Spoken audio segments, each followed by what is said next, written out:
Hola, hola. Sí, te oigo bien por tú. ¿Recibido? ¿Lo apago? No la apagues. Lo dejo encendido, vale. Te puede quedar encendido, ¿no?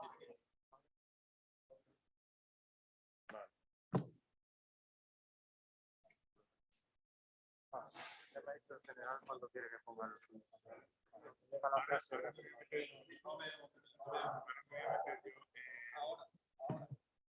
¿Qué vídeo queréis? Sí, pero mira.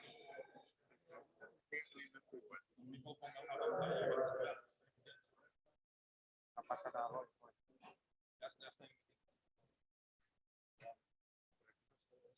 No, que ya va. ¿Uy? Yo no puedo hablar por aquí. Una pregunta. Estoy yo emitiendo la pantalla, ¿por qué no sacarle? 20 segundos. 20 segundos, es verdad que tarde. Es que mira. Es que si yo hago así.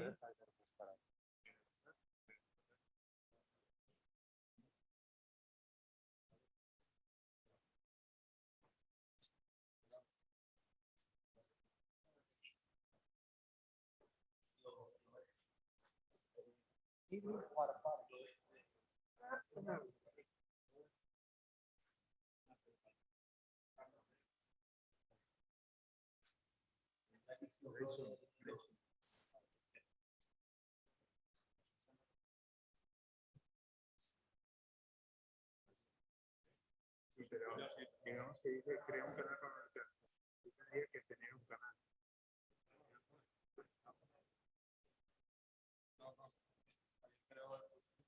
Yo hablo como...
A lo mejor alguno trae algo.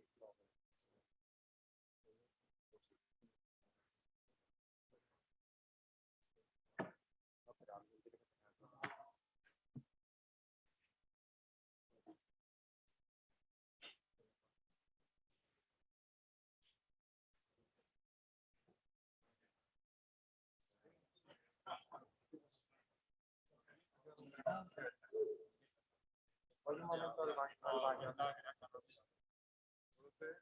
No, pero mañana. Hoy un momento.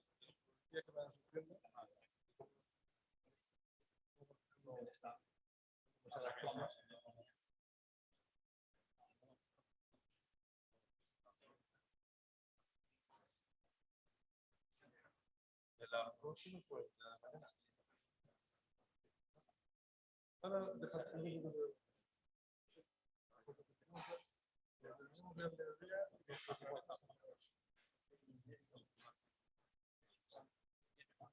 la del aire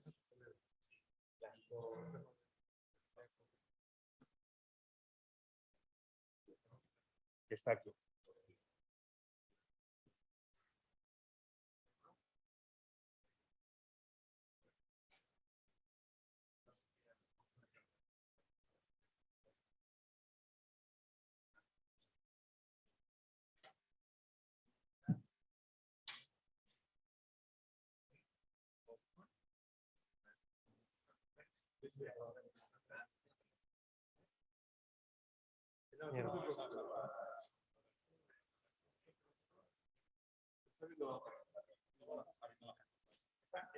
Esta presentación, ¿no? No, pues solo tiene una. No, solo tiene una. Pero digamos que sería al final. Sí, sería negro. Pero ya estamos emitiendo, ¿eh? Eso es... Debería estar aquí, ¿no?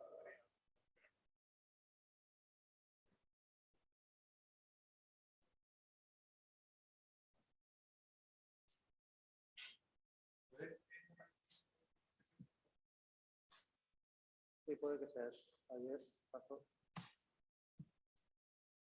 Ya lo he hecho. Pero creo que había que apagar el encender otra vez o algo. Ayer anduvimos. Por... Está viendo lo que sí, está abierto. Está diciendo como antes que se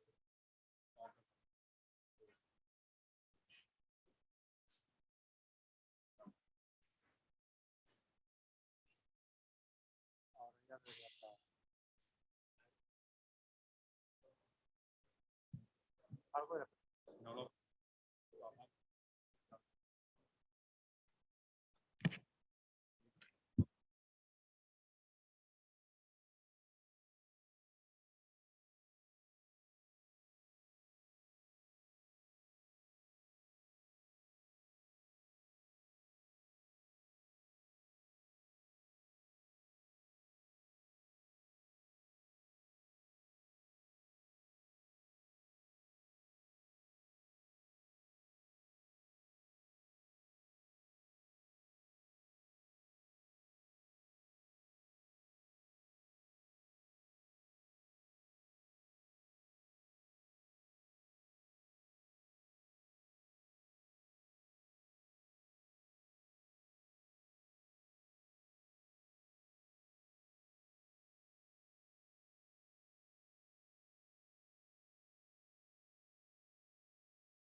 Es que esta vez vale, esto es ley desactiva.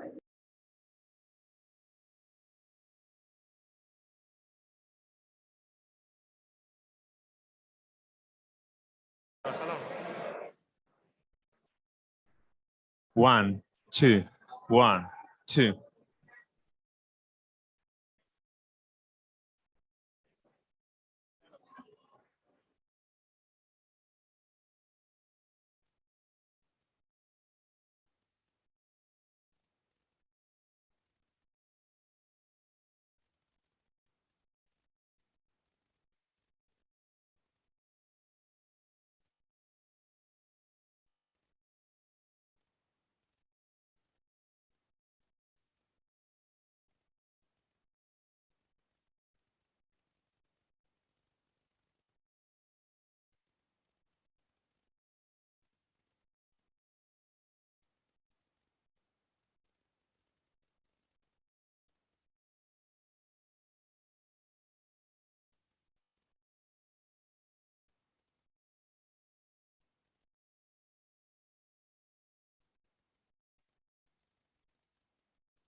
Sí, sí.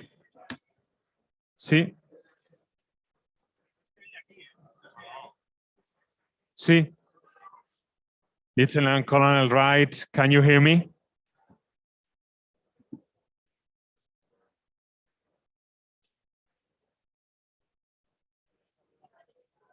So you have to activate your mixer.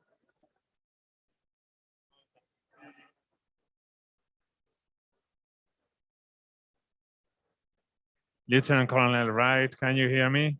Okay, you have to turn on your mic.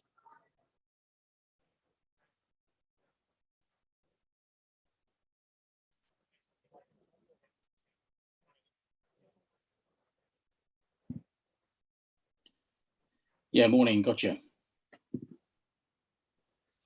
Can you hear Lieutenant me? Colonel Wright, can you hear me? I can. Can you hear me? Good morning. Can you hear me?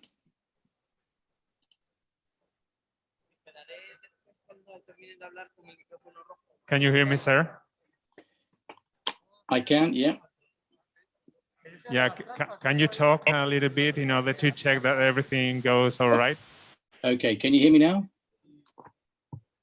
Is that better? Can you hear me?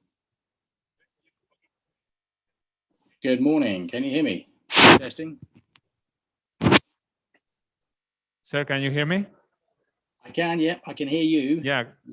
Yep. I can hear you. Let me- Can you do a countdown, sir? testing. Testing. 1, 2, 3. Can Yeah. you do a countdown, sir? From Yeah. 5? 5, 4, 3, 2, 1.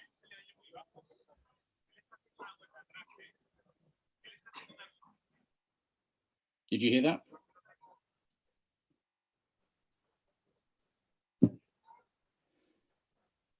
Sir, we are trying to hear you. Can you do it again? Sorry for the inconveniences. That's right. 5, 4, 3, 2, 1.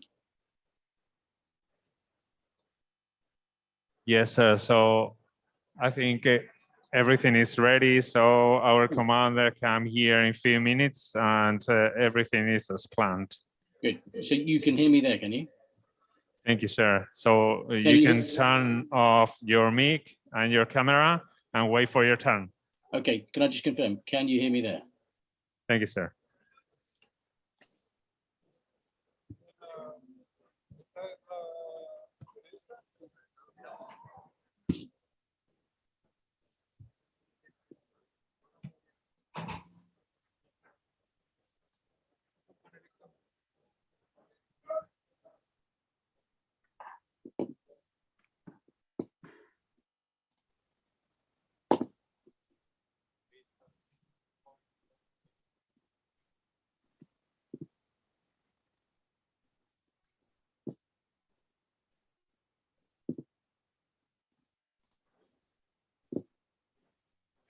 Está bien. Le quitaremos el atril, ¿eh? Sí.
Good morning to all.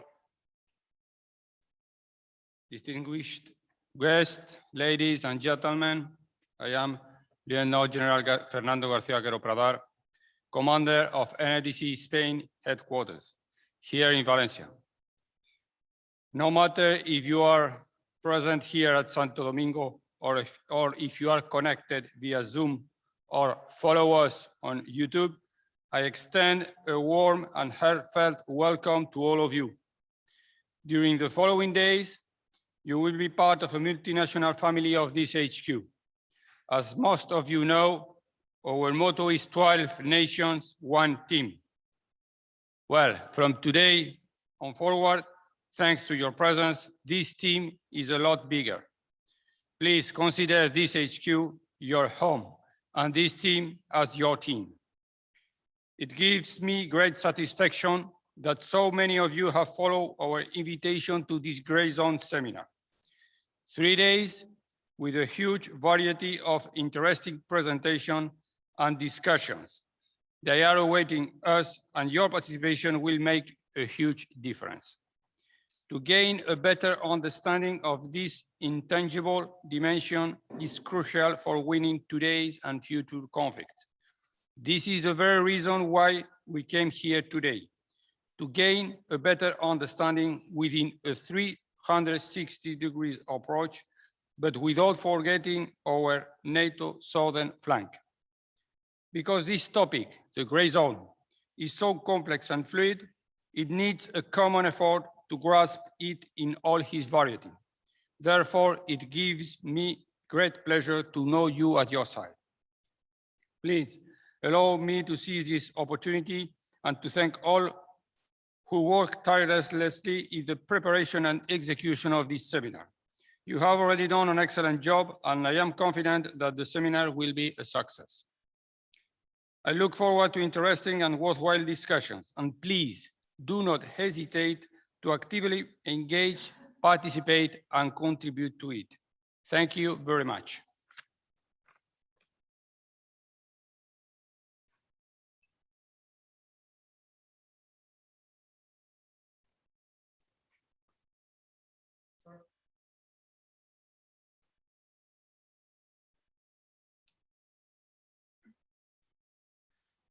Most excellent civil and military authorities, ladies and gentlemen, welcome and thank you very much indeed for joining us.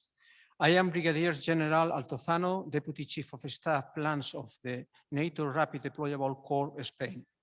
From this majestic throne launch of the Santo Domingo Convent, presided over by the image of the current King of Spain, Philip VI, in the facilities of the Spanish Army High Readiness Land Headquarters, whose origins date back to the 13th century, I would like to welcome you to participate in the live broadcast of the NATO Rapid Deployable Corps Spain Gray Zone Seminar. In the next days, we will have the pleasure to hear from 19 expert speakers grouped into the following 5 panels.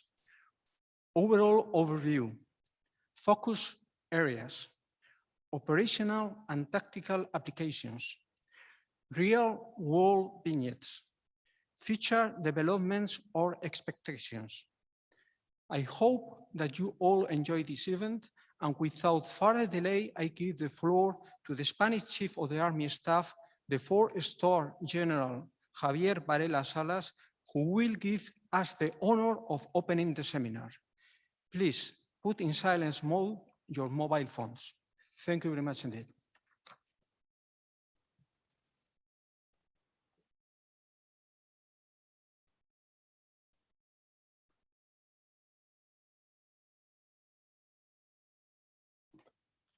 I'd like to welcome you to our Gray Zone seminar, and we thank our distinguished guest speakers for their support.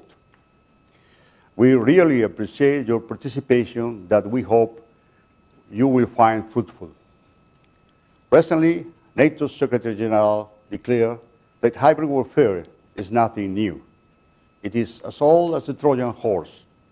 What is different is that the scale is bigger, the speed and intensity is higher, and that it takes place right at our borders. When we analyze conflicts or crises closer to our history that are framed within hybrid strategies by most analysts, such as the construction of artificial island in the China Sea with a clear expansionist aim, or Iran's actions in the Middle East, combining military actions with economic pressures through oil trade, or the clearest example of Russia's annexation of Crimea. There is no doubt that we can identify changes and novelties in the dynamics that perhaps recommend a new and a different approach to the term hybrid war. In fact, it is possible to say that it seems that the tactics and tools used in the past are being modernized to be used in a new, creative, and innovative ways that allow the same objectives to be achieved more quickly and more significantly, with minimal perceived political risk or cost. Therefore, as stated by Frank Hoffman, hybrid warfare is no longer a small space that we could situate between regular and non-regular means, but something much broader that moves in a space where we don't have to find linear battlefields and where all types of violence are mixed and combined, exercised by state and non-state actors, and in most cases with no ethical or legal restrictions. There is some confusion created by using different terms to define similar or at least connected or overlapping aspects. It is necessary to differentiate the concept of gray zone from that of hybrid warfare. We hope to clarify that confusion at the conclusion of that seminar. Thank you again for your participation.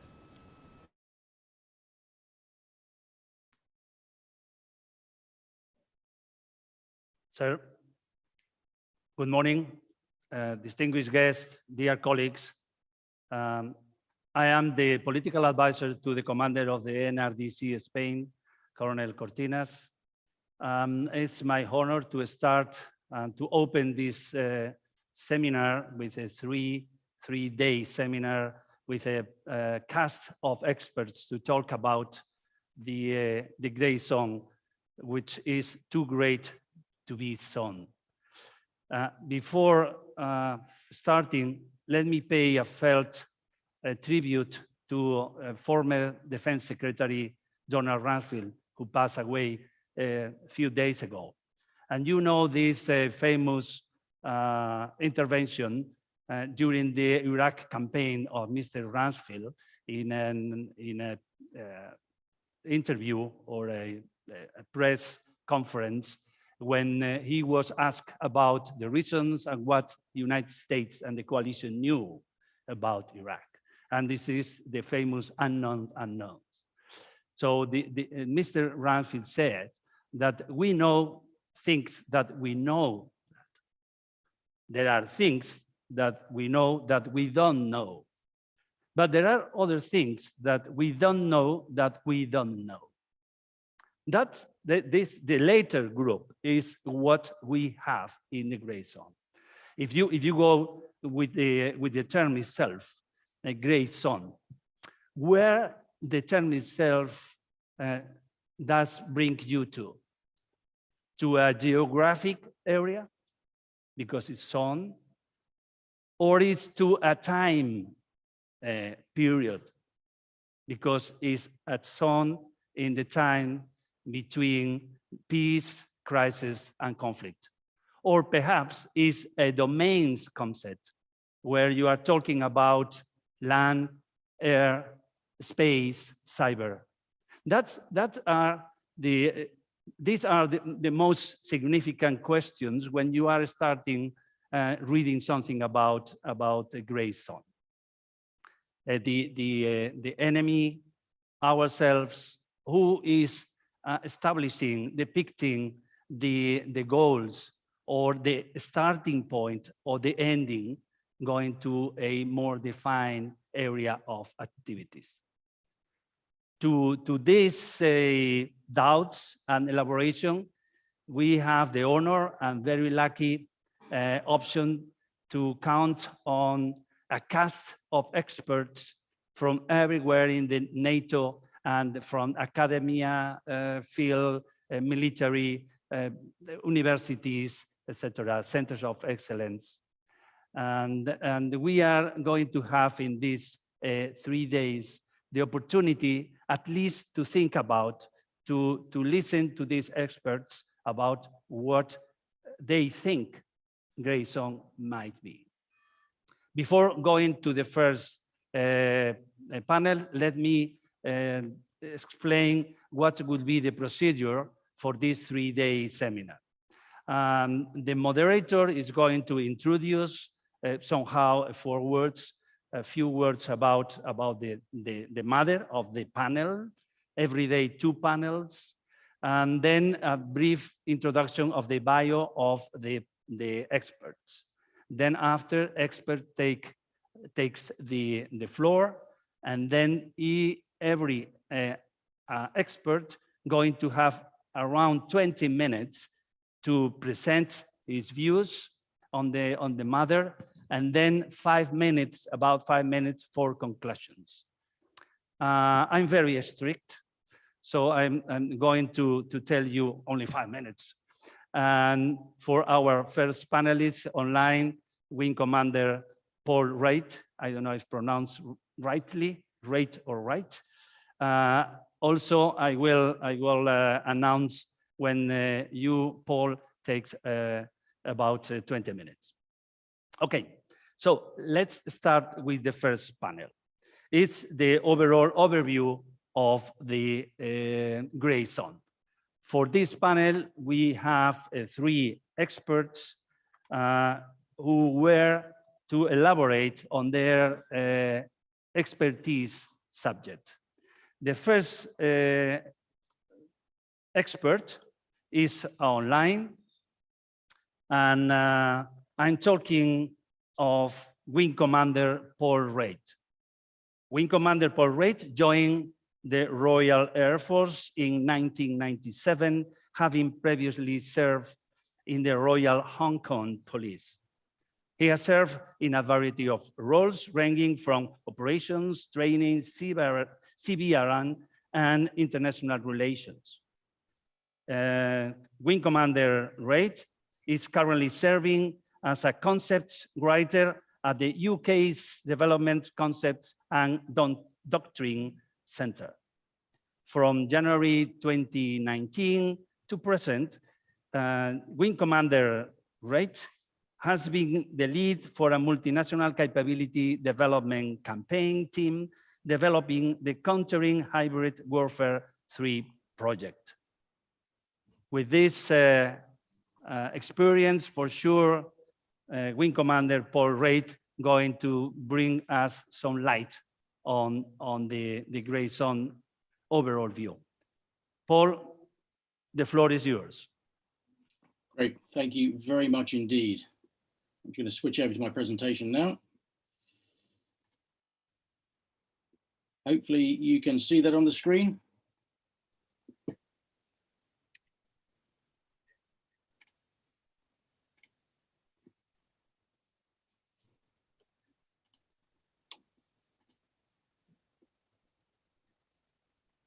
Okay, yes, we start.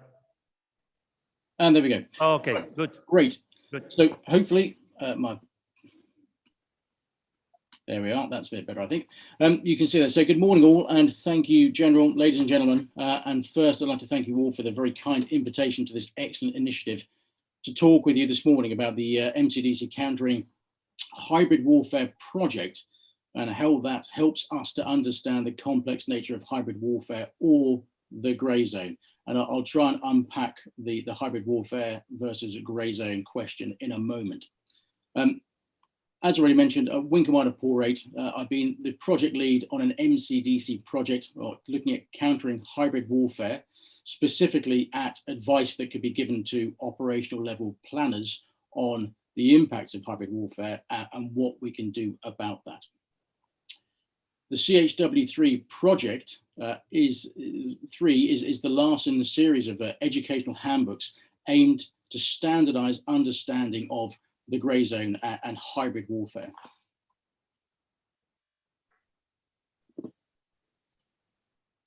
So the aim of today's presentation is self-evident. I'll let you take a few moments just to read through that. and then I will jump into the next slide.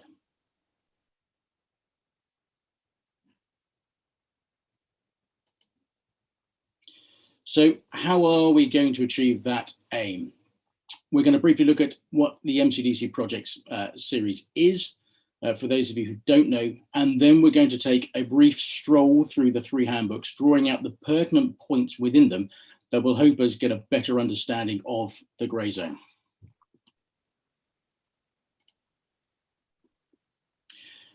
So firstly, what is MCDC? MCDC is a US J7-led initiative that brings together many different nations, and it is truly multinational, not just NATO, to solve common challenges. The topics that it tackles every year are varied, and it is well worth tracking these different research projects, as there will always be something of interest, and it does cover a very, very broad remit. It is very much down to what participant nations want to look at every year. So it is a good initiative and produces some very interesting work. If we look at CHW1 first off, then what we have is all would agree that it's a problem, but they all would agree there is no common understanding of it. This conference, for example, is a good example of the challenge that we face within this particular space. We've used the term grey zone here, which is a very popular phrase and used widely. The MCDC project settled on the phrase hybrid warfare. Frank Hoffman, as the General mentioned earlier, coined the phrase hybrid warfare, but meant it in a different way from the definition that MCDC have settled on. And to add further confusion to this all, the UK prefers to use the term the sub-threshold. However, for the purposes of this presentation and this conference, I will use the phrase hybrid warfare because that is what we've used throughout in MCDC. But to be clear, hybrid warfare and grey zone, for the purposes of today, we are talking about the same thing. So forgive me for using that other phrase, but it is, when I say hybrid warfare, I mean grey zone. What we can agree on is that there is a lot to do, a lot to understand, an awful lot. Hybrid warfare is not necessarily a new phenomenon. As already mentioned there, it has been around since the time of the Greek conquest. But it is becoming increasingly more important in our lives. And that is almost certainly down to the increasing use of technology, which makes everything easier for us. However, this technology also makes us more accessible and increases vulnerabilities across our lives and societies to hybrid warfare events, which are becoming more prevalent, and I believe with the aim of breaking our will to resist, which is arguably democracy's center of gravity, and maybe that's one for discussion later on. In general, a hybrid warfare attack will be marked by common characteristics of gradualism, ambiguity, deniability, and deception. All of these we've seen to some greater or lesser degree when actions that are viewed as a grey zone have taken place around the world. For example, in the South China Sea, or when there have been cyber attacks. To achieve the above mentioned 4 characteristics, hybrid warfare adversaries use a wider set of tools and techniques than are looked at in traditional threat assessments. They target vulnerabilities in ways that we do not traditionally think about. They synchronize their means in novel ways. They intentionally exploit ambiguity, creativity, and our understanding of war to stay below the threshold of detection and the threshold of response. As such, hybrid warfare campaigns may not be detected until they are well underway and achieving their effect. CHW1 seeks to establish a baseline understanding of hybrid warfare and the grey zone and introduces a framework to help further understand that.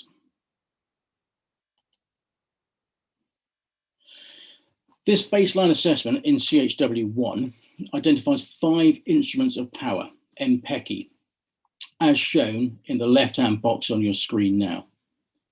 These are what an adversary may use against a target nation's vulnerabilities, PMESI, which is shown in the right-hand box.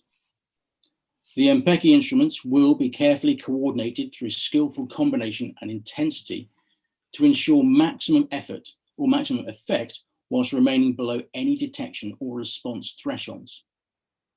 A better way to understand this coordinated use of the MPECI instruments is on the next slide.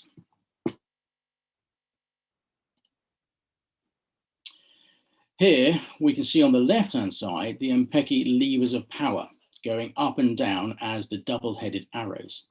On the vertical axes, we can see an increasing level of intensity in the use of the levers of power. And across the bottom is the synchronization of these different levers to achieve an effect.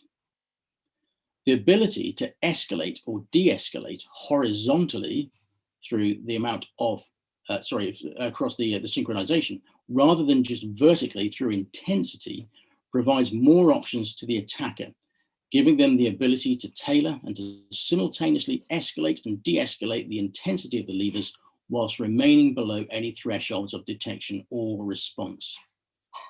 This allows for sophisticated control over the effects of the various levers to achieve a very subtle effect at a particular moment in time. Another way to understand this is to compare it maybe to those who are old enough to remember a graphic equalizer, which can be adjusted to achieve the user's desired effect for a particular song or thing they're listening to.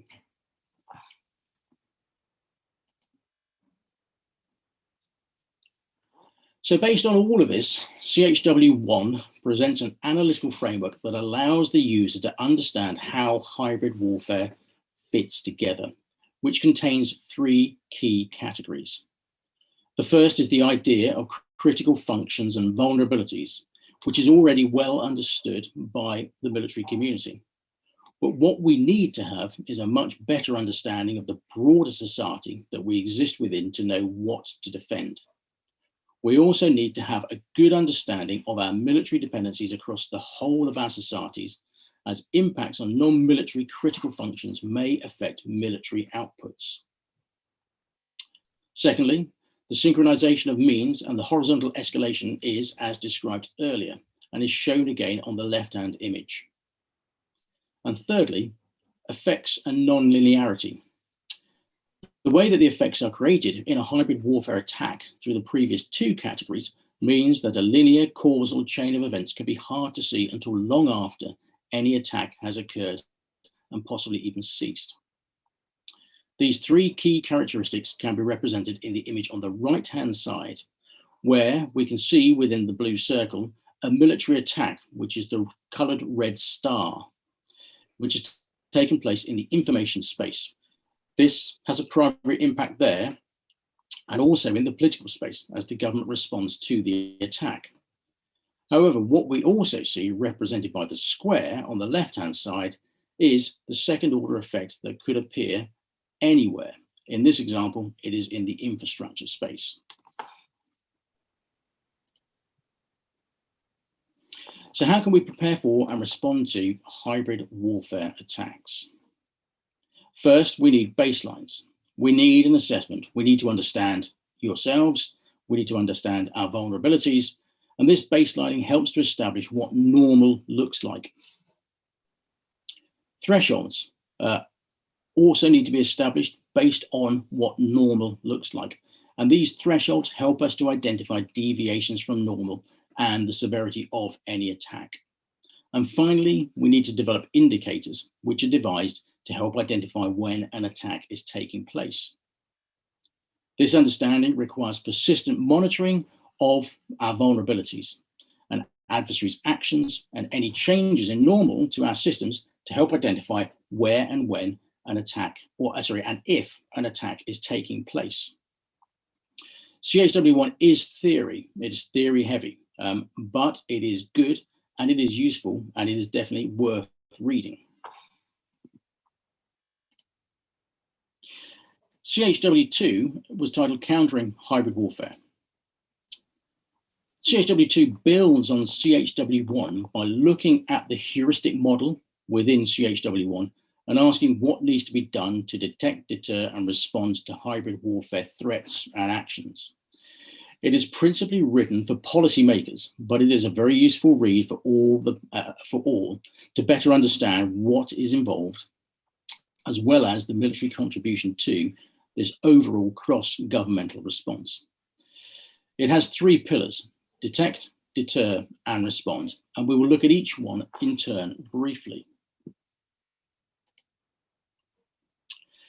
Detect is about early warning and situational awareness.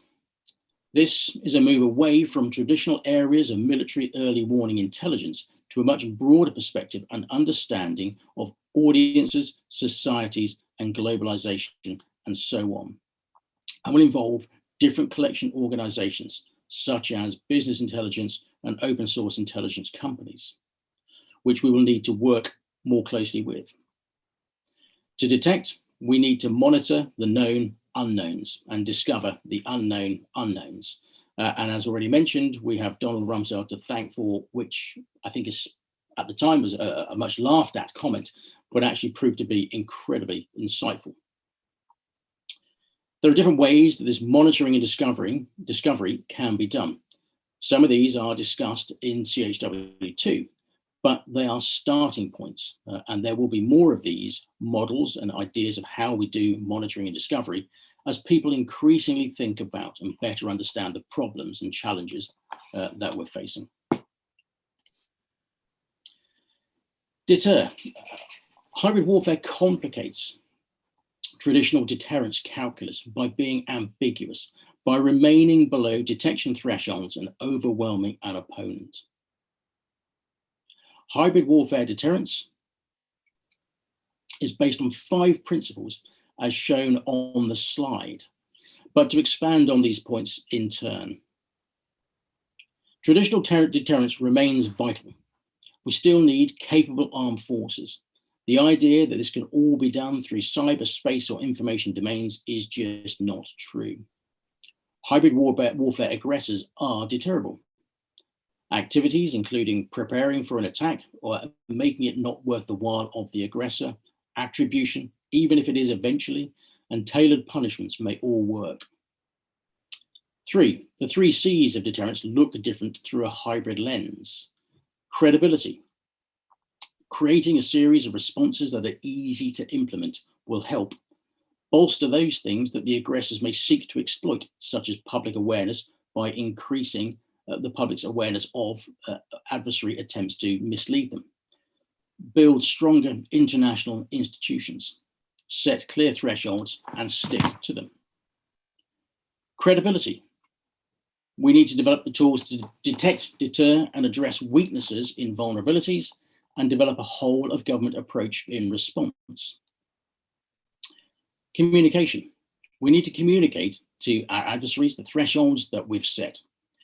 However, this can be a double-edged sword, as it also tells them the threshold that they can remain below and allows them to tailor their activities accordingly. 4, resilience is important, but it's not enough. It is unlikely to change behaviors, but could be part of an overall package of measures. And 5, pursue a tailored approach. Deter certain things, seek marginal gains, target those things that an adversary values most based upon your understanding of the adversary. Build deterrence around what works best, not what is most threatening.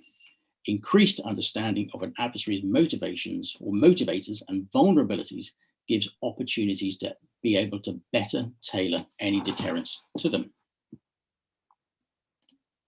And finally, within CHW2, respond.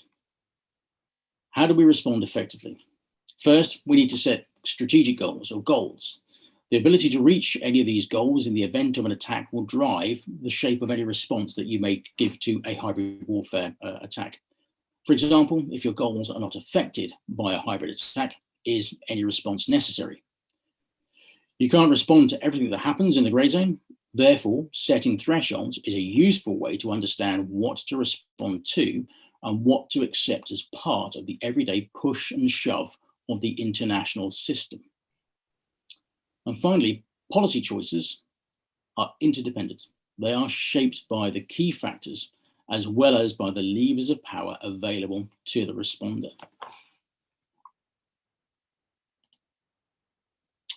As already mentioned there, CHW2 is very much for the policy people, but it is useful to understand what they're saying, what they're being told, and what the advice and guidance is. So if we look at guidance for planners,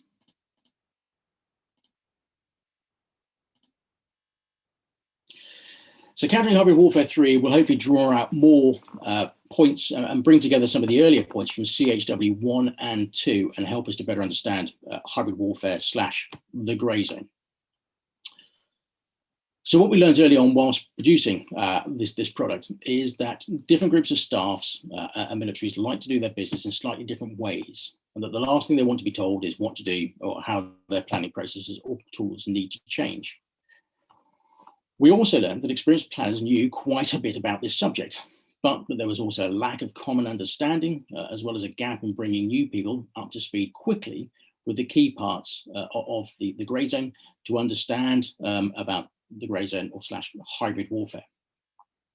By bringing them up to speed quickly, their knowledge could be augmented more readily, and whilst there was a great deal of knowledge around, it didn't appear to be written down anywhere that was easily accessible. So this was an attempt to do so. CHW3 is designed to allow the end user to take from it what they want or need in order to create their own document, which should be augmented by their own knowledge and experience, which will be specific to the adversary that they are facing. This will allow best practice to emerge, which is really important as hybrid warfare is continually evolving, and so our understanding and responses to it need to as well. By writing a definitive guide, there is the challenge that it has to be maintained. So we're seeking to avoid this and create a flexible product that can be adopted as a baseline and then developed by experts. It does support existing planning guides, and although based on AGP5, is designed to be used in support of any guide. And the good news is that there are no major changes envisaged in the planning process or the tools involved. The one big exception is center of gravity analysis, which is discussed in the guide, and for more information, I suggest visiting the Hybrid COE website. So CHW3, what does it cover? It looks at how an adversary may try and operate within the grey zone through the MPECI lens. So how they're using those levers of power we mentioned earlier to achieve their effects. We then look at how it could mitigate the effects of their intentions. So it looks at how an adversary may act through measured revisionism, which is activities such as salami slicing, which we've seen in the South China Sea, or a fait accompli, which we've seen in the Crimea. And the things that a staff needs to be aware of, thinking about and watching in order to better understand where an attack may occur and how it may happen. For this, staffs need to have a much broader understanding of the interconnected nature of the world, their adversaries' perspectives, the views of other nations who are watching from the international sidelines what is going on, because all of these things interact because the world is a complex system. Once we have a basic understanding of how an adversary may act, we then go on to look at how we can mitigate their actions against us. So how we can protect our PMESI points from their MPECI levers of attack. Again, within the publication, it's only a starting point, and there is more that needs to be added as experience and knowledge develops. The first point I'd like to point out to operate successfully in against hybrid warfare in the grey zone is that we've got to have good understanding. The key point here for me is that the world is a complex adaptive system. The subject of complexity is easily a 45-minute presentation in itself. But in essence, we need to accept that the world is uncontrollable and that we have to be able to sense, understand, and orchestrate our responses in a timely manner if we are going to operate effectively. We need to understand ourselves. We need to understand our allies and partners. We need to know how they view the world and where our vulnerabilities are. The necessary depth of understanding is ideally built over years of observation and analysis, honesty, and the avoidance of psychological traps, such as groupthink. It pays dividends to bring in others external to the military, be they other government specialists, businesses, academics, and so on, as they provide alternative views and information. How we understand is important. We need to understand from the perspective of the adversary, how they view the world through their psyche, not ours. This is called the EMIC perspective, and there are military-friendly companies out there who will deliver such training and awareness. Finally, we need to understand the information environment. This is really important. We need to understand what is happening there and how we can operate in it. The information environment is especially important in all of this, as that is where adversary messaging will take place to influence the public and politicians. We need to really understand this space and how we can best operate within it. This will be key ground. Everything looks different through a hybrid lens. The utility of response thresholds and deterrence and how they change in hybrid warfare is important. Both of these are discussed within CHW2, but within CHW3, we try to break out a deeper explanation as to their utility and how they may actually change. Again, to start discussion on the topic, not to provide a final solution, as that will never move the thinking along. In any hybrid warfare response, the importance of a comprehensive, coordinated, cross-government or wider response to include others external to government is really important.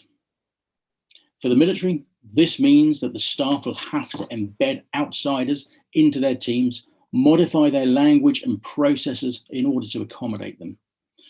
We have already mentioned the fact that in a hybrid warfare scenario, the military will be one part of a wider governmental response, and often it'll be in support of others. It won't be in the lead, as the relevant expertise may sit elsewhere. But the military brings trained mass and experience of working in crises which other government departments may not have. This comprehensive approach also brings in different perspectives, as well as diverse and alternative thinking, which is also important in order to tackle and understand issues in the grey zone. Testing of plans via experimentation and exercising is important. Central to this are red teams that are trained and empowered to act like an adversary and win if given the opportunity, as well as red teaming to expose vulnerabilities and identify in advance when new policies and permissions may be required. Preparing the staff to operate in this environment was deemed to be important. It is a more stressful environment than most may realise, and the effects of actions in the grey zone will be felt beyond the staff to their families and friends as parts of society around them potentially start to break down and cease to function. Organisational design may also need to change, and having the right culture in an organisation where people can speak up is hugely important. Other skills are important, such as having the right personal qualities in the staffs and people operating there, which may mean you want to have a very different person from the ideal individual for a warfighting scenario. And you will also need to build an extremely close-knit team. Operating in the grey zone is not about major change. It is about marginal changes, and these need to be encouraged to come from all quarters.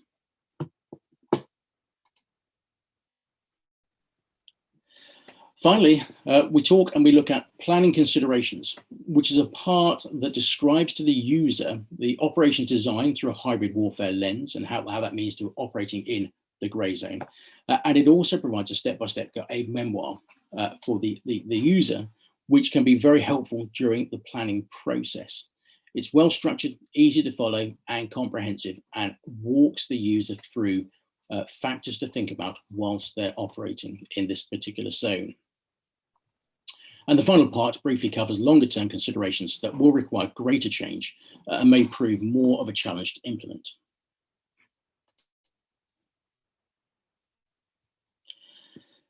So what for all of this? The grey zone is a challenge. It sits below the threshold of armed conflict or abuts up to it. Within CHW3, we've chosen to use the term hybrid warfare, but as I mentioned earlier, we mean the grey zone. There are lots of things that need to happen in order for us to be able to operate effectively within that. Things such as how and what we understand is hugely important. We have to understand the world from the perspective of our adversaries as a very minimum. we need to ensure that we genuinely adopt a comprehensive approach, as this is the only way to tackle problems within the grey zone. Because, as I mentioned earlier, the military almost certainly won't be in the lead, because the solution to the problem will not necessarily be a military solution, but the military will have a key role to play in supporting the overall coordinated, comprehensive approach that any government or organization seeks to put forward. That comprehensive approach needs to run from strat to tac and all the way back up. It needs to be all informed, which means that it probably won't be efficient. It probably won't be a lean process, but it will probably be highly effective because people will understand what is going on around them. To operate in the grey zone, it's going to require new ways of thinking, new ways of organizing, communicating, structures, tools to understand audiences, understanding the environment around us, and so on. Everything needs to be looked at and viewed slightly differently. And as I mentioned earlier, it's not about big bang ways of change. It's about marginal gains. And marginal gains very often add up to a much greater effect than can be achieved through a big change.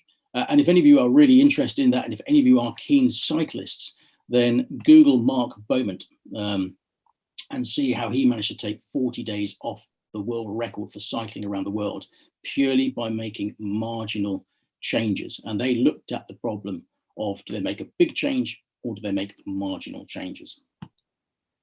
And finally, the big point, the really big point is that the grey zone it's complex. It is incredibly complex. It is not complicated. There is a big difference, and it's really important to understand what that difference is and what that then means for us and how we approach problem solving within this particular space. So that concludes my presentation for this morning. Hopefully I've started the discussion in the right way, and we can carry that on in the questions. But if there are no questions, immediate questions for me now, then I stand by to take those later on. And in the meantime, thank you very much for your attention, and I hope we have a great conference. Thank you. Thank you very much, Paul. Thank you very much. Now we know that we don't know what we don't know, and is how to deal with the countering hybrid warfare. Thank you for bringing us one of these unknowns, because the understanding of the countering hybrid warfare is quite difficult, because at least to me, it's difficult to put in my mind three concepts you mentioned along your brief, and it's simple, is extremely complex, but it's not complicated. And then it breaks my mind because it's not complicated, perhaps because it's never completed. I don't know. I leave this question on the air, and before going to the next expert, let me remind you that the three experts, the three panelists, they are going to present their views in a row without questions. You can send the questions online, and then the present audience can raise your hand, and then we can give the floor to you. And for the online audience, you can send your question on writing, and then the team, Major Del Rio and Captain Romero, will take the questions and pass to me, and then we will flow on the Q&A session, but at the end of the panel. Okay, so we can go to the next expert. Our panelist is Dr. Osawa, Mark Osawa. a very populated bio, I will try to pick up what took my interest at first. And Dr. Mark Osawa is a senior researcher at the Research Division, NATO Defense College in Rome. And his current research examines the role of trust in international relations, NATO-Russian relations, the geopolitics of energy, and Russian and Eurasian affairs. Dr. Osawa has previously held teaching, research, and editorial positions at the University of Cambridge, CERA, Yale University, and Yale Journal of International Affairs. Mark has taught and supervised both undergraduate and graduate level students in the subjects of international relations, geopolitics of energy, and interstate conflict. Mark has published works on Russia's relations with its neighbors, energy security and European-Russian relations, and recently co-authored and lead a multidisciplinary group on Russian-Chinese energy cooperation called The Power of Siberia, a pipeline good for whom? ? Dr. Osawa is graduated of the University of Alaska, BA, Yale University, MA, and the University of Cambridge, MSc Philosophy, PhD. Additionally, he conducted coursework at Lomonosov Moscow State University and Northeastern Federal University in Yakutsk. Well, after this introduction, let me give you the floor to Dr. Mark Osawa. Please, the floor is yours. Thank you. Thank you, Ignacio. Just to check, are you able to hear me? No.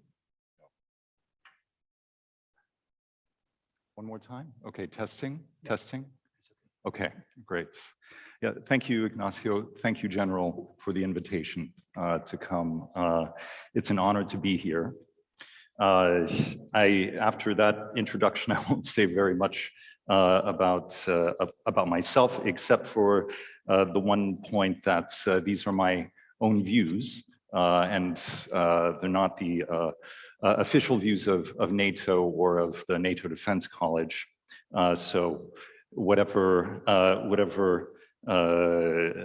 mistakes I make will be my own, but hopefully that will make things more interesting. I'll try to limit the repetition from Colonel Wright's excellent presentation. I was taking some notes to try and limit the repetition, but I'm going to focus probably more on, as you can see from the title, on lessons learned from the Eastern flank. Most of the research that I've done on the gray zone has been related to Russia's approach, to some extent also to China, but for this presentation I'll focus on Russia. That's fine. Thank you. Maybe I will need your help. Okay.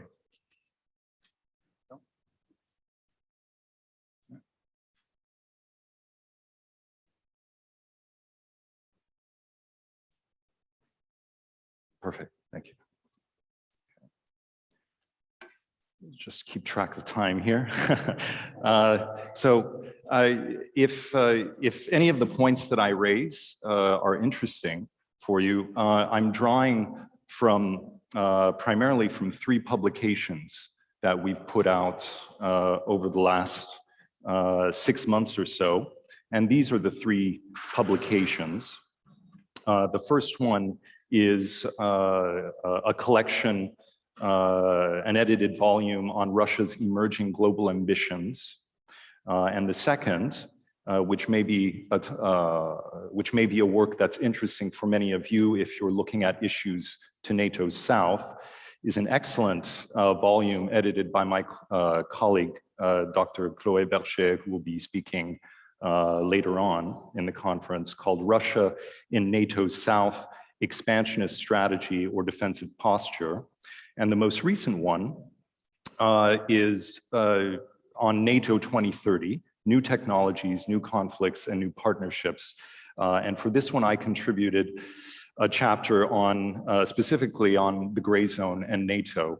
And this may be of interest to some of you, especially if you're interested in the concept of the gray zone. What does it mean in policy, and what does it actually mean in practice, which is what I focused on. And this year, we're, after the last summit in Brussels, we're gearing up to do more analysis leading up to next year's summit to contribute to a potentially new strategic concept. All right, so, okay, great. So, forgive me if some of this may seem quite basic and elementary for you, but I think it's important to start with the basics about what we mean when we use the term gray zone. What does it actually imply? And this is not just a question of academic semantics. It's very important for the policymaking process. In Colonel Rait's presentation, he often used the terms gray zone and hybrid together. And if you look at the analytical work out there, these two terms are often conflated and mixed together. And in fact, when I speak about the gray zone, I often use the term hybrid warfare and gray zone interchangeably. So what to do about this distinction, especially when you have policymakers in Brussels who are preparing now to try and come up with specific policies on countering hybrid aggression, countering aggression in the gray zone. As an academic, I turn to the existing literature to try and understand how the terms were being used. And there is a lot of overlap.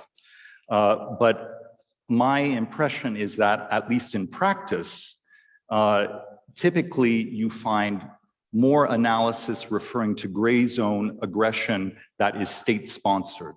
So this seems to be one distinction in terms of how these terms are used. So hybrid actors may or may not be state-sponsored, whereas gray zone actors, at least in the literature, tend to be state-sponsored actors or the state itself.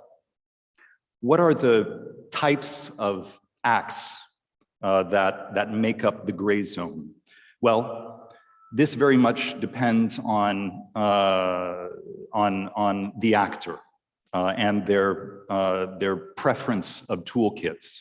Since I'm speaking primarily about Russia, the gray zone acts of aggression typically refer to information warfare, asymmetric approaches, which is, in my view, a combination. Well, this very much depends on the act and their Recording. Sorry. It's recording what the doctor, but it's at the same time. Yeah, that wasn't me speaking, that was the recording. But it's interesting to hear my voice. Reminds me of what I sound like. Okay. All right, so in my view, asymmetric approaches, this category concerning Russia typically is a combination of cyber and covert operations. And next, there's economic coercion. These are some of the categories that Colonel Raitt used in his presentation. But most importantly, with respect to NATO, these are all practices that are below the Article 5 thresholds. Not necessarily defined as such, because if you've been following the summit communiques, hybrid is now included in possible acts that could trigger an Article 5. But as the previous speaker mentioned, there are many problems with attribution and ultimately what is accepted to be an act of a hybrid act of aggression by 30 nations is going to be a political decision until you get very specific. And here is one of the tensions, I believe, between making very clear policy about gray zone aggression and finding consensus and the political will among 30 member states. I think that, at least for me, when I'm doing analysis of gray zone acts of aggression, another important factor, and this is just my own approach to understanding, is the intention behind the act. And here I turn to some of my legal colleagues, and we happen to have a legal colleague here on the panel too. And as you may be familiar, establishing an intention behind the act is very important in building a case for litigation in the courts. So I think that, and not to mention, I think it was Aristotle who originally famously said that the intention is what defines the action. So there are some actions that states and actors may do that may resemble gray zone aggression, but if not, that's not the intention, then it doesn't qualify as being in the gray zone. Russia has focused its gray zone aggression over the last few decades primarily on the post-Soviet space. So on those countries that were former Soviet republics, and also countries that are on the eastern flank of NATO that were within the Warsaw Pact.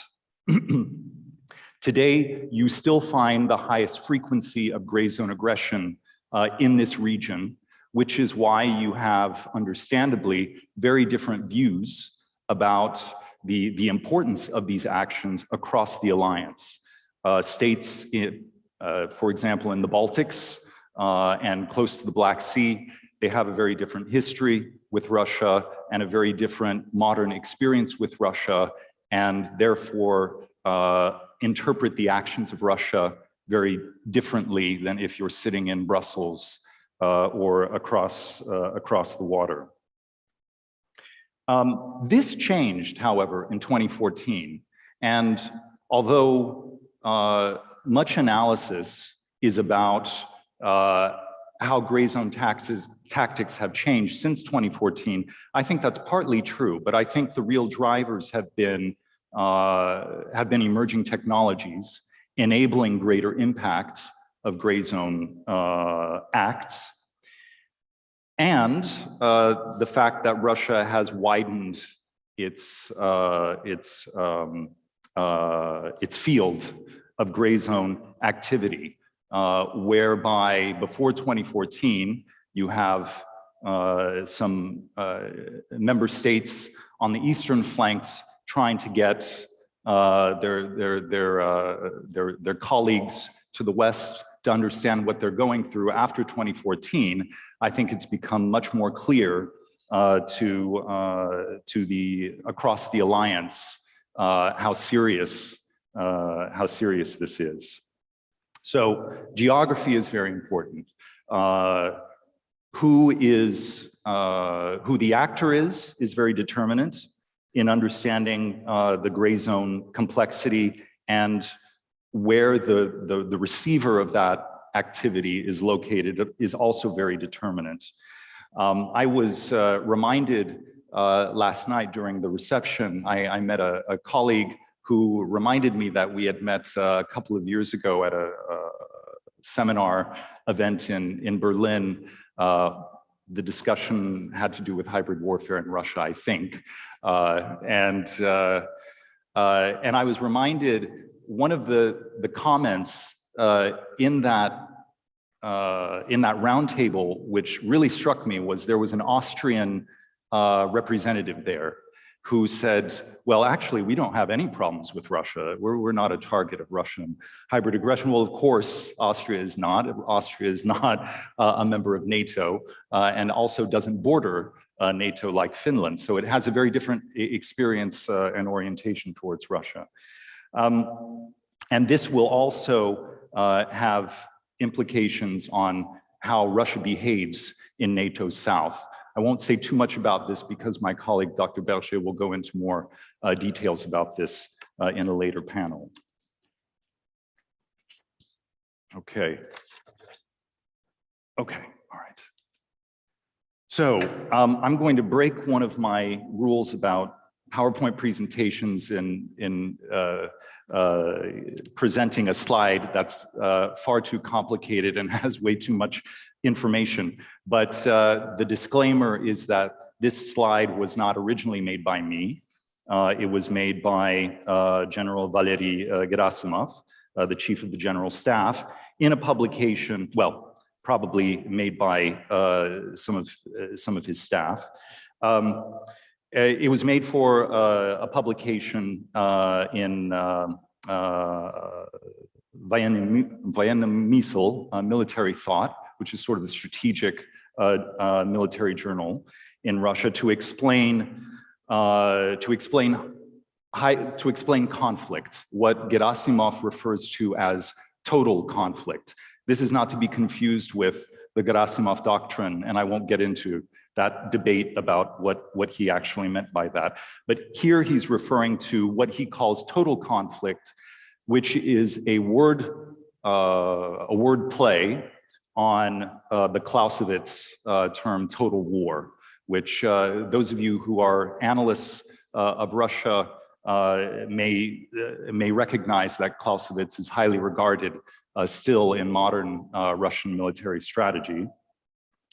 And what is interesting about this graph is it shows the expected escalation of gray zone, well, I would refer to it as gray zone conflict because it spans multiple dimensions: the economic, the political, the social, the cultural, the military, what we would consider conventional military, and even nuclear, and even the nuclear thresholds. Based on this graph, and this is a translation of the original, a translation by a colleague of mine, I would say that we are somewhere around the third bracket, the third category, so sort of in the middle of the slope. What is also interesting about this graph, and I haven't come to any conclusions about this, but it came up in a discussion that we had last week, is that negotiation, sincere or real negotiation, doesn't seem to enter into the picture until much later. So there's an escalation, and then negotiation comes in, seemingly at the very end, to avoid a catastrophe. And I suppose you can sort of see that in when you examine Russian foreign policy related to gray zone aggression, because there is full-out denial right now. There's not even a willingness to discuss these tactics in formal diplomatic circles. And I'll just end with a quote of Gerasimov from from another military periodical, Krasnaya Zvezda, Red Star. And here he describes, this is a translation, but here he describes what total conflict means. Today, interstate confrontation is intensified. Its foundation still consists of non-military measures, political, economic, and informational. Moreover, apart from the aforementioned spheres, it has spread to all spheres of activity in modern society, the diplomatic, the scientific, the sport, and the cultural. And in fact, it has become total in scope. And coming from the academic or the scientific sphere, this has certainly been obvious in much of our interactions with Russian colleagues, especially from Kremlin-friendly institutes and universities. Okay, so this graph I will take credit for. It is breaking my rule of complexity, but I thought it would be an interesting exercise, and it also relates back to a point that Colonel Raitt mentioned about the complexity of gray zone conflict. And here I was trying to map out the different spheres that at least Russian military strategists identify and how they connect and interact with each other. I won't go into too much detail about this graph because it would eat up the rest of my time. But I think the important points to note here are that on the Russian side, the solid lines represent clear and regular coordination between the groups, between the military, between the security services, between the diplomatic services, between industry, public and private, the media. The lines are much clearer. The dotted line on the Russian side, that is leading to, you may have heard of some of the hackers that Russia hosts informally and allows them to exist there. There might not be a formal line of coordination, but there's an informal line of communication. On the left-hand side, on the NATO side, you have many more actors. The network is far more complex. And this is, I think, just the tip of the iceberg. These are the actors that I could see very clearly when analyzing cases of gray zone conflict. And there are many more dotted lines. So it's much more difficult to coordinate among all of these actors. This may seem obvious, but when something happens and there's a need for the EU and NATO to coordinate, then this is the reality that is in place. The other point that I'll make about this graph is much of the Russian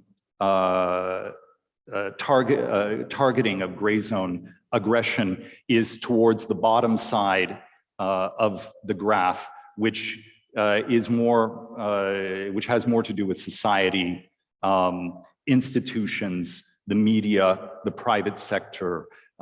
This is much more of a target than I think is really appreciated.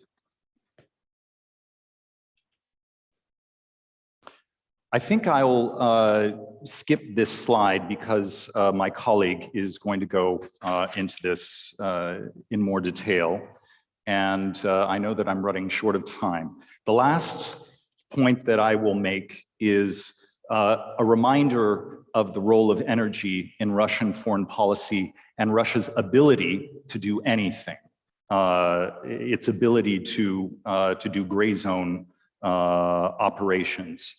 So Russia is a petrostate. Most of its revenues comes from this sector.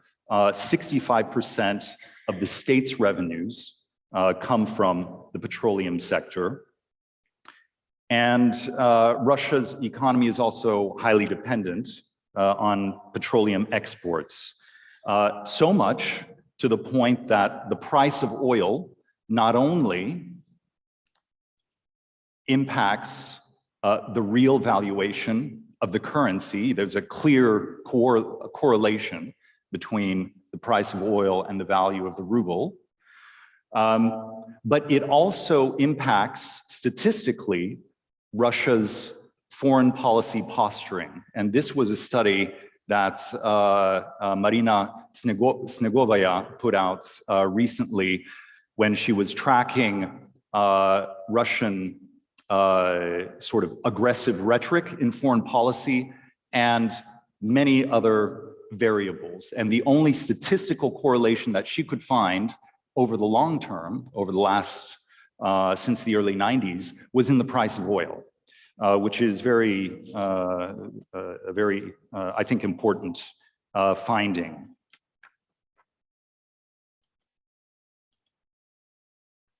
If Russia's economy and its foreign policy posturing is so dependent on energy, it's also, I think, important to look at what is Russia's energy strategy and energy posture right now. These are the main points drawn out from the most recent energy strategy. And for the purposes of our discussions over the next few days, I think point number 2 is very relevant: the diversification of exports. And this is one of Russia's primary goals and interests in NATO's south, not only for exports, but also to do joint investments to support energy producers in the MENA region and sub-Saharan Africa. And the second economic interest, of course, is arms, which is Russia's second largest economic sector. The last point that I'm going to make is looking ahead at Russia's energy future. Oil will continue, and that will remain the foundation of Russia's economy. But what is happening in Russia's natural gas sector is also interesting. Here I'm emphasizing the importance of liquefied natural gas exports for the future of Russia. What happened in 2014 was not only a watershed moment for the alliance in terms of its security orientation towards Russia. The Russian energy sector was also sanctioned, and the long-term natural gas contracts that Russia has with its European customers were also brought into question. This was a watershed moment for the Russian petroleum industry, the Russian natural gas industry, when they realized they could not depend on Europe as its primary export market as they have in the past. Ever since then, they have been investing in developing liquefied natural gas to be able to export natural gas worldwide. And this, what you see in the map, the most important thing is to see the routes that Russia is targeting. And here is another clear indication of the importance of NATO's south as a future trading route for Russia's LNG to reach its new markets.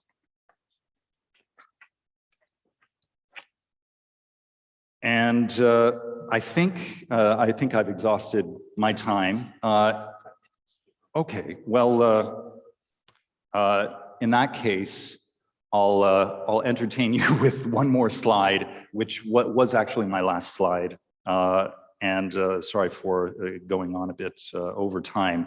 What are some of the implications for NATO to the south?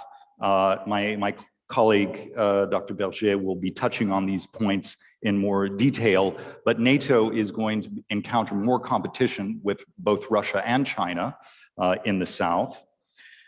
In the near term, Russia is positioning itself as an alternative to Western partnerships in the region, both military, political, and economic.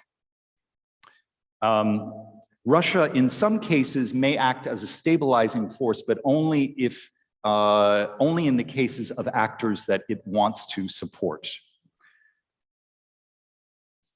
With a growing Russian presence, particularly military presence with Russian private contractors, there is a growing risk of closer proximity to the Russian military, which is never really a good thing in terms of riskiness. And of course, both Russia and China will sing the song of challenging international rules and norms in the region, which can undermine some of the efforts of actors such as NATO, the EU, and all of the member states. So with that, thank you for your attention, and turn it back over to you, Ignacio. Okay, thank you. Thank you very much, Dr. Osaba, dear Mark. It was very interesting presentation, so we know something already we didn't know, but we know now. I don't know if I mix up myself, but whatever is interesting points with regard to the let's say addressing particularly and in detail, more detail, the gray zone concept. And I see that you are for linking the gray zone concept to geography rather than to time or to domains, what to me is a learning thing. So I didn't know, and now I know. But what countries can do something significant in the gray zone? Non-state players can do something. Only a state with powerful capabilities. Well, we leave these doubts on the air, and most likely during the Q&A period, we are going to have many interesting questions. And we can go now to our next expert, and is Professor Susana Sanz, very well known in this house. Susana, again, here, I have the pleasure to have your moderator, always attaching to the time, so I'm not suffering at all. And I will introduce some points from your bio. Dr. Susana worked for the European Parliament as a Robert Schuman Grant recipient and at the Register of the European Court of Human Rights. In 2016, Susana was appointed as the senior expert of the European Union in the Commission Sectoral Dialogues on Human Rights in Brazil. Susana's main lines of research cover European and international human rights law, the protection of family and of vulnerable groups, women's rights, the powers of the Secretary General of the United Nations, and international peace operations. Professor Sanz is author of several books on the subject I already mentioned. Professor Susana Sanz going to talk now about the international law applicable to hybrid threats and the gray zone. Susana, please, the floor is yours. Okay, thank you. Yeah, can you hear me? Yeah. Thank you very much for your kind introduction.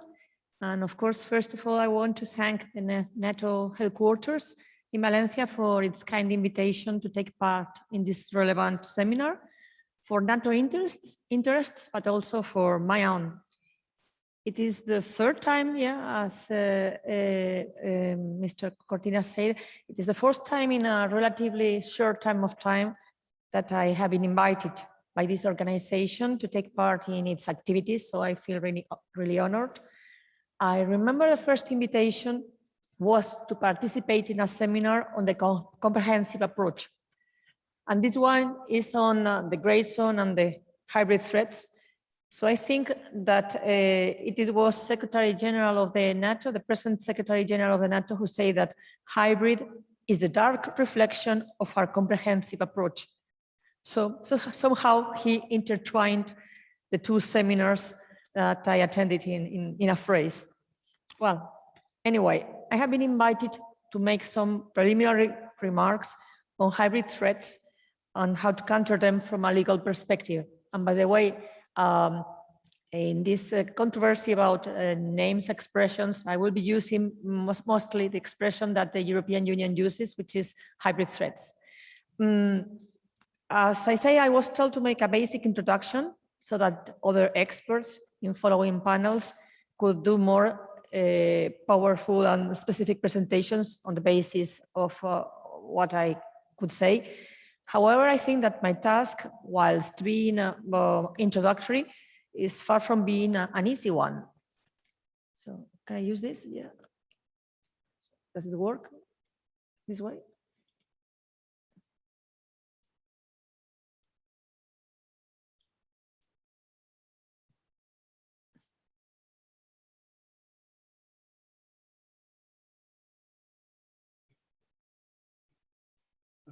This is Russia. This is a hybrid threat. Okay. Now it's working, I think. Okay. So second one, yeah. Okay. So, okay, thank you. During this presentation, I will explore the consequences of the lack of definition of the expression hybrid threats.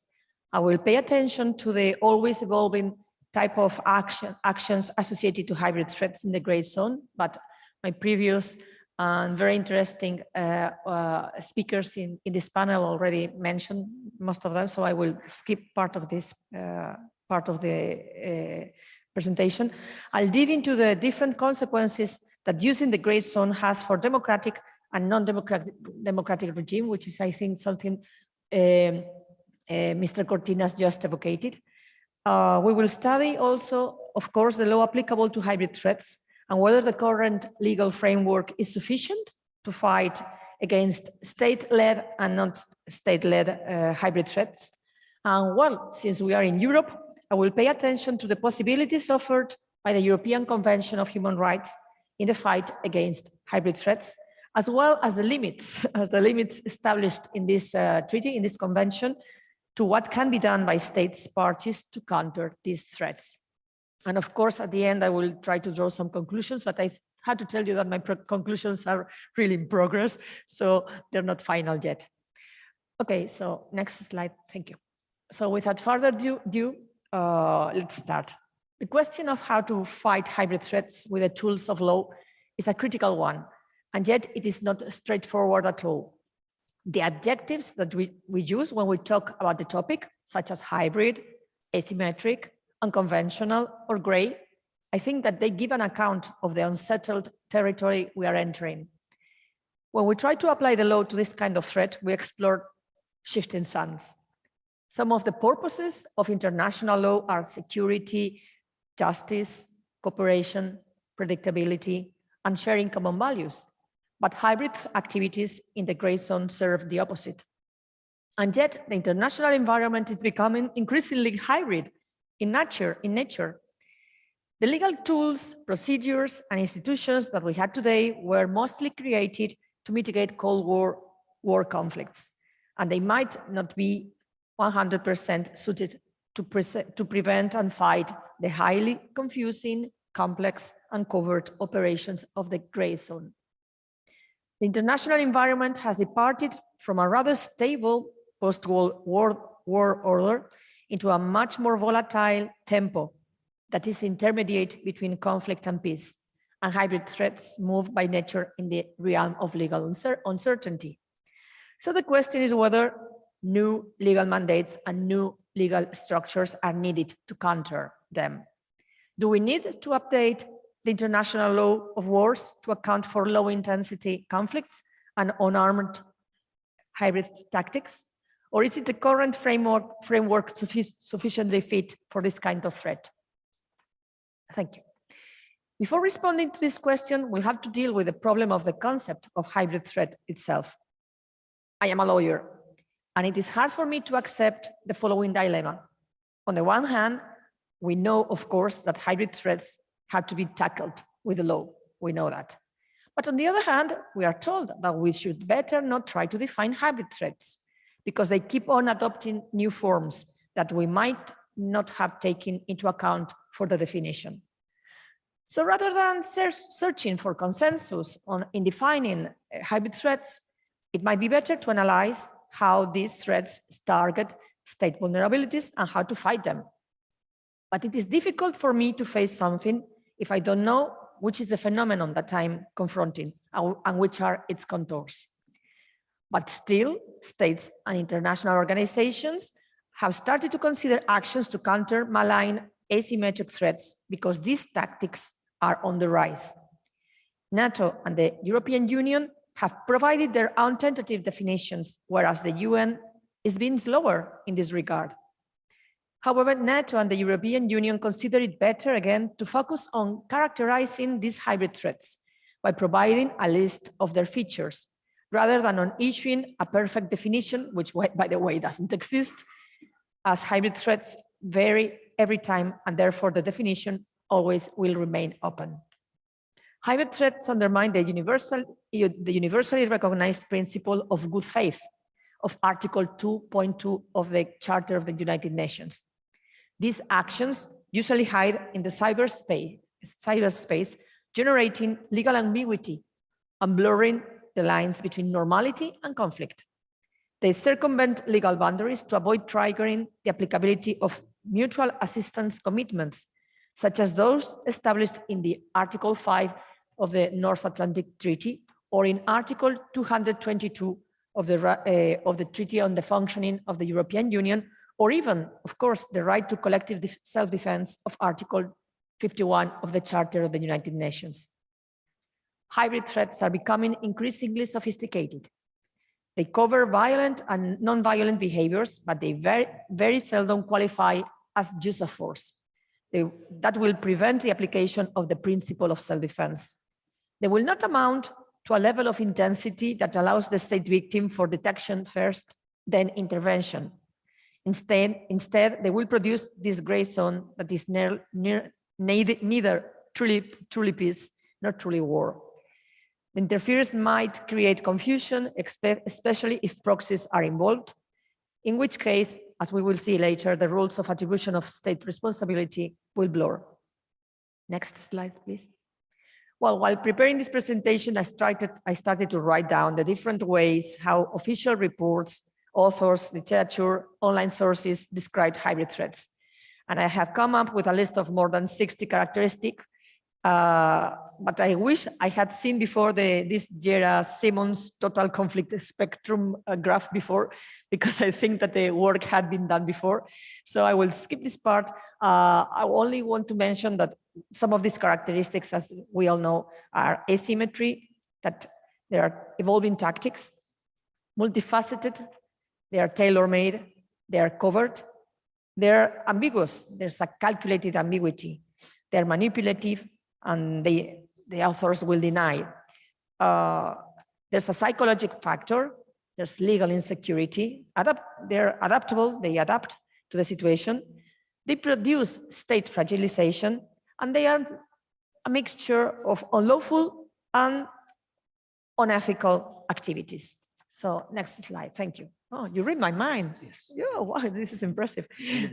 Yeah, so this is part of your task. Okay, after the completion of this open list, I realized that indeed it was really difficult to define hybrid threats. The gray zone encompasses any action, state-led or non-state-led, committed with the purpose of destabilizing a given society. And the hybrid threats of the gray zone consist of as we saw before, political actions, informational activities, cyber activities, military, economic, societal activities, whatever.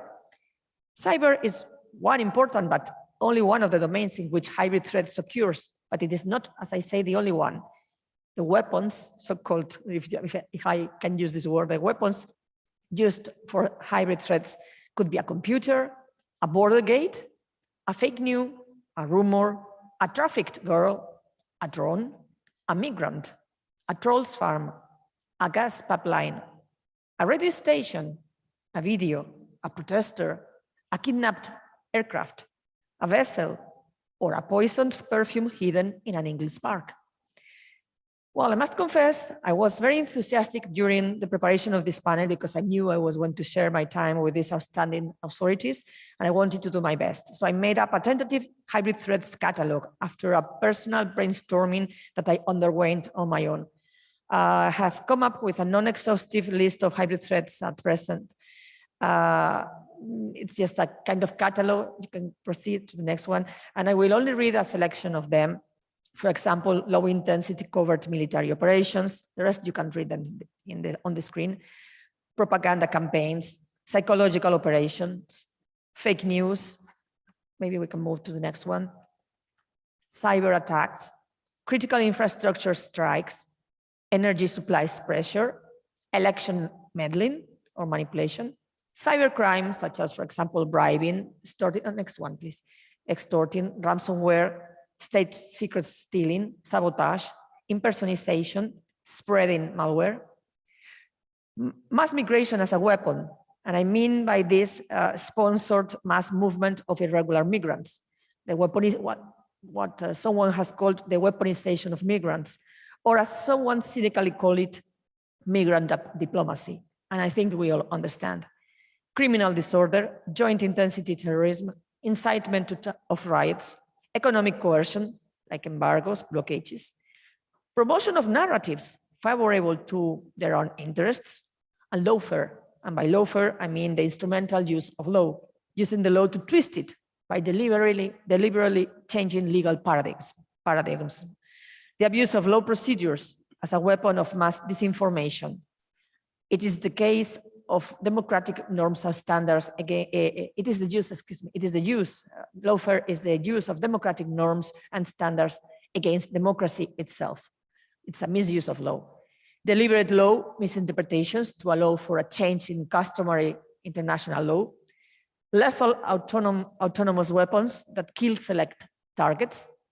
And next slide, maybe also things like maritime insecurity, deliberate attacks on the environment, strategic poisoning, as we saw in England.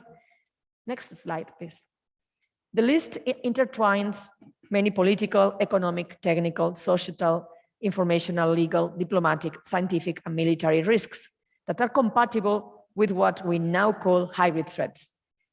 As I said, what I made up was a long list, but it is not a numerous clausus at all. And it will never be a closed list because hybrid threats, as I say, are always evolving.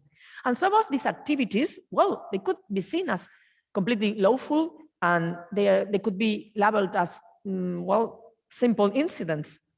Indeed, some lawful activities, such as, for example, the support of self-determination of a territory, or protecting nationals abroad, or heavily investing in a given country, or claiming sovereignty over a man-made island, or conferral of nationality, well, they are not unlawful per se, but their consequences could be unlawful. Consequences, for example, such as the recognition of a new state from the territory that is really part of another state, or the annexation of a territory, or taking full control of a foreign state finances that goes against the principle, the international principle of non-intervention in internal affairs, or the violation of the intangibility of borders, or the violation of the Convention on the Law of the Sea. This is a way to reinterpret and to create a new narrative, to rewrite international rules that were so carefully drafted after World War II. When I was completing that list that I showed you before, well, I thought to myself that any threat has a potential to become or to be labeled as a hybrid threat today, because hybrid threats are always evolving. Probably the only exception to this would be the case of a threat that is a declared war. Next slide, please. So democratic versus authoritarian regimes. Well, experience shows that unscrupulous actors confronting law-respecting states take advantage and press the latter to unimaginable scenarios. Hybrid threats are frequently used by weaker actors against more powerful ones, using a calculated ambiguity, since the rules of attribution of responsibility do not clearly apply. Like this, hybrid threats serve better the purposes of non-democratic regimes and non-compliant actors. Players using hybrid threats launch sophisticated information campaigns to undermine the credibility of law-abiding regimes. They discredit them by manipulating the public opinion of very open societies, where the flow of information is free and therefore they are more vulnerable. They produce civilian collateral damage for strategic purposes. Hybrid threats are mainly, not only, but mainly used by those who cannot meet the military capabilities of their adversaries. Therefore, their strategic logic includes asymmetric means and procedures. Next slide, please. Thank you.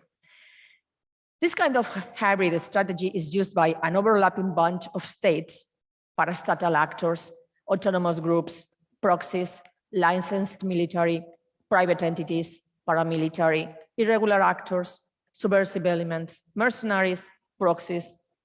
Oh, sorry, I think I mentioned proxies twice. Contractors, criminals, partisans, terrorist groups, drug dealers, hackers, many of them state-affiliated hackers, by the way, activists, protesters, entrepreneurs. Many of these non-state act under foreign influence or under foreign orders or sponsored by a state. But that is not always the case, and sometimes they act without state sponsorship. Authoritarian regimes are more easily disposed to use hybrid threats and proxies because they are less constrained and have more centralized and flexible decision-making processes than democratic counterparts. Could we go back to the previous? Yeah, thank you. Hybrid threats undermine the very core of democratic societies because they are planned so that citizens mistrust their institutions. They erode confidence on democracy and jeopardize social cohesion on both democratic states and international institutions. The center of gravity of hybrid threats is the target population, and the latter will be more vulnerable in open and rule of law abiding societies. It has been argued that hybrid is becoming the standard for disrupting a society's ability to function. The inherent ambiguity of hybrid threats not only poses security problems, but it creates, as we will see, challenges for those who respect human rights and stick to international law in good faith. This is why the rules of the game are being blown out by those using hybrid threats. Law-abiding actors are constrained by compliance with the rule of law and ethics, and hybrid threats users interpret this concession as a weakness. Law-abiding states are at a disadvantage because in their response to hybrid threats, they will have to respect international law and especially international human rights law. So they will not fight their adversaries under the same unlawful and unethical terms that the defaulting states or the defaulting actors. In particular, any action in reaction to a hybrid threat taken by a European Union member state will have to respect the European values as enshrined in Article 2 of the Treaty of the European Union, such as the rule of law, pluralism, equality, human rights. The same idea lays in Article 21 of the Treaty of the European Union, dealing with the democratic principles on which European Union international action is based. Those who plan a hybrid threat base their strategy in the idea that the state victim will stick to the law and to ethical standards. As a result, democratic states will be, as I say, more vulnerable to the legitimization, to citizens' discredit, and to international negative reactions. While authoritarian states will have nothing to lose or less to lose because they are not accountable to their population. So I go now to the applicable law. Wow. By annexing Crimea, Russia breached a sacrosanct principle of international law. By rejecting the application of an international ruling of the Permanent Court of Arbitration against its interests, China is also challenging another important principle of international law. By using mercenaries in Georgia, Syria, or Libya, whose activities cannot be easily attributed to Turkey, this country is obtaining a gain without sending troops. By attacking basic infrastructures, such as electricity in hospitals or the social security system, hackers are exposing Spain to state services discredit and panic. By placing human shields near military objectives, Hamas and Hezbollah are preventing, especially Hamas, is preventing Israel from protecting itself from terrorism and is undermining governmental support in case Israel finally decides to shoot the objective. In Georgia, the biased provision of passports to residents in Abkhazia and South Ossetia allowed the state issuing these passports, Russia, to claim a right to protect nationals abroad and to support these regions in declaring independence from Georgia. Russia is a leading example, as also Dr. Osawa mentioned before, in the use of legal arguments as a means to support hybrid tactics. One tactic is to generate doubts on whether an act is legitimate under international law and cause hesitation among opponents until it is too late to act. Confusion helps change the narrative and also changes established norms by trying to create a new norm of lege ferenda. So the question is as follows. Is the existing international law enough? Is it sufficient to cover current hybrid operations, or should new norms be negotiated by the international community?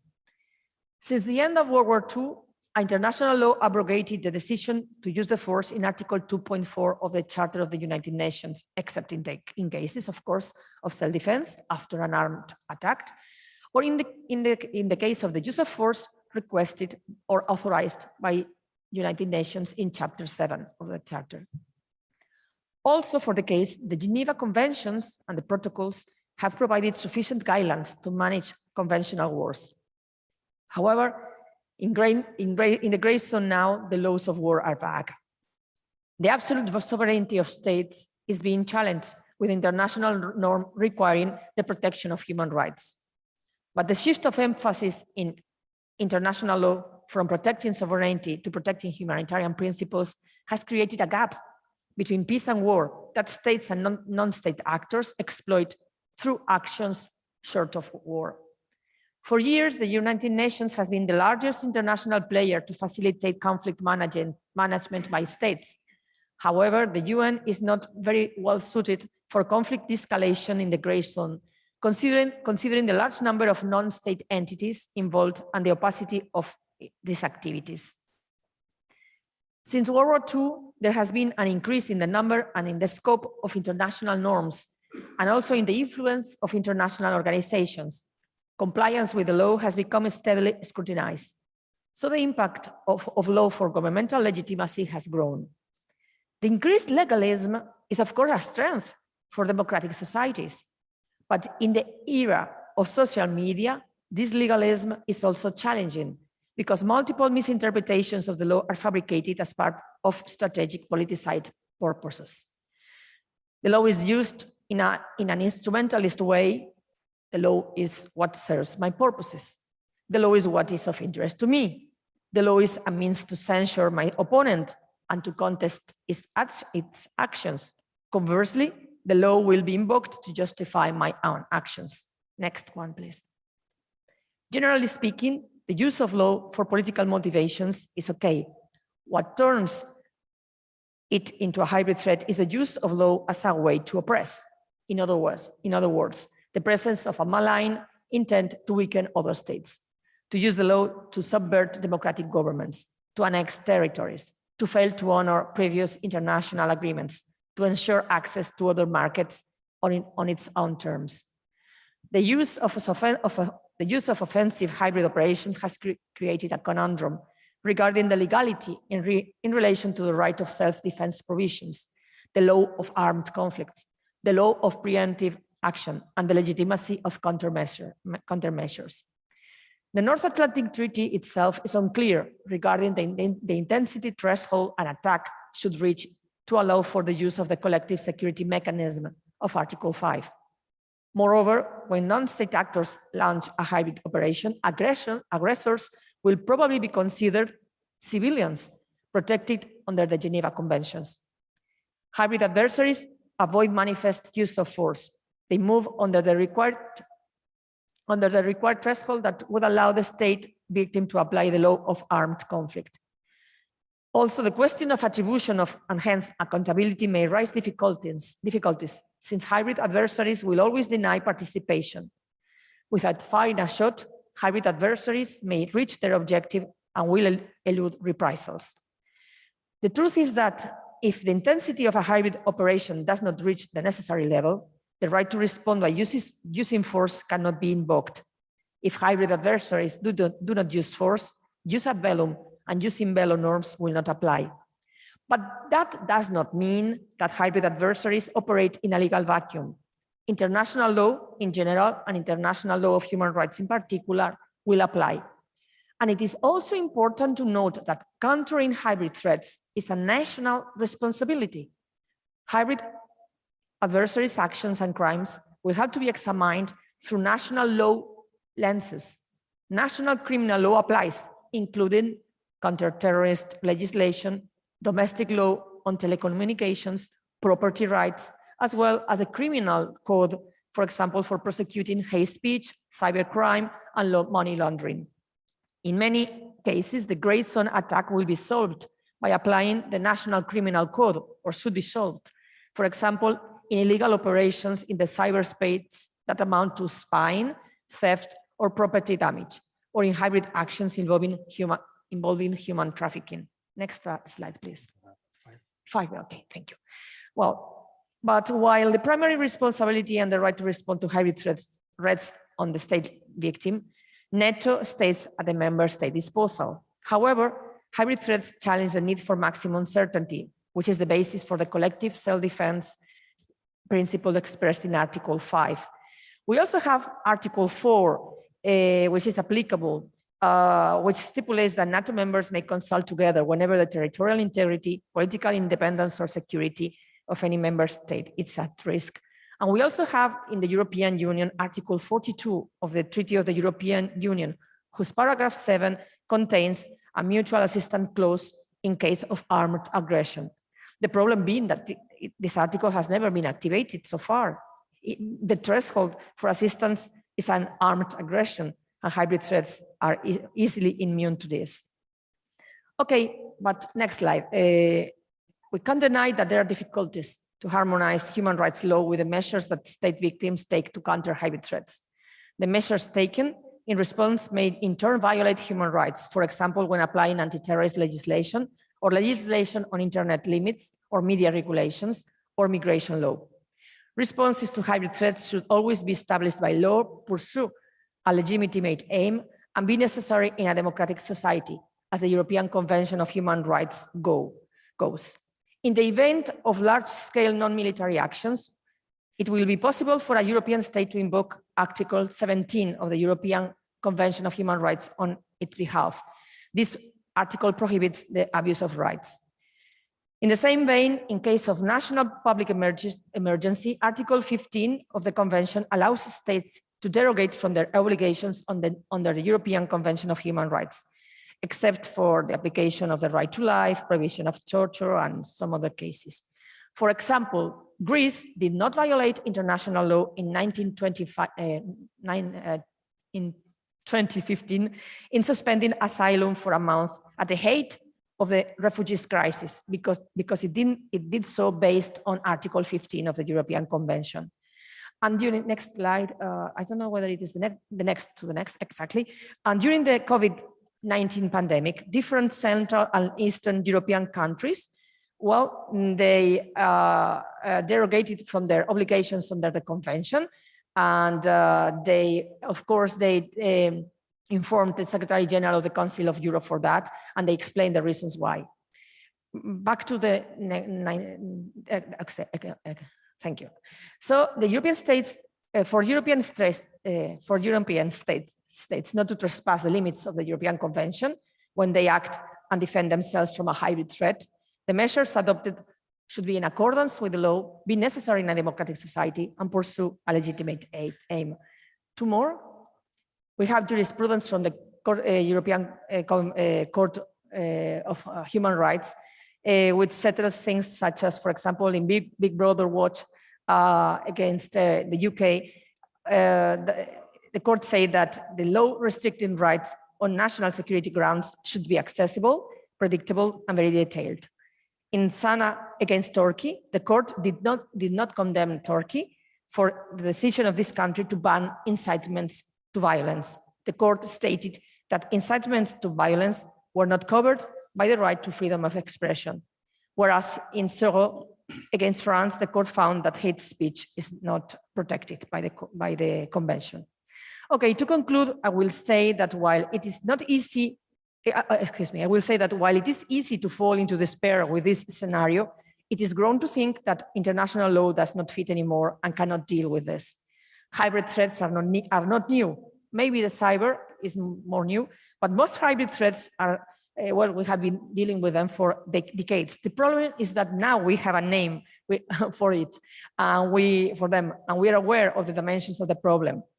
And I'm afraid that anything qualifies for a hybrid threat today, with the exception, of course, as I mentioned before, that the use of force. International law is needed more than ever, because I do not think there is an alternative for fighting hybrid threats beyond international law. Of course, norms have to be updated because secret societas seek use. Maybe the thresholds for the use of force will need some kind of updating. Our international institutions such as the UN, Council of Europe, NATO, and the European Union will need to focus more and adapt their structures and processes to these new threats. However, finding consensus for reform will be more difficult, and I'm afraid that could be the topic for your next seminar. So thank you very much.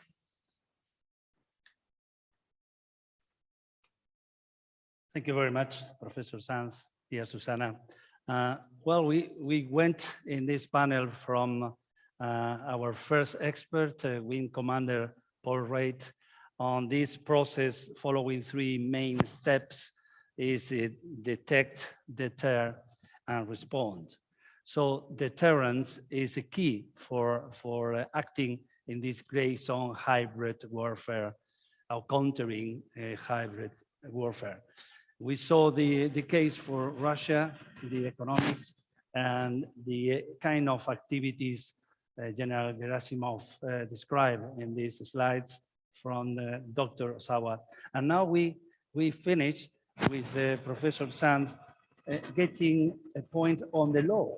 So we know that, and it was my question, what kind of actors we can expect in the gray zone? Only states? Well, we learned that is also non-state actors, but how to apply a law which we as states and the international rules are obliged to, not to follow. To those who are acting in the gray zone using many tools and not affected by the deterrence of the law. This is a big question I just leave for you in your thinking. So now we can start with a Q&A period. We have about 15 minutes for questions and answers. So Carlos, we have any question? First, Sarah, you want to have a first question or pass? Okay, Carlos.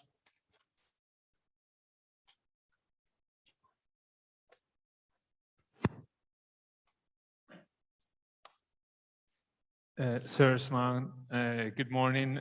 So we got an online question, and the first online question has been asked by OF5 Pareja from the Spanish Training Command and goes to Lieutenant Colonel Wright. So the question is as follows. I understand that hybrid threat is to be tackled at the highest level and through all instruments of power. Nevertheless, planning considerations should be taken into account at the operational level. But what are the key elements and differences between conventional planning and counter-hybrid operation planning? Thank you, Lieutenant Colonel Wright. Please turn on your mic and the floor is yours. Thank you, sir. Great, thank you very much, and thank you for a really good question that got me scrabbling around, looking through my notes when I saw that pop up in the conversation bar. Yeah, I think what's really interesting is if we look at all three presentations that we've had so far this morning, is they've all been, I think, in the same space, but with a slightly different perspective on things. So that is probably the first thing I'd bring out is that the changes when we're talking between conventional planning and planning for the grey zone to tackle hybrid warfare threats or hybrid warfare actions, they're not major changes. It is just looking at the same things in a slightly different way. And the way that it helps you look and understand these things and be able to better deal with these challenges is by having that understanding, but is broadening your understanding. It is bringing in those other viewpoints. And I found it fascinating this morning listening to the two other excellent presentations, because there was so much in there that I just had not maybe considered in the past. Because in the military sphere, you're focused on traditional military ways of thinking, and we're very good at schooling ourselves in preparing for a traditional warfighting campaign. And this is not that, but that means we've got to bring in others to get their perspectives, how they view things.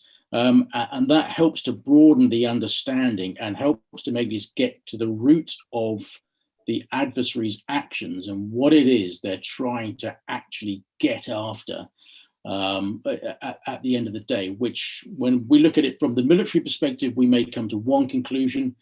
It may be right, but equally it probably is wrong, because one of the things the adversary is after is staying below thresholds where there is going to be a military response.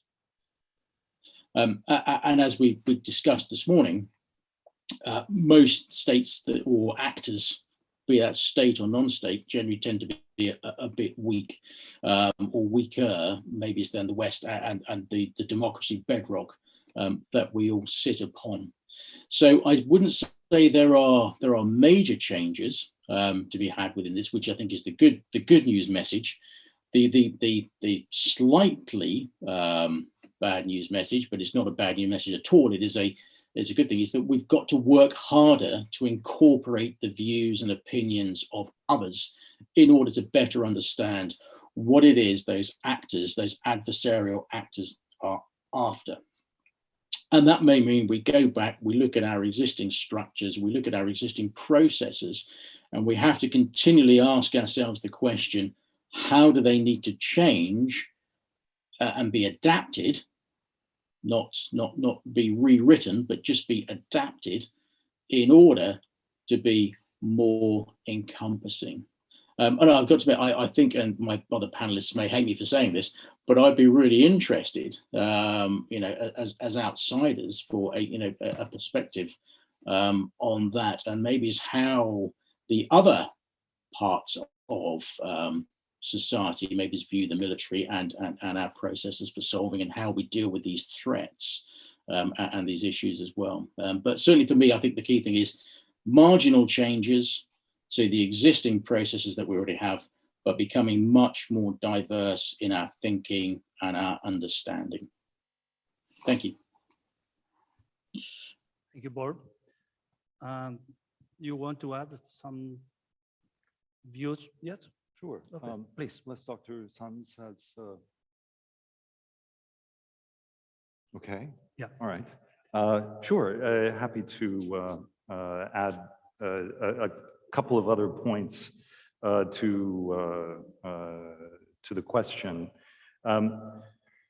I think that at least in the research and the questions that I'm looking at, one of the differences that I think would impact planning a conventional response versus a hybrid response is the political decision making when the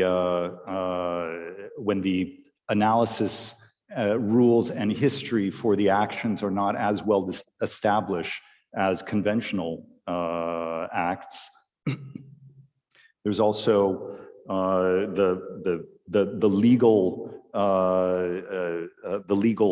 ambiguity that my colleague here went into in detail. And for NATO, I think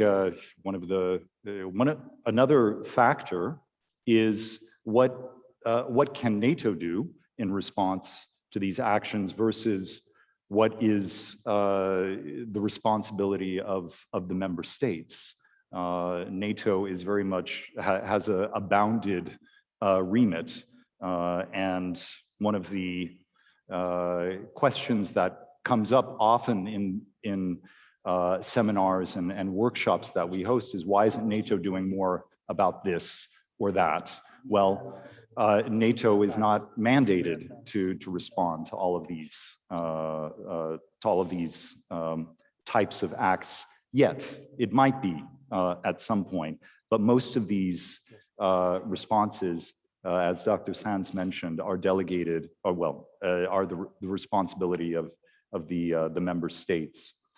I think that there's also a longer history of what deters conventional aggression versus what deters hybrid threats and acts.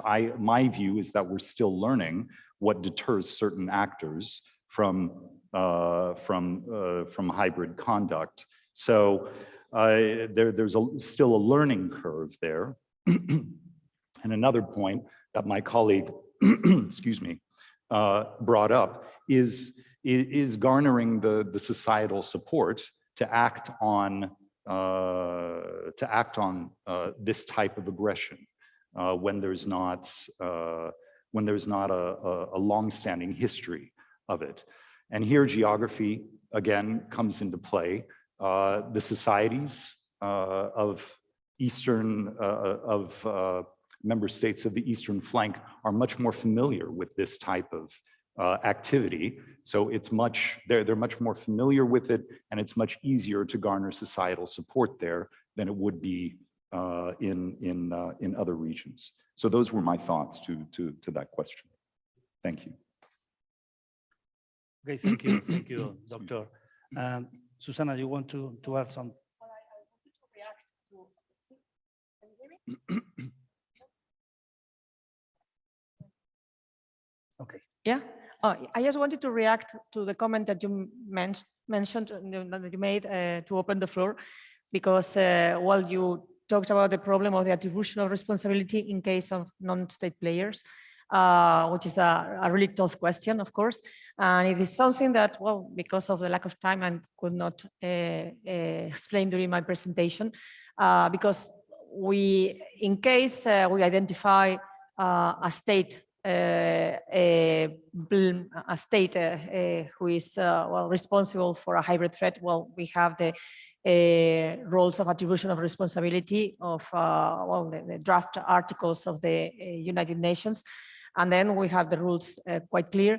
But it is true that if we are talking about non-state players, well, things can get a bit complicated. And of course, in the gray zone, the problem is always that the operations are covered, that there's this opacity, so they will hide. So the first thing is to identify who is the culprit. If we identify the culprit, of course, domestic law comes into play. Domestic law comes into play, the criminal code, and depending on what kind of action was taken, informational or I don't know, or security or whatever, well, the criminal code, a theft, will say something different.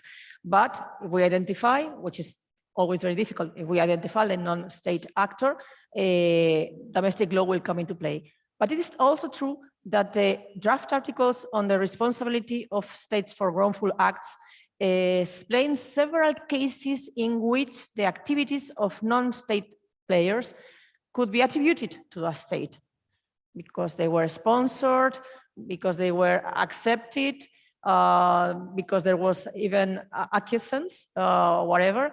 So it is not always 100% clear, but there are cases, for example, if the organ that did the action, the threatening action, if that organ was an organ of the state, but it was exceeding its mandate, of course, that will be attributed to the state.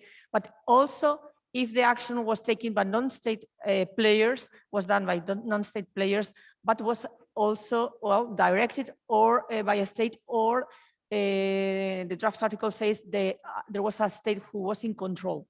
So if the state was in control, if you knew, if it financed, if it maybe didn't finance the hacker or whatever, but it just accepted the results, there will be a possibility to also to sanction this state through international law instruments. Of course, these international law instruments are sometimes a bit light, a bit in the sense that there is not an international obligatory jurisdiction in this kind of cases, but countermeasures will be can be taken, both retortion measures and reprisals, and of course something could be done also at the UN level if there was consensus in the Security Council, of course. But it is true that we have some tools, not the best ones in the world, of course, but we have some tools at domestic level and also at international level. If we can attribute that action taken by or done by a non-state actor to a specific state, that would be more or less what I wanted to say. Okay, thank you, Susana.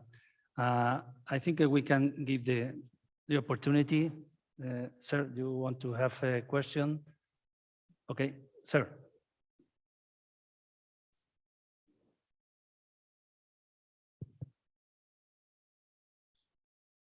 First of all, I would like to congratulate the third briefers for the outstanding presentation that they have given to us. Thank you very much indeed. I would like to raise a question to all of them. Is with the detect, deter, and respond strategy, somehow we are recognizing that the democratic nations are reactive, and that we are not going to have the initiative. Is it possible to be more preemptive? And if yes, how? Thank you.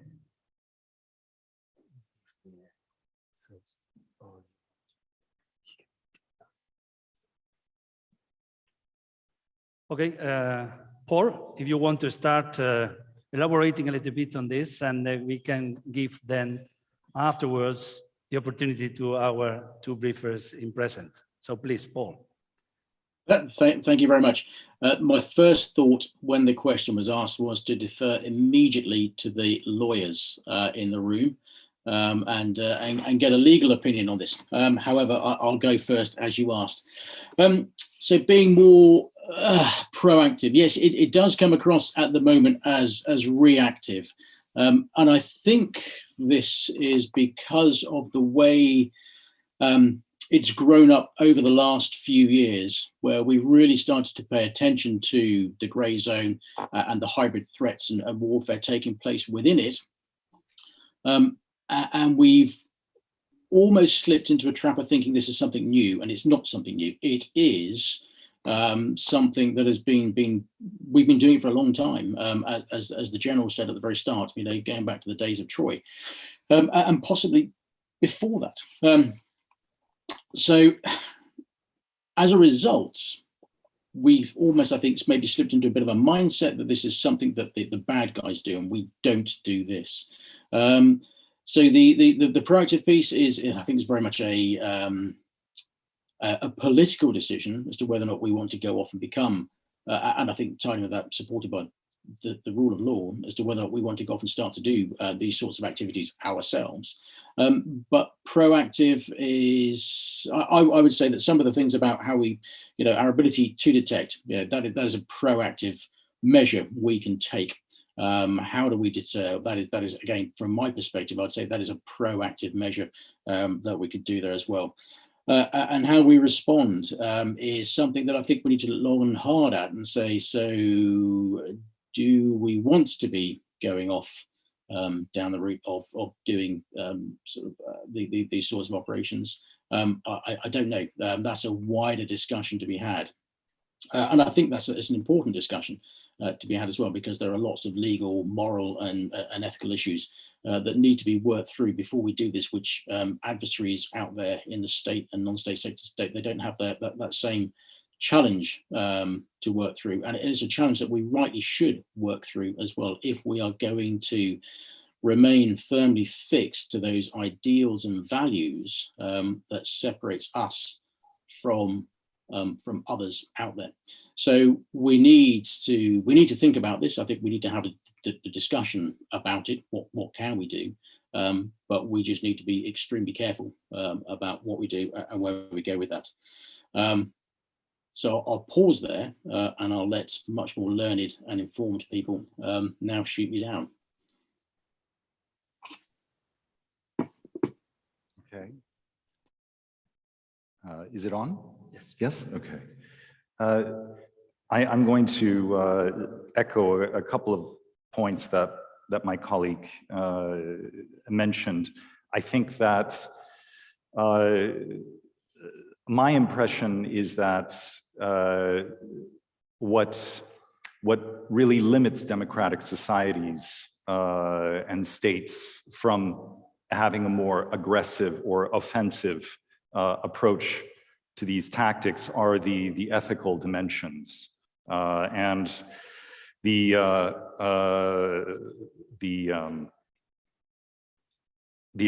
identity of being part of a society that is governed by rule of laws, these values that NATO maintains. And that's not to say that there aren't contradictions. Democratic societies are very messy, and there are oftentimes contradictions, and you can look back at the history of some NATO member states and their foreign policy positions, and yes, there are some contradictions there that Russia oftentimes likes to point out when being called on this. I think so. I think that there's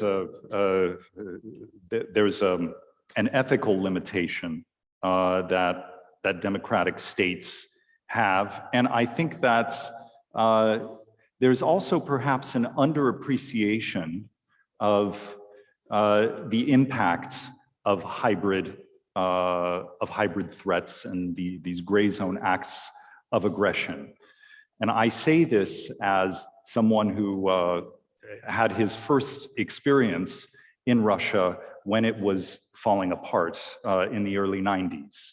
And I remember that there was an underappreciation among Western analysts of the fact that the Soviet Union could actually disintegrate because of X, Y, and Z factors. And I think that this is something that, this is just my view, I think that this is something that drives some of the policymaking and some of the strategizing on the Russian side, very much cognizant and very much aware of how societies are very fragile. They can be fragile, and there are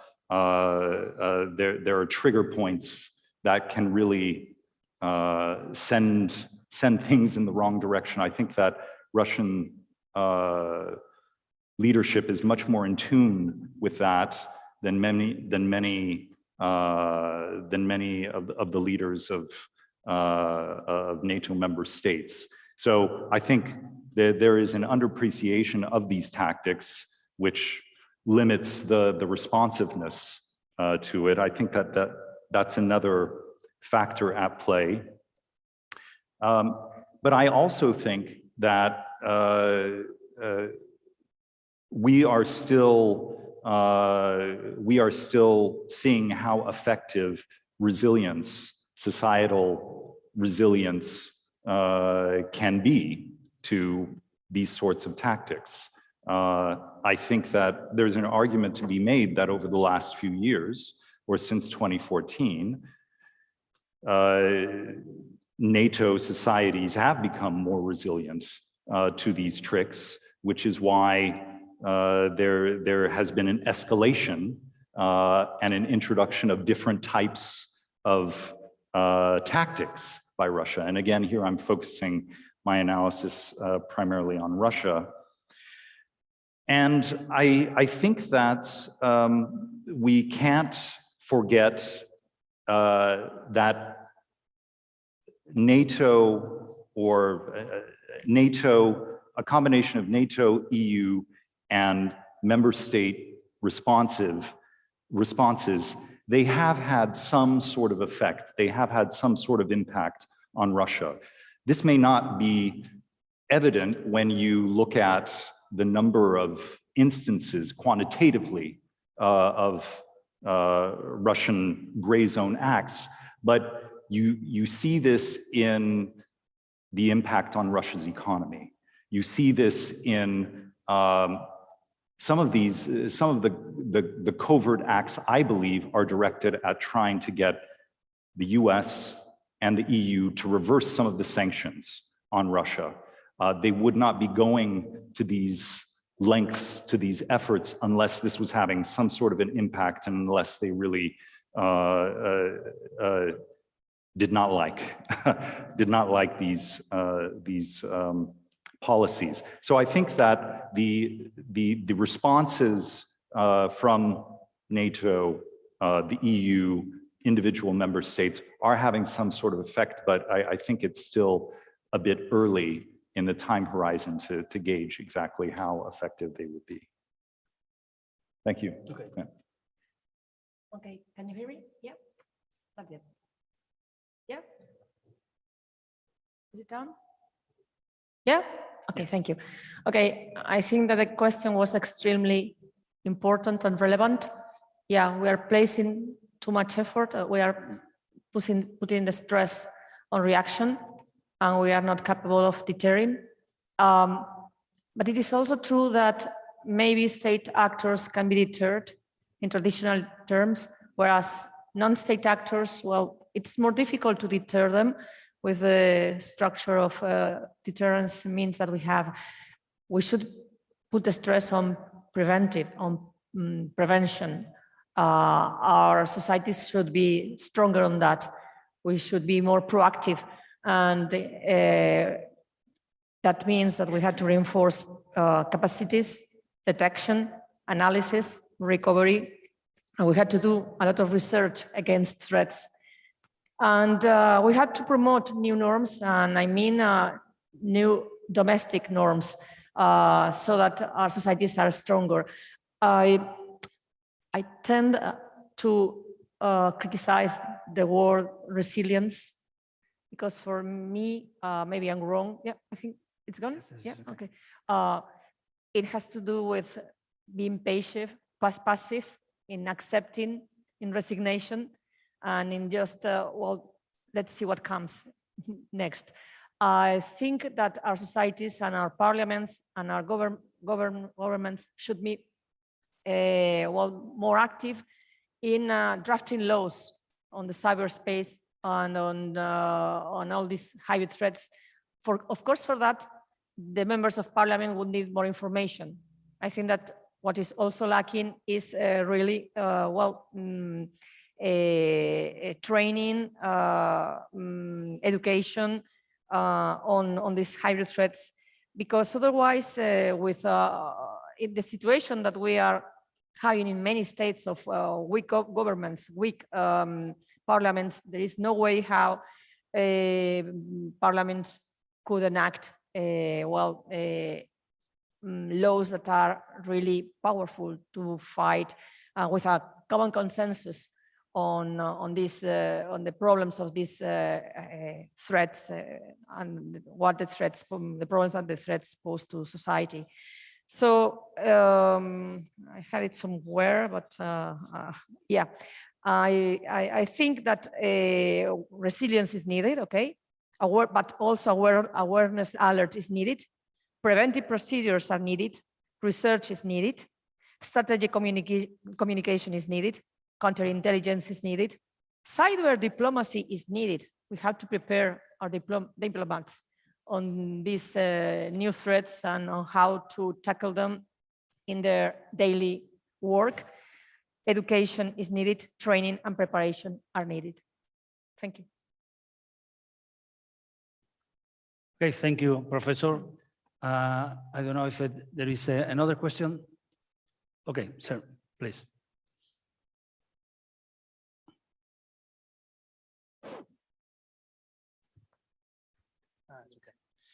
So, good morning. First of all, I would like to second General Altozano, expressing our appreciation for the excellence of everyone's presentations. My question, comment is mostly related with your last comments about resilience. I would try to cover that in 2 days' time, but in my personal belief, it's not only about our own resilience or our own country's resilience, it's how can we export resilience in order to regain initiative. And I would like to see or to listen what is your comment on that, not only from a national perspective or a EU perspective, but also on the possibilities of NATO to do that. Thank you very much.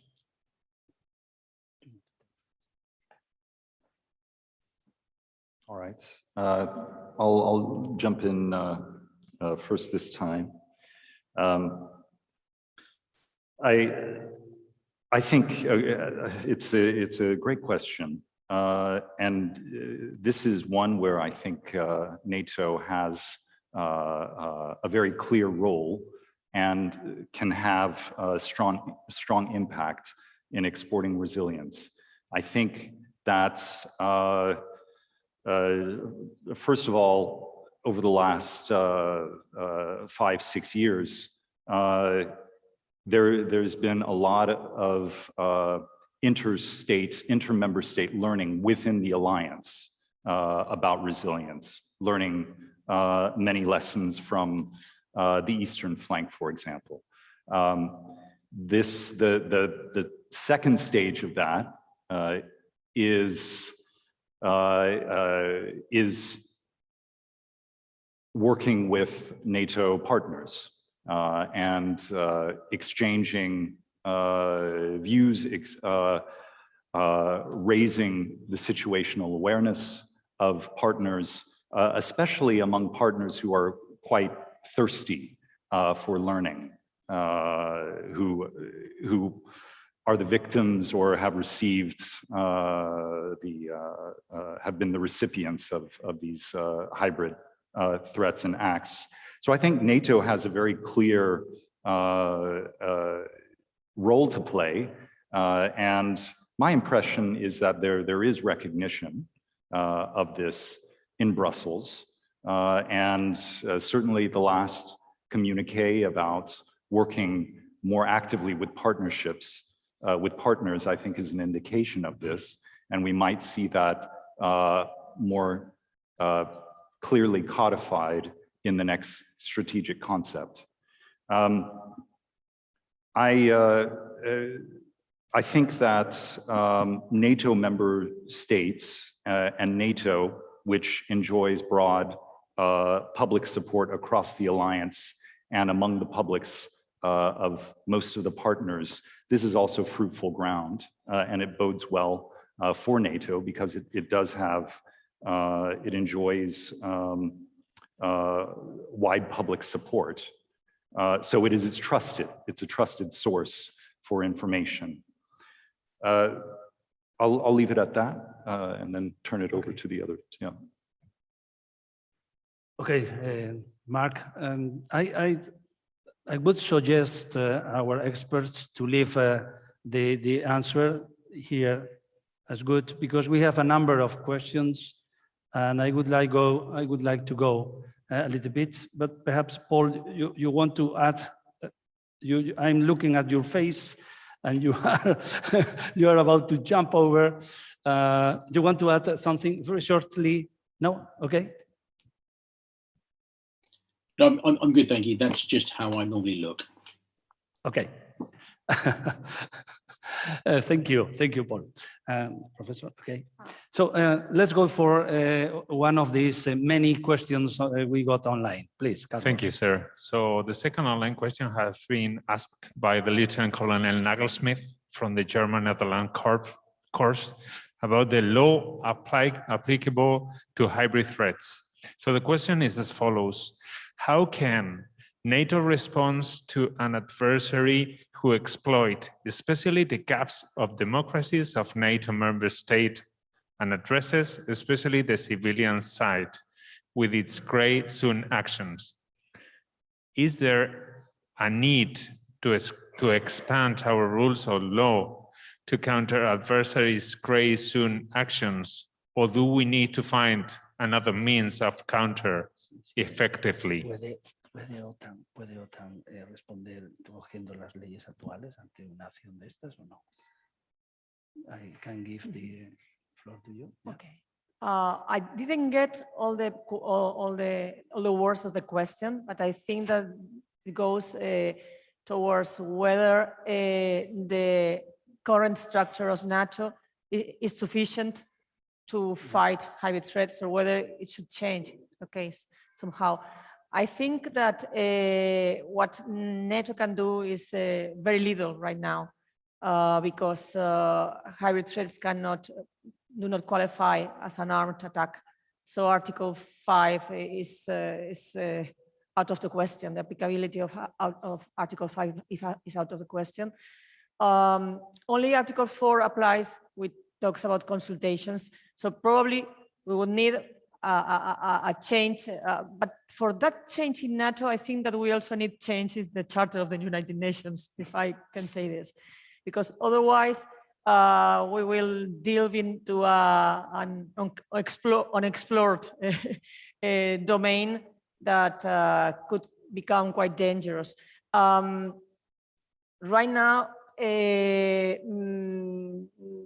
NATO can only do what it's doing, and of course supporting its members when they receive any of these attacks with intelligence, with information, with research, with of course an alert if they have it before.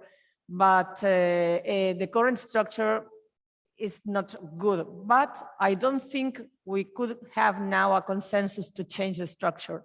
So that's an additional problem.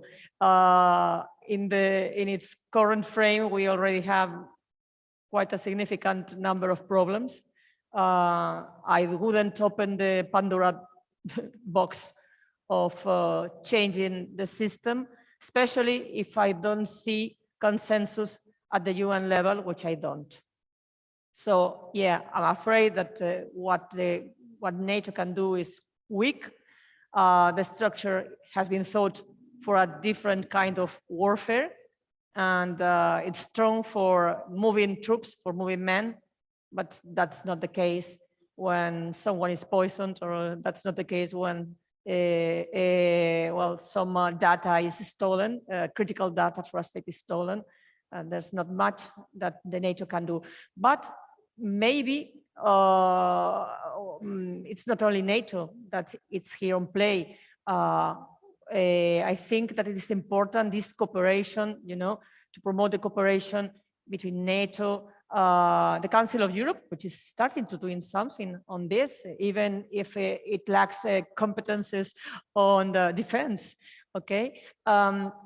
Also, the Organization on Security and Cooperation in Europe, it's doing something. So maybe there should be a mutual trust and exchange of cooperation between organizations. Let's see whether the Sleeping Beauty, the United Nations, well, starts to do something to prepare this this conference. I asked for information on the UN documents to one of my very esteemed colleagues who works for the legal department of the UN, and she said, you know, there's so little, Susana, that I can offer you. There's so little that has been done. Even the expression gray zone, hybrid threat is not used. Okay, so at the UN level, so we need more cooperation between organizations. And I don't know to what extent maybe a cooperation between the private and the public sector would be also of interest here.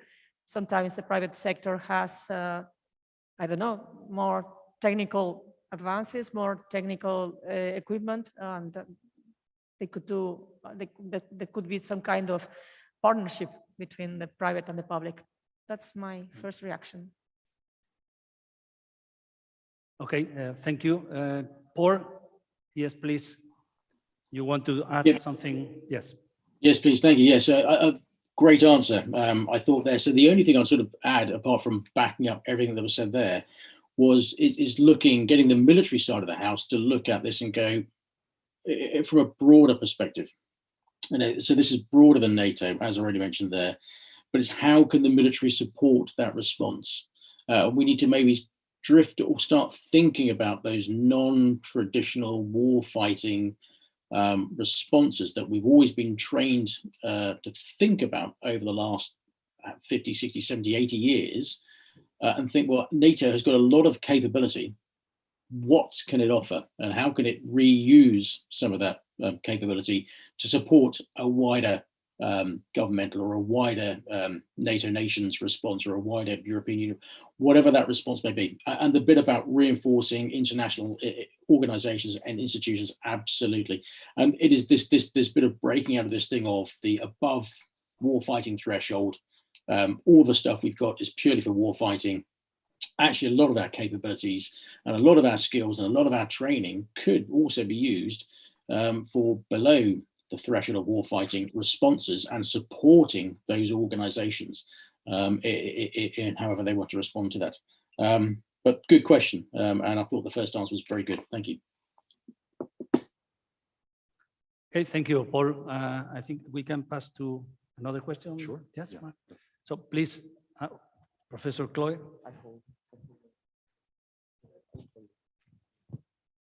Oh, you are okay. That's very kind of you.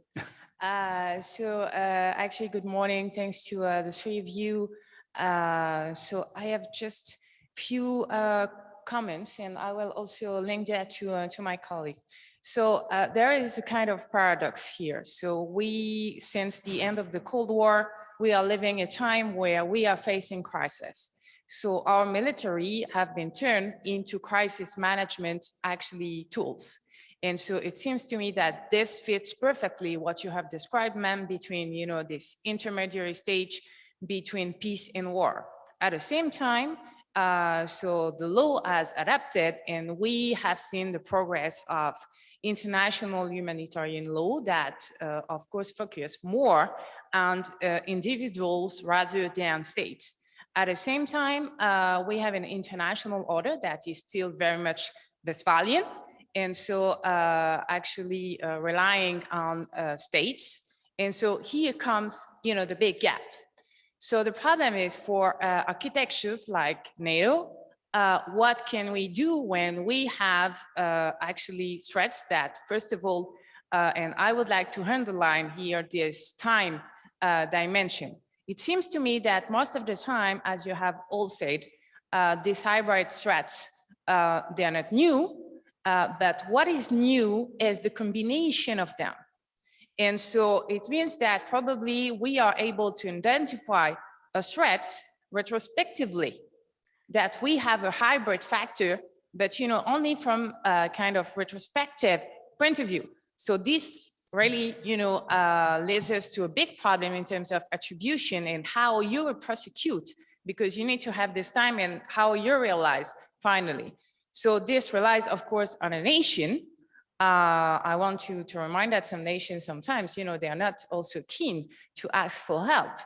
It's only up to the sovereign, you know, prerogative to ask for NATO support. That's the same for terrorism. So that's also one additional layer. We are a collective alliance, collective defense. So we cannot be proactive at all time. We are very much compelled to react, and to react when nations want that we react together. The problem is also that retrospectively, you have this time frame, you have the identification, attribution, and all this implies or involves actors that are not the traditional NATO, I would say, stakeholders. The problem is that this relies very much on justice, police forces, and at the same time, those are not the traditional, you know, NATO components. So here we have probably something pledging for a bigger EU role, but at the same time, you know, EU has not this robust, I would say, defense or security policy or even mandate. You have mentioned that, ma'am. So what is, according to you, the possible improvements in terms of coordination? Because obviously here we need to have coordination to cover the full spectrum. So going very soft, national, involving EU at a point, and maybe last stage when we go for, you know, more aggressive actions, we need robust responses, and so to involve NATO. But what would be, you know, the chain or the mechanism that will actually improve this coordination? At least I see that having a common terminology between hybrid warfare, you know, on NATO side and hybrid sets on the EU side would be, you know, a good step. But I'm sure that my colleague has actually some compliments in terms of police enforcement, because that's a bit the point that we have not addressed in this panel, and I guess that it's essential when we are speaking about hybrid. Thank you. Good morning, everyone. I'm the director of the NATO Stability Policy Center of Excellence. Indeed, I'm introducing my speech tomorrow. There is a huge elephant in the room: policing, law enforcement. Lieutenant Paul Reit, if I understood well, has got a police background. So NATO is equipped with a policing tool, which is stability policing, first and foremost. So this is a reply to you, Professor. On the other side, you know, law enforcement can play a very important role in countering most of this aggression, because as we said, the first line of defense on the gray zones, on the aggression of gray zone, should be law enforcement. If law enforcement work, we can react, we can absorb the attack, this resilience, and counter-react. If indeed law enforcement is always proactive, we cannot wait the criminals. So I will make, if I may, just a comment on this. Don't forget police. Police are a pivotal asset, both in NATO, because we bring the police dimension within military operation with stability policing, my subject matter by chance, but even back in the countries, in sovereign countries. So there is not an Article 5 operation, as we said, but if the police work, if the police are effective, they do have the capacity to counteract. Think about the Novichok attempt of assassination in the UK in Salisbury in 2018. The UK police were effective in investigating the case, and then all together in unison, the UK and other friendly country took several actions against Russians with the sanctions, as we mentioned before. So sanctions are another tool. But once again, when we go back to our countries, prosecuting these criminals is more effective than shooting a couple of missiles. Thank you.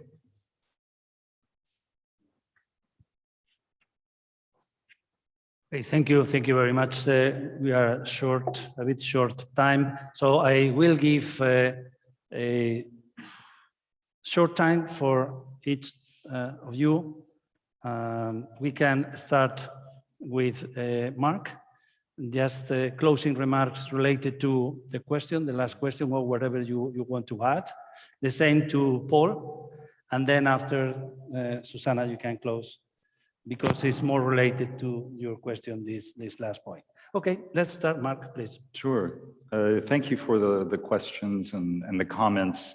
I'll just address one point, which maybe touches on both of your questions, and that is how can NATO work more effectively with partners? On the one hand, the example of the EU, particularly for regulation on the regulation side of things, and on the other hand, with law enforcement at the member state level, and what would be some of the mechanisms for that? I think that I tend to be still a bit underwhelmed by NATO-EU cooperation, but my colleagues are letting me know that there is progress being made. The fact that NATO staff can actually walk into an EU facility is already progress being made. Okay, that's fine. I was able to walk into an EU facility as an American to do academic research many years ago. So I was a little underwhelmed by that example. But still, I think that over the time horizon, the greater interaction that takes place, and here I'm drawing from from social theory, the greater socialization and cross-pollination that takes place, institutionalization will then follow. So regardless of what the mechanisms are, I think that at this point, even trial and error is better than nothing, and will help to identify what works and what doesn't work.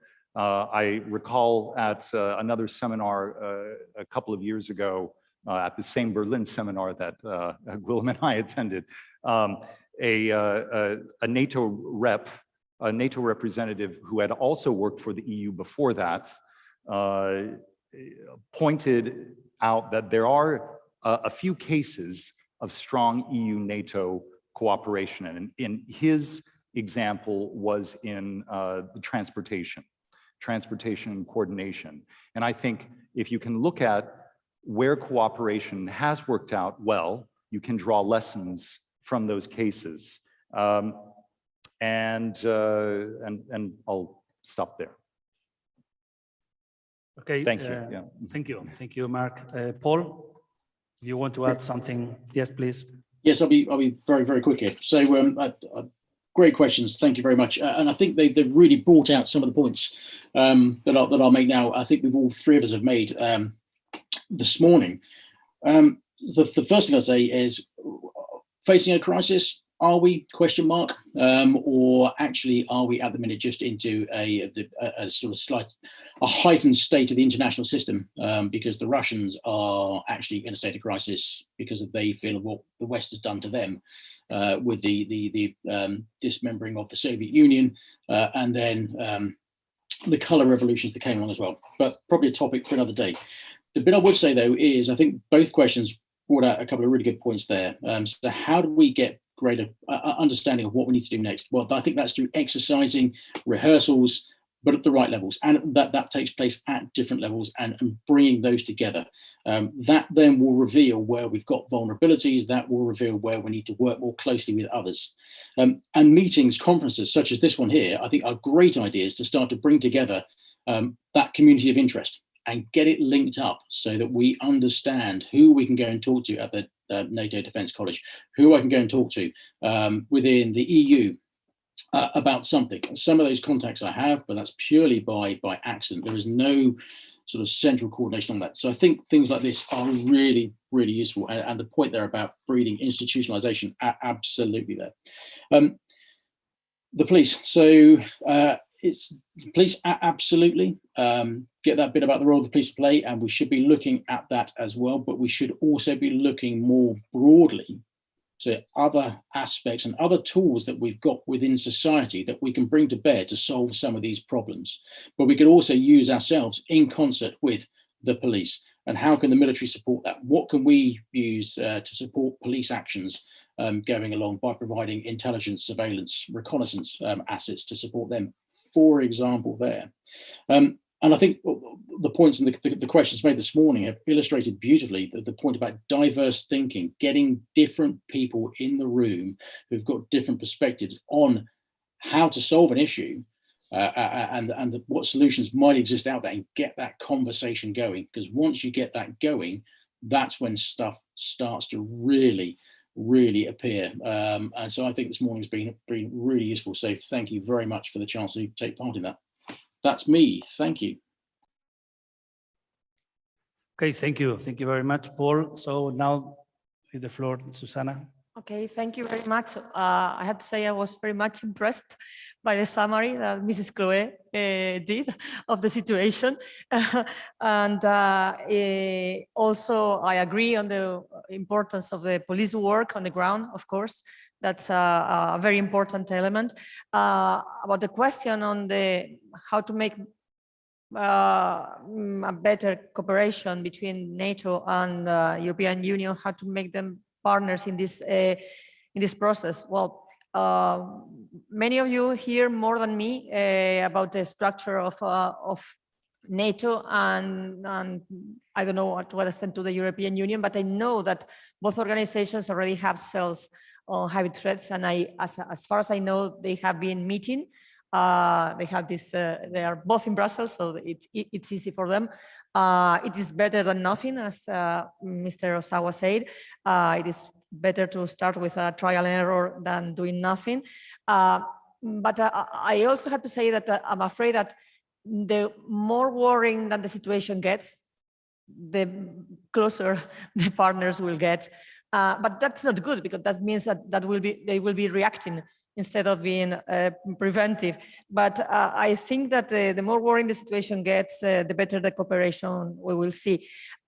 I don't want to make a pessimistic analysis, but from what I see within the European Union, in other topics, for example, in cooperation in internal affairs, or in cooperation in migration, or cooperation, for example, in judicial affairs, sometimes member states of the European Union have very different point of views, and they don't want to share information. They don't want to share information on very strategic points of their internal policies, and there is no mutual trust, and we have seen it even, I don't know, in extradition processes between Belgium and Spain.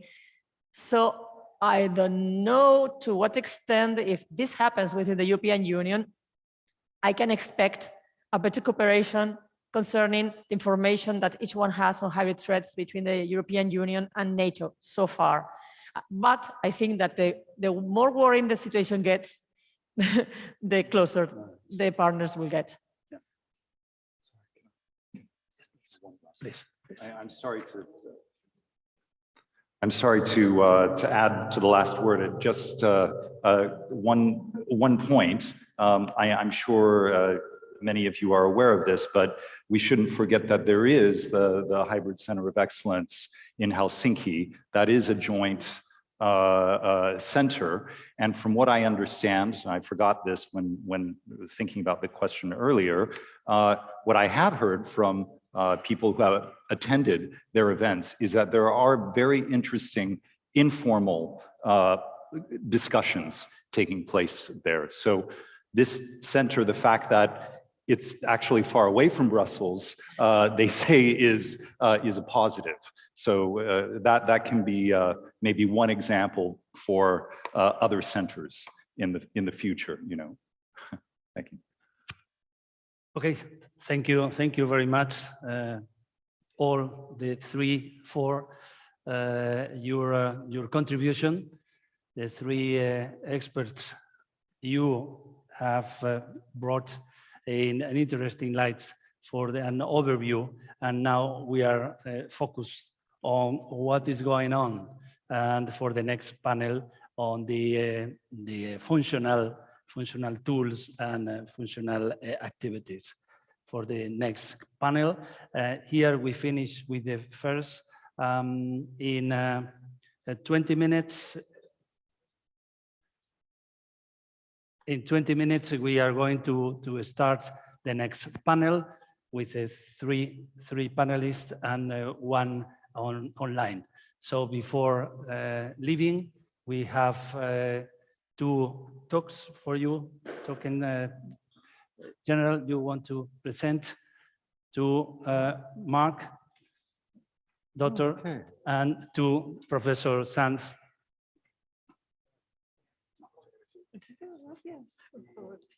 And Paul, you will receive yours, don't worry. So this is just electronically for you. Thank you very much.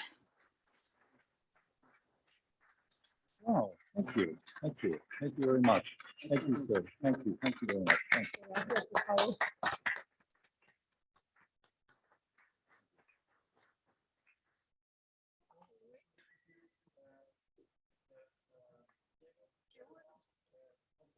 Ah, you haven't. I was jealous of your fan. Great. This is great. Thank you. No, pero que me encanta. No tiene. She got two. Oh,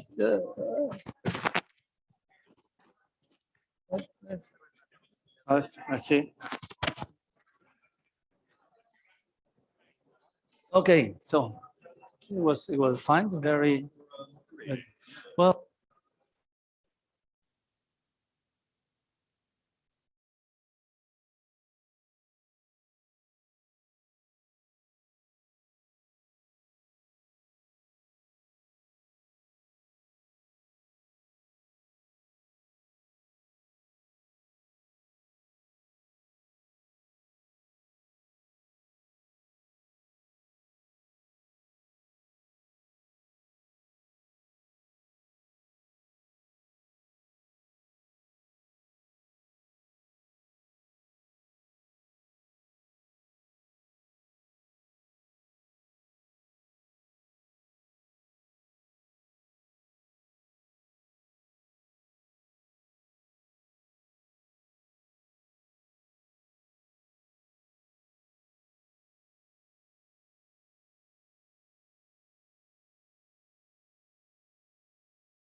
Voy.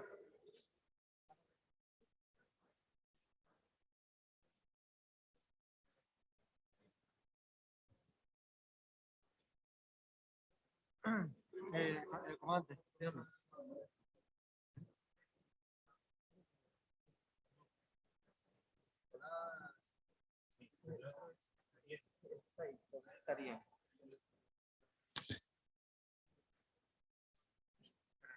Mr. Pascual, Colonel Tarien, this is Mayor del Rio from Santo Domingo Barracks. Can you hear me?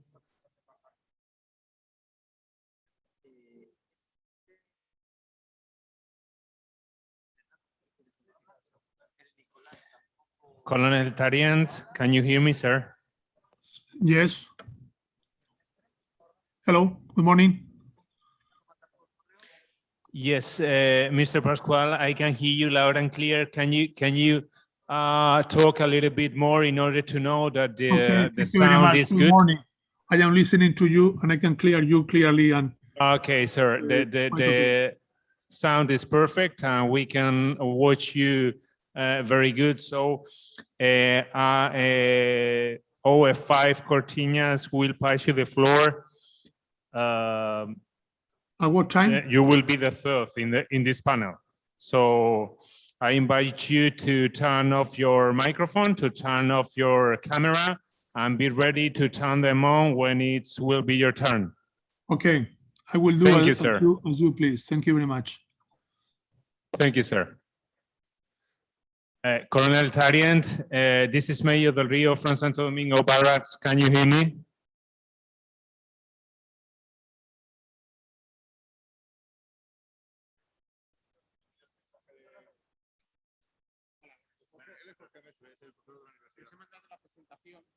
Sí, lo único que se la han enviado, si no me equivoco,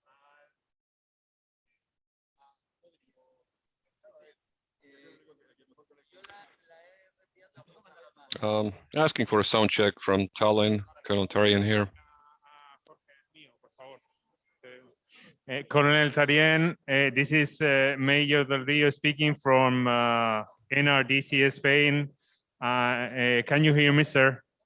I can hear you well. Can you hear and can you see me? Thank you, sir. Can you turn on your camera, please? No, I thought I had, but I'll try. Oh, there is an extra T in the end of my name. It's the Tarian. Yeah, can you delete that T from the very end?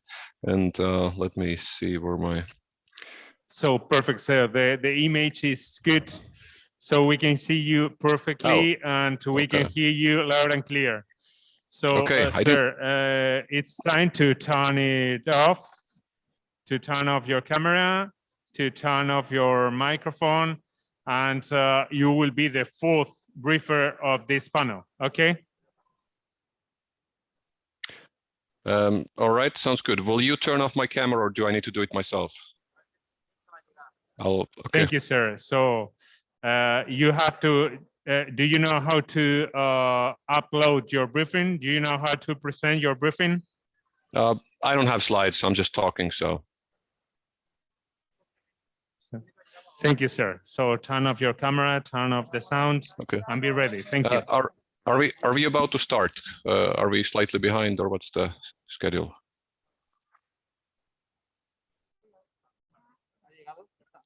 A ver, es el PDF.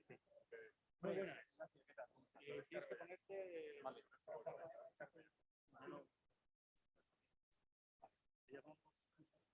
¿Tienes? Sí, lo descargas en PowerPoint, ¿sabes? Bueno, no, es el PowerPoint, me he equivocado, ¿eh? Ese es el que tiene la imagen. ¿Tú vas pasando las diapos? ¿Tengo alguna señal? Está el pasador ahí, pero si dices next, los otros. Dices next. Ahora sí ha entrado esa. Ha entrado esta otra. Sí, ya está. Una cosa, el embajador Nicolás de la parte, igual que Jack Tarien, antes se ha conectado, lo hemos visto en pantalla. Sí. Hablará también sin problema. Sí.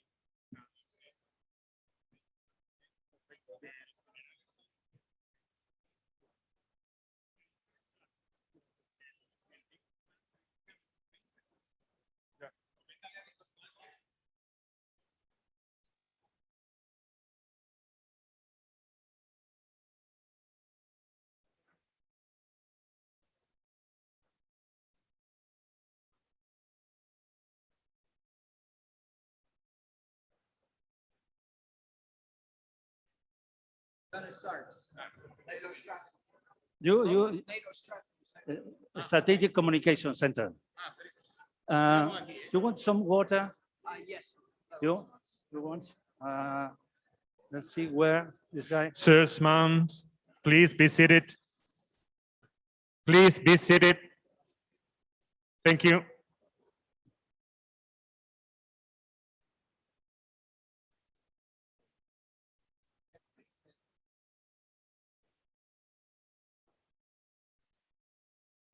Perdón, ¿tienes inconveniente en tener la puerta abierta aquella para que haga un poco? Sí.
La dirección.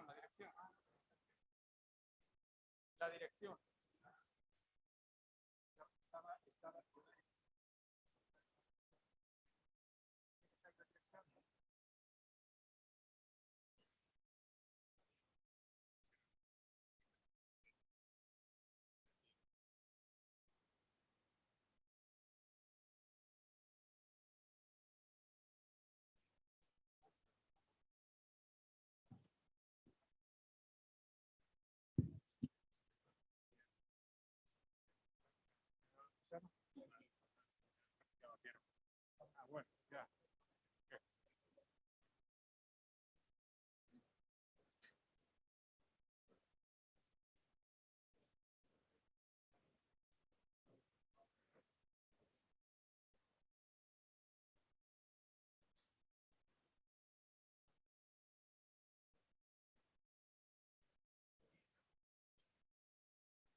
Okay.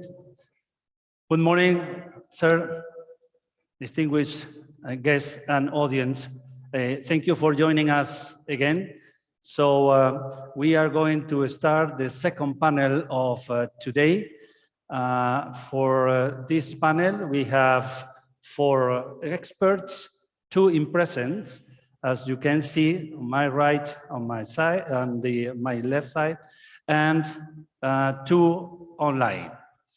The session for this second panel is going to focus on the functional areas.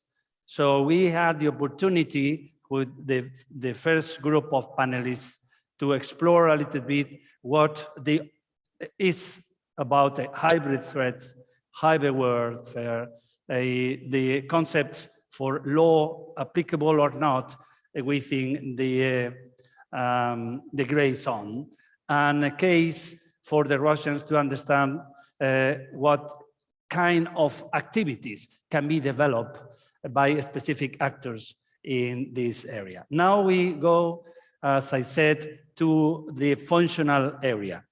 For doing so, we are very lucky to count on 4 experts on a very specific subjects, and there will be the information environment, there will be sanctions, economic or through the law, will touch again the threats of a hybrid nature. And at the end, we have an expert to explore a little bit the cyber operations. Okay, without taking more time from our experts, I'm going to introduce you the first panelist. First panelist is Yanis Sarts, on my left-hand side, and is the director of Strategic Communication Center of Excellence, NATO Center in Riga. Yanis Sarts was appointed as a director of the NATO Strategic Communication Center of Excellence in July 2015. So you are already experienced director in this arena. It's good to have your experience here, Yanis. The center is a multinational cross-sector organization which provides comprehensive analysis, advice, and practical support to the alliance and allied nations. Some there is focusing on are the early signals of hybrid warfare. We talk about with our expert, Commander Paul Reit. Yanis is an expert has been invited to speak to representatives of the National Parliament of the Federal Republic of Germany, to give a testimony in front of the Senate of the United States, as well as the Parliament of the United Kingdom. Oh, sorry, the Kingdom of Spain in Madrid. Yanis began his career in the Ministry of Defense in 1994, has been heading the defense section of Latvia's delegation to NATO and the European Union in Brussels, and also being a special advisor to Georgia on defense reforms and NATO integration plans. Mr. Sarts has also led the Latvian government's efforts to increase its security and defense in cyberspace. As chair of the National Cyber Security Board, Yanis was responsible for formulating and overseeing the implementation of Latvia's cyber security policy. Okay, Mr. Sarts, Yanis, please, the floor is yours. Well, thank you very much. And I'll have to shorten my bio, otherwise I start feeling very old when I hear through all the list of that. First and foremost, General, thank you for the invitation and the possibility to take part in this conversation together with such a splendid group of panelists.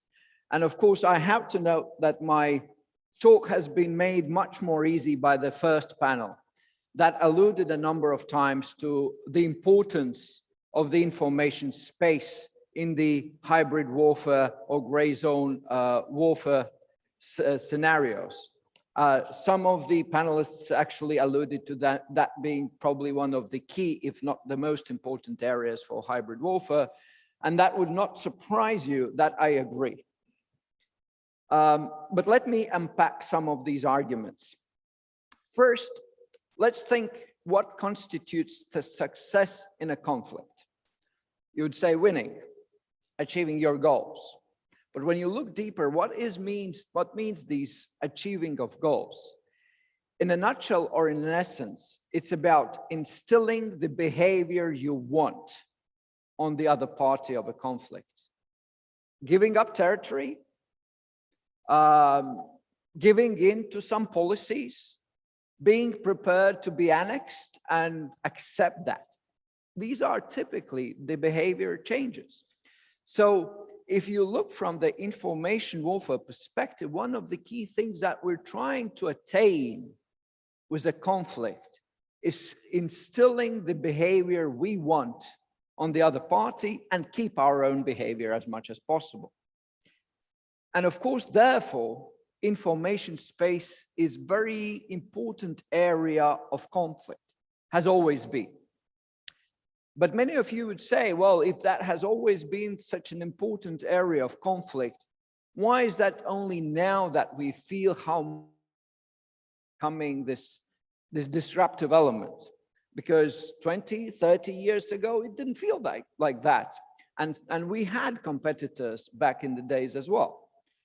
The difference maker is the fact that these new emerging technologies have changed the information space. The information space is undergoing profound revolution.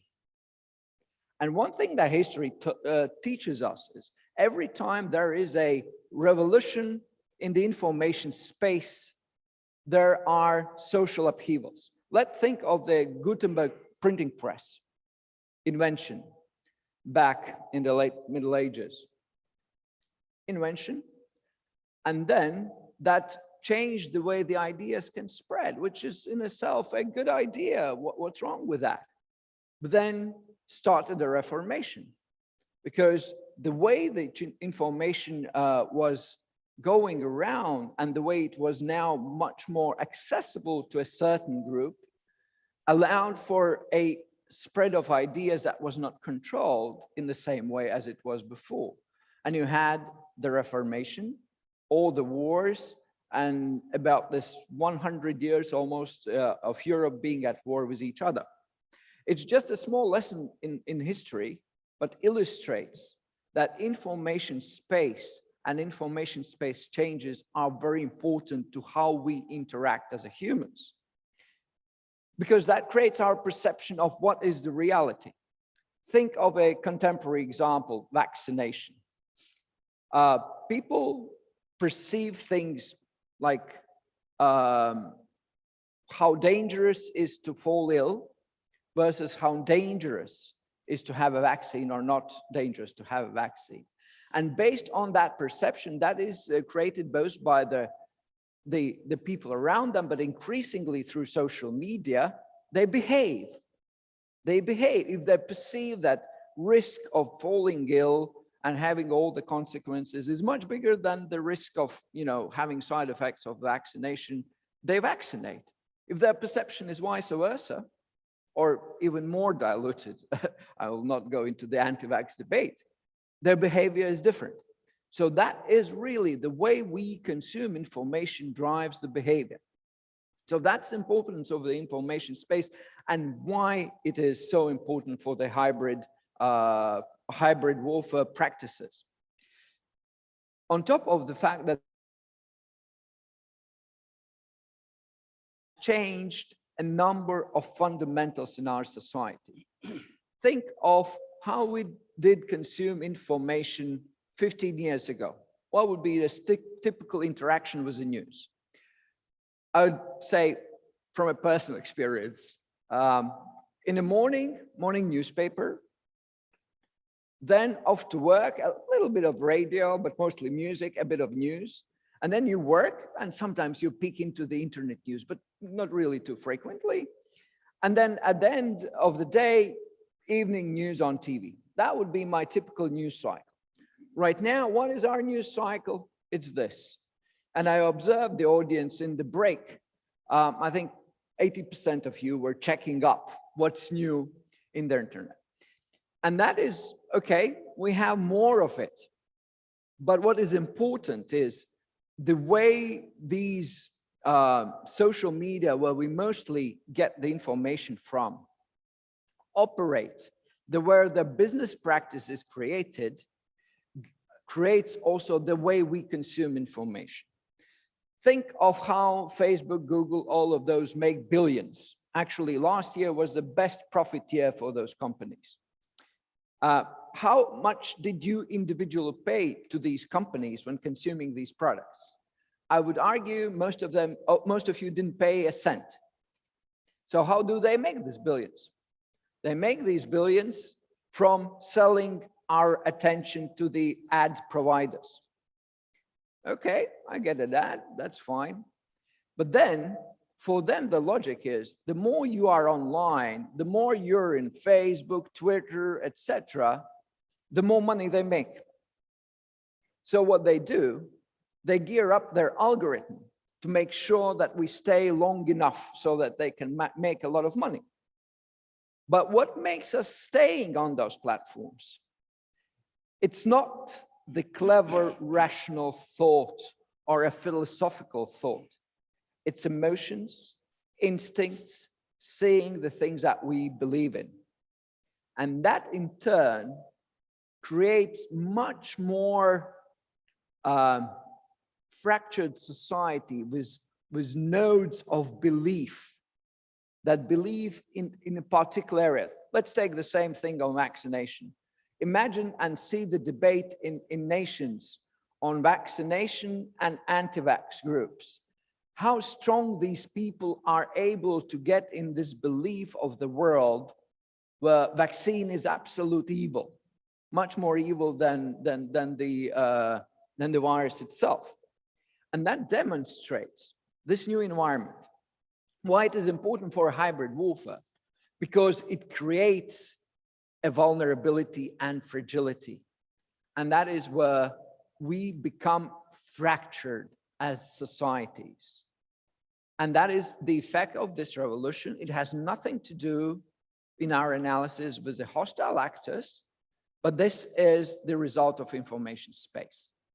But if you're a hostile actor, you spot that vulnerability and you're going to exploit it. So when you think from the operational perspective of the modern information space, what are the things you note? A, it has no boundaries. You can go everywhere you want. Second, you have direct access to the audience. You don't have through the different means like creating Russia Today or Chinese news agency. You can go directly to the people, to soldiers. You can also become anyone you want. You can be Joe from Texas. You can be Jose from Valencia, sitting in Philippines or Venezuela. And that kind of creates opportunities for adversaries to be exploited. On top, there's a very significant layer being that for us, democratic societies, information space is basically the core of who we are. The health of information space creates healthy democracy, healthy governments, healthy exchange within the societies. Collapse in the information space, kind of normal discussion, creates weak society, weak governance, and thus an opportunity for the adversary. So what would you see then from the tools perspective? What are the aims? What are the aims of adversaries typically employed in the information space? First and foremost, and most typical, is to confuse. What is real, what is not? And that is to the point, as some of those echo chambers have demonstrated, people believe to the most bizarre things. One of those echo chambers I typically bring up is the group of people that believe and behave in the particular way that human race is controlled by the alien lizard race that are disguised by humans. And it's not a joke, but it's about 20,000 people, mostly in the United States, that follow that idea and behave in that way. This is, of course, an extreme, but to make reality appear different and confuse what is the reality is a very important element of the modern information warfare. Think of every single crisis that we've seen recently adversaries have first step, they've been deploying confused narrative. MH17, 27 conspiracy theories and options, what has really happened with MH17. Not with a particular purpose to believe any one of them, but to make truth 27th option. So confuse what is the reality. Second, it is to create an information dominance. And that is a interesting approach, especially, I think, well practiced by Russia. And here I would draw the example of their big military exercises like Zapad, Vostok, and Center. And we did an in-depth analysis of how they use these exercises for strategic communication, for overtaking the narrative, for dominating the narrative. And the analysis that we've concluded is that significant part of these exercises are not meant for pure military exercising purposes, but actually to exert an information dominance, create a visibility of an effect to which our media would react in a very predictable way and will create our own narrative that would suit their interest, which is, I think, the thought that we have to kind of take away and think about it. Third element is use information space to shape the behaviors. Interesting enough, also I'll draw a very recent example on Russian and partly Chinese in the early days, but mostly Russian attempts to attack the Western vaccines by spreading the narratives about side effects, questions, and through proxies also spreading the conspiracy theories.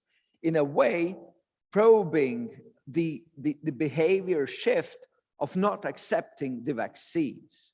Of course, you can say that in a larger spectrum of things, it has backlash to Russia itself because their own audience is now very wary of all the vaccines in question.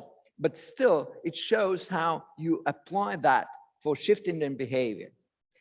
And ultimately, information space is a potential future options for controlling the behavior, which will very much depends on the future technologies, but these are not too far. And I'll talk a little bit about some of our experimentation that alludes to this as a factor.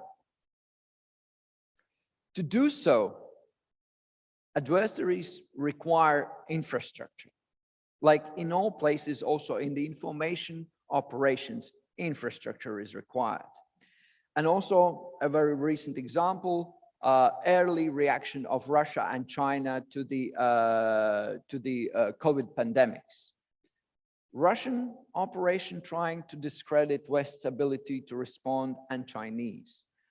One had a profound infrastructure in place, the others had very little. And you could see how Chinese information space effects in the early days, early months of the pandemic were much weaker and much easier to find out rather than the Russian ones, where the infrastructure was more profound. What the infrastructure is all about. It's about traditional media, and these are the easiest part of the infrastructure because we know who they are. We know RT, we know Sputnik, we know China's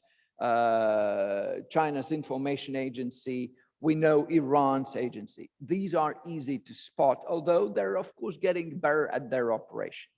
But then there are proxies. The networks, they're mostly in the cyberspace, but they're not only the kind of news outlets, they might be experts, they might be research organizations that, when you look at a network analysis, operate as a proxies for disseminating that narrative, but not to be linked directly with the state interest of the one that is organizing that campaign. And in some cases, we will even observe a practice called information laundering, Because in many of the societies, if the information comes directly from Russia, it raises a skepticism. But if the information comes from somebody that is not relatable to Russia, the potential for trust is growing. And we had about 4 years ago, a very interesting case study where the news spread on most of the news agencies about US sending to Europe more than 2,000 tanks. Now, in retrospect, we remember there has never happened something like that. So what the reality was, US was sending equipment, 2,000 pieces of all types of equipment with 80 tanks in there. So how that became such a major news story, people and journalists trusted, is because there was once obscure news agency in Donetsk region that said, well, US is sending many tanks. Then there is an organization in Canada, globalresearch.org, that said, well, there is a new news. US is doing is preparing for war. They're sending 2,000 tanks. And then the Russian TASS agency said, well, Western experts are saying US is sending 2,000 tanks. And then it became major news story until it was debunked. So proxies are an important part of the infrastructure. Trolls. We all have heard about trolls, troll farms, but if you as an organization become a target of a troll attack, that is people sitting behind a computer screen disguised as somebody else, is no fun. You can become really, you can lose your credibility in an audience through these means. And ultimately, there are, of course, robotic networks. Robotic networks that are operated by different actors. There are state and non-state actors. Non-state actors offer these robotic networks for hire, then can be used to amplify message. And also an interesting fact that we created our own AI systems that track these bot networks online that talk about NATO in the enhanced forward presence countries. And first time we measured, it was in 2017, 80% of Twitter language tweets in Russian talking about NATO in the Baltics and Poland were robotic, 80%, and around 50 in English. Since then, because of, I would argue, our kind of tracking of these things, it's gone down, but still, they can be a big element of that. So there is required infrastructure to have an effect on these audiences. Ultimately, technology doesn't stop here. What we're right now talking is the current revolution, but there is an ongoing revolution. I've just said all of you, I guess, have smartphones. You have applications on your smartphones, I guess. Do you buy them? Do you vet them for security? Or do you have this, like, I put the one that is for free? Have you ever considered what's the business model for the apps for free? They take your data and sell it for your movements, browsing history, contacts, etc., etc. Why would that be pertinent to influence and information operations? Because from an information operation perspective, the better you know the target, much more effective you can be. So in essence, you could say through the big data that is accessible, you can have an individual knowledge of large segments of audience and present them a specific disinformation that would trigger the action you want. Very nice theory. Does it work in practice? In 2018, we asked ourselves the same question, and we talked with the Latvian military and said, let's have an experiment during a military exercise. We would come as a red team. We had no prior knowledge of what is going on, but only through the online information space activities, we'll try to get to know who participates in an exercise by name and rank, and then scrape the data that is available on that. So we looked out for the data, and we found out about 15% people that participate in that exercise, name, rank, everything. And then we scraped open source data. We didn't hack anything. We just looked what lies in the internet. And we collected the data and collated within individuals. It came very rich. And then based on that information, we decided to make an effect, or in other words, to make an disinformation or information input to an individual to make a behavior change. Well, we were able to succeed. We were able to make soldiers leave their positions that they were supposed to defend. We were able to make soldiers disobey orders. We were able to make recce unit to show their current location when we wanted them to do so. And that is only based on the big data that we were able to access. And that took us 2 weeks, 1.5 person, and 200 euros. That was the investment we put. Of course, it's at this point very individualistic. You have to apply human resource to that. But the problem as we see it is if it is potential to use AI, artificial intelligence, to use that at scale, because these effects were not too complex, because the neuroscience increasingly tells us human brain is mostly emotional or instinctive. Only 20% of the time we act in a rational manner. So we are looking forward at the next, sort of say, known unknown, is when these data-based micro-targeting will start to happen within our societies by different perpetrators. So this field is complex, it's fast-moving, and the threats are evolving. One problem we have from a defense and national security and military perspective, you cannot put in this particular area military aside from the whole of the society. Yes, military have particular vulnerabilities, particular issues, but the solutions are the complex within the society. But what I think military and NATO has is a better awareness of risks, not only to individual, but to national security coming out of this information space. So what are the things that we have to do? First and foremost, like any battlefield, we have to know this battlefield. We have to know the information space. And if we say that you know your information space because you have the media clips, that would be as if you would be presented the map of a battlefield with only rivers on it and nothing else on there. It's very, very limited. If you want to know what happens in a modern contemporary information space, you need to have a map of an audience, how audience thinks.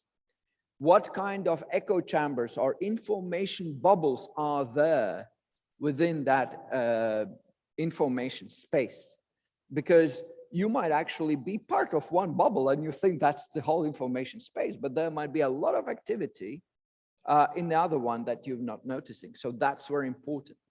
Then you have to be able, what kind of inauthentic network, trolls or robotic are operating in that environment. And the best, if you can tell who's operating them. And I can tell from our experience as a Center of Excellence, over 3 or 4 year of monitoring, you could start really establish and attribute the real real commanders behind the networks. You have to understand when your own echo chambers have been infiltrated from outside by somebody kind of pretending to be a local and trying to drive the debate in a particular direction. So these are the necessary things to be able to know before you can be at least partly successful in the battlefield of information space. Second thing, and that's for the future, think of the data. You'll have later on a presentation on a NATO warfighting capstone concept about the future of warfighting. I happen to believe that in the future, data will be probably the most critical asset of warfighting, even more than many other areas that we think are now very critical because of how much it will be interlinked with the AI capability of both our as well as opponents. So I would argue for the military, we have to change the way we think about data. Do you know how many of people in the military have smart homes? These smart home devices. From a data perspective, it is a device that ships data from everyday activity in the household. And you know, if somebody gets hold of that information and scale, that's a huge vulnerability. And it's uncontrolled at this point in time, not to mention that currently these devices, as has been recently also published the research, actually, when you discard them, still hold the information that is very important, like passwords and et cetera, et cetera. So adapt the standard procedures for the future risks. Yeah, comprehensive approach. I already said that military have a role, defense have a role, but it is really societal issue that we have to address, because you know very well, even if you will do, or we do our job and start to be much better at protecting and being better at our information operations, if society is unprotected in the democratic society, it would inevitably create a national security issue. Or in other words, think in different terms. If your military officer or soldier has been protected, but the family is not, it eventually will have effect on the soldier. So comprehensive approach. Then remember this example I draw from the Russian military exercise. One thing that increasingly science says, the words we communicate are not really the most effective, by no means most effective way. The actions and experiences are the ways we make the effect on the information space. So we have to always think how our actions, including the military actions, exercise actions, create an effect in the information space or on a cognitive field. And here, NATO is doing much better than they did before, but frankly speaking, we still have a catch up to do, at least to the Russian ability to do so. Ultimately, we in the military, in the defense, we're very good at training of what we know. But I'm struck by the fact how little training do we encompass of the information warfare when we train the troops. It's been better, but it's actually still not what I would call preparing for reality of the out there. Because out there, there are typically a number of factors that would attack you immediately. There is no abstract, nice, neutral press. There are nasty groups that would be attacking your narratives. And we have to practice. We have to practice. And it's not something you have to practice only for the comms officers. It is something that also the commanders have to practice, because they decide the actions. They decide the way the design of the operation, design of the training will be. We have to practice that across the fields. And I hope as we work on the AJP-10, which is the new strategic communications doctrine for NATO, the first one that there will be, we will give some structural and procedural kind of guidance to these processes. But of course, this is an area which is very fast moving away together with the technology. And I plead to everyone to pay attention, because if we don't, it is going to bite. We'll find through our own personal experiences how we've not paid attention to that. And we have to catch up to the current realities. But I warn everyone, the future brings much more difficult challenges than we face currently. Thank you. Okay, thank you very much, Mr. Sarts, Janice. Okay, now, thank you very much, Mr. Sarts, Janice, for scaring us too much. So now we know that we are in a very aggressive war and we don't realize of that. And what we have at home with the Google, tell me what is the first movie to see today, and they are tracking our data, and this is very dangerous. Thank you very much. The information space changing very quickly. And that question, if the gray zone, may the gray zone be in this particular functional area focus on the target rather than in geography, as we saw in the first panel? This is a question also for Dr. Osawa. And we were talking about, you were talking about reflexive control. This is the wonderful term Gerasimov likes very much. Are we able to influence, we, the West, NATO and European Union, to influence into the center of excellence in this functional area, the enemy's center of excellence, before the enemy does to us? This is another question I leave on your consideration. And now, thank you very much again. We pass to our next expert. Is a Professor Mestre. He's well known in this house as well. Jorge, it's a pleasure to have you here again, and to have the honor to have your acknowledgement on the subject you are going to present. Professor Jorge Mestre holds a bachelor degree in international relations from the London School of Economics and a master in global diplomacy from the School of Oriental and African Studies, the University of London, and the bachelor's degree in journalism. Professor Mestre manages academically the master's degree in international leadership and negotiations in partnership with the United Nations Institute for Training and Research.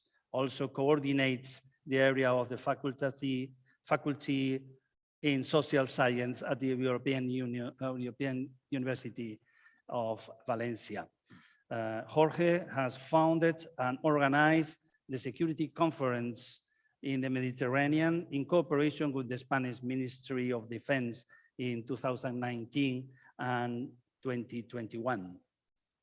Jorge Mestre, the Professor Mestre, worked for over 5 years at the Council of Europe and as an advisor for conflict resolution in Eastern Europe. So Professor Mestre lines of research are diplomacy, as we can see in your bio, negotiation, and international sanctions. So Professor Mestre is going to elaborate on economic sanctions. Is a question mark. Can deter gray zone conflicts? It's a big question, and I leave all for you, Professor. Jorge, the floor is yours. Thank you, Ignacio. Thank you, mi general, for the invitation and on to address a matter of great relevance today. And congratulations for the contents of this interesting seminar. Of course, the first question I would like to address all of you is that sanctions are an instrument of deterrence or just a coercive instrument. I think this issue is so controversial among policymakers that this debate is creating let's say, a kind of a negative impact on the efficiency of sanctions. Over the last 20 years, the line between war and peace has become more blurred, as you know, than it ever has been. In part, this is because of a greatly increased number of actors using force to achieve a variety of goals, but also because new technologies and applications present grave challenges to attempts to determine what are acts of war. Cyber attacks, economic sanctions, and lawfare now exist in the increasingly large and complex gray zone separating peace and war. Please, next. Well, gray zone activities, although there is no single agreed open definition, yes, involves coercive and deterrence statecraft actions in the space between peace and war. The generation of gray areas has been up to date linked primarily to states and especially to rogue states or revisionist states that feel uncomfortable with the current international order. The examples cited most frequently are three: Russia in relation to Ukraine, China in relation to the China Sea, and Iran in relation to Syria, Lebanon, and Hamas in Palestine. But even within this group of states, references to Russia and China are disproportionately high. The fundamental reason being that when generating a gray zone for one's own benefit, one finds oneself on the borderline of legality. In those circumstances, it's useful to enjoy some deterrent military capacity precisely to discourage the gray zone from crossing over to the black zone. Please, next. Michael Masser stresses that countries have used such approaches for centuries in different ways for thousands of years. However, he continues various lines and arc that there are at least three innovations in the gray zone phenomenon. For example, firstly, an increasing number of aggressive nations, mainly China or Russia and Iran, that are making extensive use of gray zone activities. Secondly, the cost of a significant aggression has grown enormously, and the economic and social interdependence of the world has grown so much that countries with aggressive intent are looking for alternative ways to achieve their goals. Finally, while some tools of gray zone warfare have been used since antiquity, others, for example, cyber warfare, advanced forms of information warfare, and the processing and refinement of civilian tools for policy and strategic purpose are really a new phenomenon. The strategies, tactics, and means of gray zone warfare really have been used in the past by different actors. Sanctions are used as a reaction, in many cases, to the use of gray zone activities. For example, some months ago, the Taiwanese government called for the West to use sanctions and increase trade ties to dissuade China from a full-scale takeover against the country. For the Taiwanese authorities, the Chinese Communist Party tries to gain a foothold in Taiwan's society. Media reports in Taiwan in recent years have documented ways in which the People's Republic of China has extended its influence by placing party members in Taiwanese news media, political parties, business organizations, and temples. In short, gray zone warfare falls short of outright armed conflict and employs this kind of cyber attacks, infiltration, disinformation, economic statecraft, and other tactics to sap an enemy's will. Please, next. Next, please. Some analysts have proposed that, no, previously, yes. Some analysts have proposed that US and Western countries' responses on the idea of deterring gray zone aggression in all dimensions, namely military, diplomatic, international, and economic. In the case, for example, of the United States and its regional allies in NATO, can attempt to deter a small number of the most extreme and aggressive gray zone actions that border on outright attacks necessitating a military response. In so doing, they can help prevent the most significant threats to the US and its allies' interests in this sphere of influence and the most perilous risk of escalation. In developing this framework, it is crucial to observe the requirements for deterrence in general and for deterring the most aggressive actors in gray zone activities.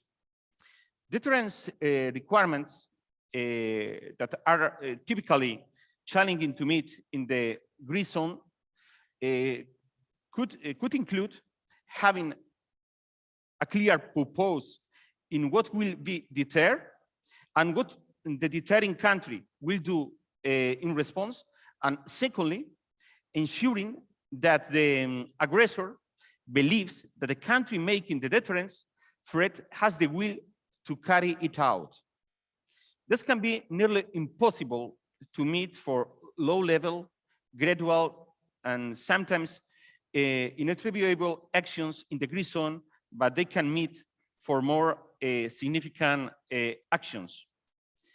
To make deterrent threats credible, the Western countries organized in NATO could take several other actions. As I said before, deterrence requires clarity and consistency. So once the targets of a deterrent policy are in place, they must be reaffirmed in consistent public statements from senior officials.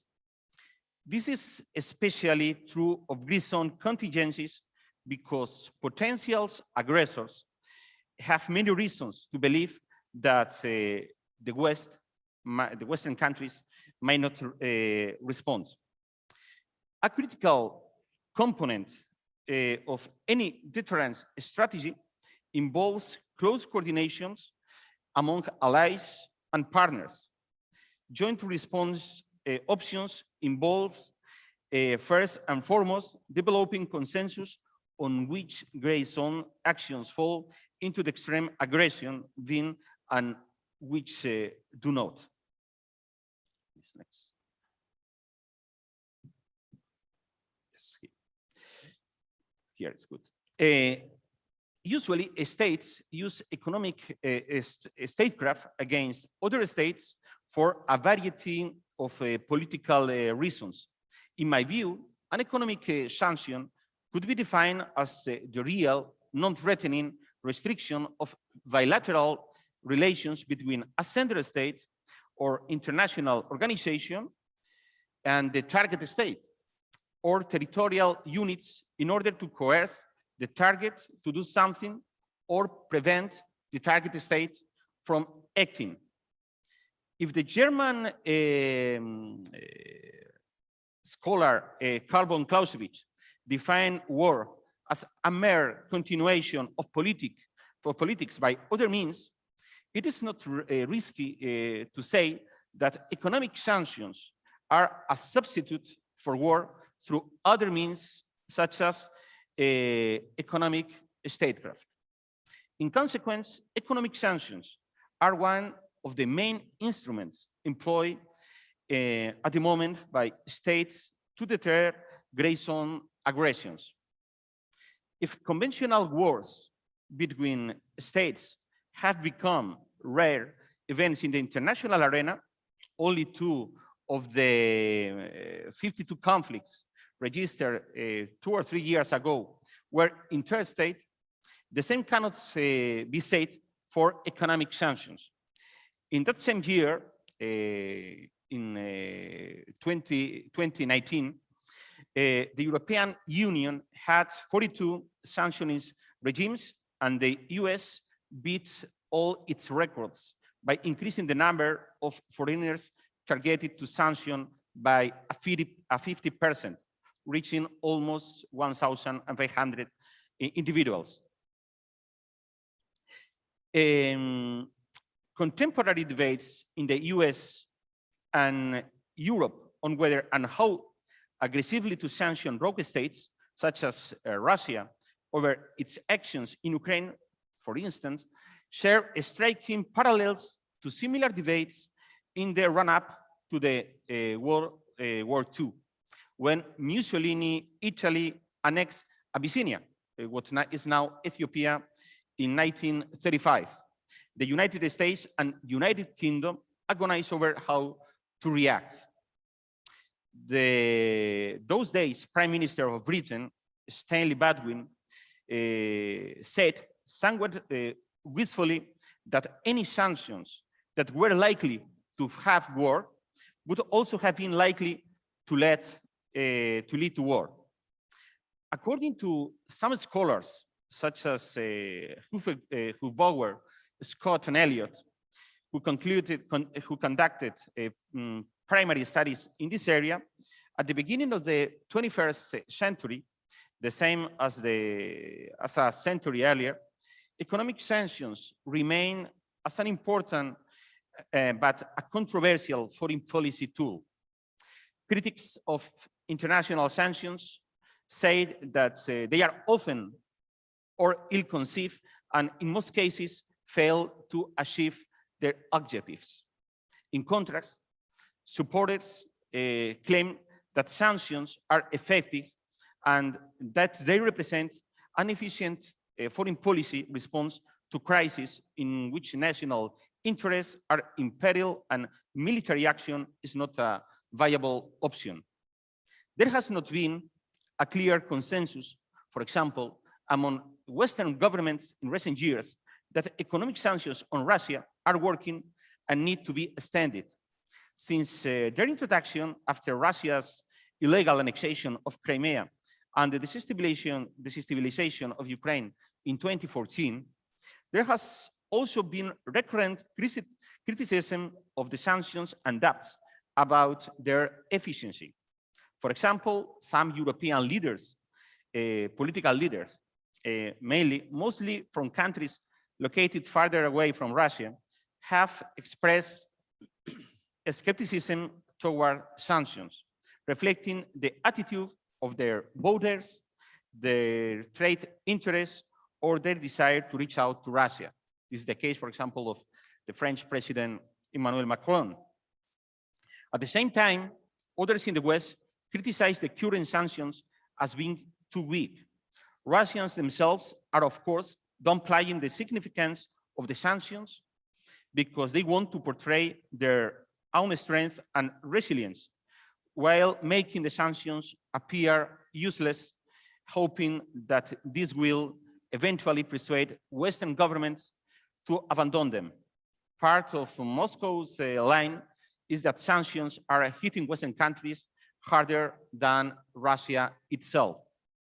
Sanctions as an instrument of deterrence against a post-1992 resurgent Russia were first implemented around 2005-2006, when Russia under Putin started shifting away from a pro-Western course and became involved in active global confrontation with the West. Since then, additional packages of sanctions have been imposed with regard to Russia's interactions with Cuba, North Korea, Venezuela, and Iran, its intervention in Syria, and multiple human rights abuses and political regressions. The sanctions imposed by the European Union in March 2014 were the result of a broad compromise among the European Union 28 member states, shaped by a moral necessity in response to what happened rather than via geopolitical rivalry, as was the case for the United States. Of all the sanctions imposed against Russia, the most viable ones appear to be those providing Russian companies access to vital Western technologies, especially in the oil and gas sector, rocket engineering, deep hole drilling, self-extractions, heavy machinery, and the petrochemical industry.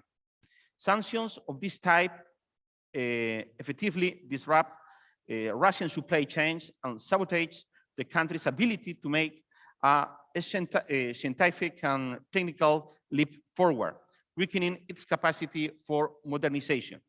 The expected result is a scientific and technological gap between Russia and the developed world 10 to 15 years from now. Next, please. Yes. However, there are several major drawbacks to the Western sanctions against Russia. First, the sanctions are not complex. Often, they don't cover the whole targeted sector, and consequently, their impact is partial. For example, restrictions imposed against Russian rocket fuel don't include some types of chemicals that could be used to produce this fuel. Isolating sanctions effects from other factors is difficult. For example, a sanctioned country might decide to cease certain behavior for any number of reasons that may be unrelated to the sanctions or other policy measures. In addition, sanctions are often used in conjunction with other policy tools, such as diplomatic engagement with the target, export controls, and visa bans. Distinguishing the impact of each policy tool use is extremely difficult due to the limited information available via intelligence and law enforcement channels. Secondly, some sanctions have already become ineffectual. For instance, since 2014, the Russian government has found multiple ways to bypass European and American sanctions imposed because of the annexation of Crimea. These sanctions haven't been changed or updated in 6 years. Moreover, part of the Crimean sanctions package was dormant from the very beginning. Sanctions may have worked had Russia had tried to develop a civilian economy on the peninsula, which it didn't. Third, policy goals and objectives can change over the course of a sanction program, making it difficult to measure sanctions' effectiveness in achieving any ultimate policy objective.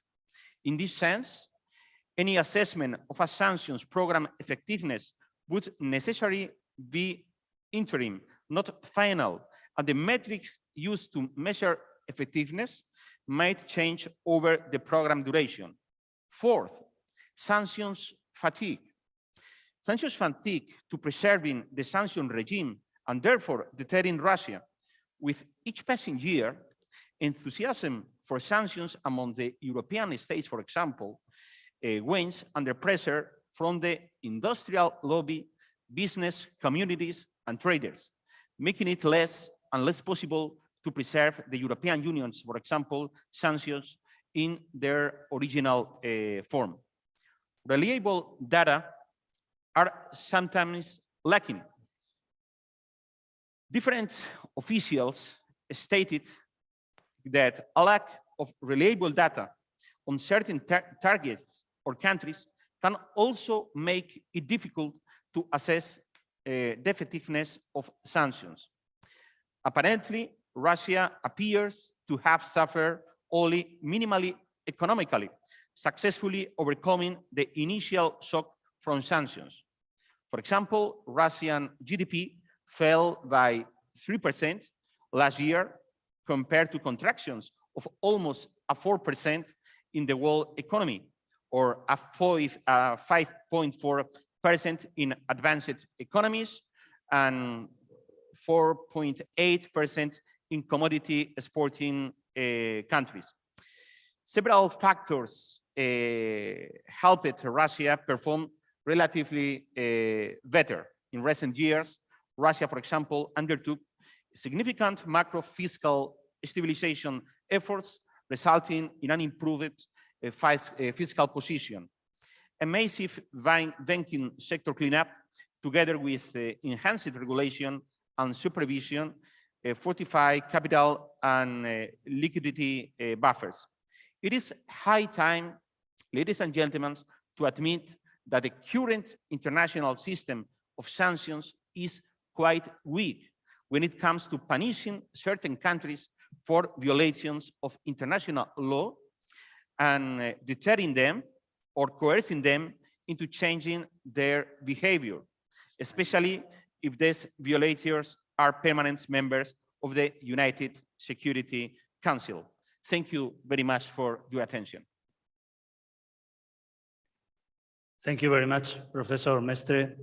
So now we know that the sanctions are not enough.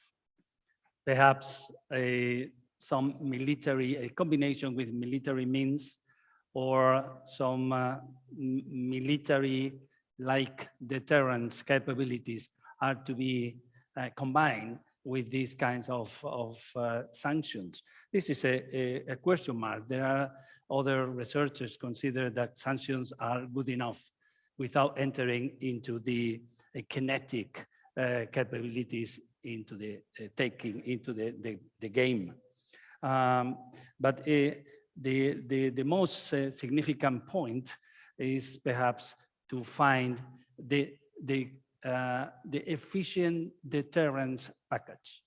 Yes. What we were talking with Wing Commander Paul Wright, this detection, deterrence, and response. The deterrence in the middle of everything. Thank you very much. We'll leave some questions for the final part of the panel, and we go for the next expert, and is online, is the Ambassador Nicolas Pascual de la Parte. Ambassador is okay. I see you, Excellency. We can connect. I guess you hear. Can you hear me? Yes, I do, very clearly. Excellent, excellent, Ambassador. I will give a brief bio of your extensive populated diplomatic career. We can start with well, your university degree of law in Madrid, and in 1988 you joined the diplomatic service, the head of service in charge of Gibraltar in the Spanish Ministry of Foreign Affairs.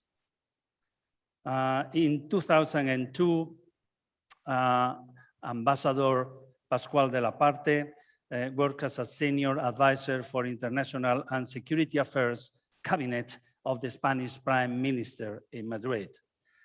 Following 2004 till 2008, Ambassador Pascual de la Parte is head of the task force for Latin America and United Nations of the policy unit at the Government Security Council. Is this right, Ambassador? GSC?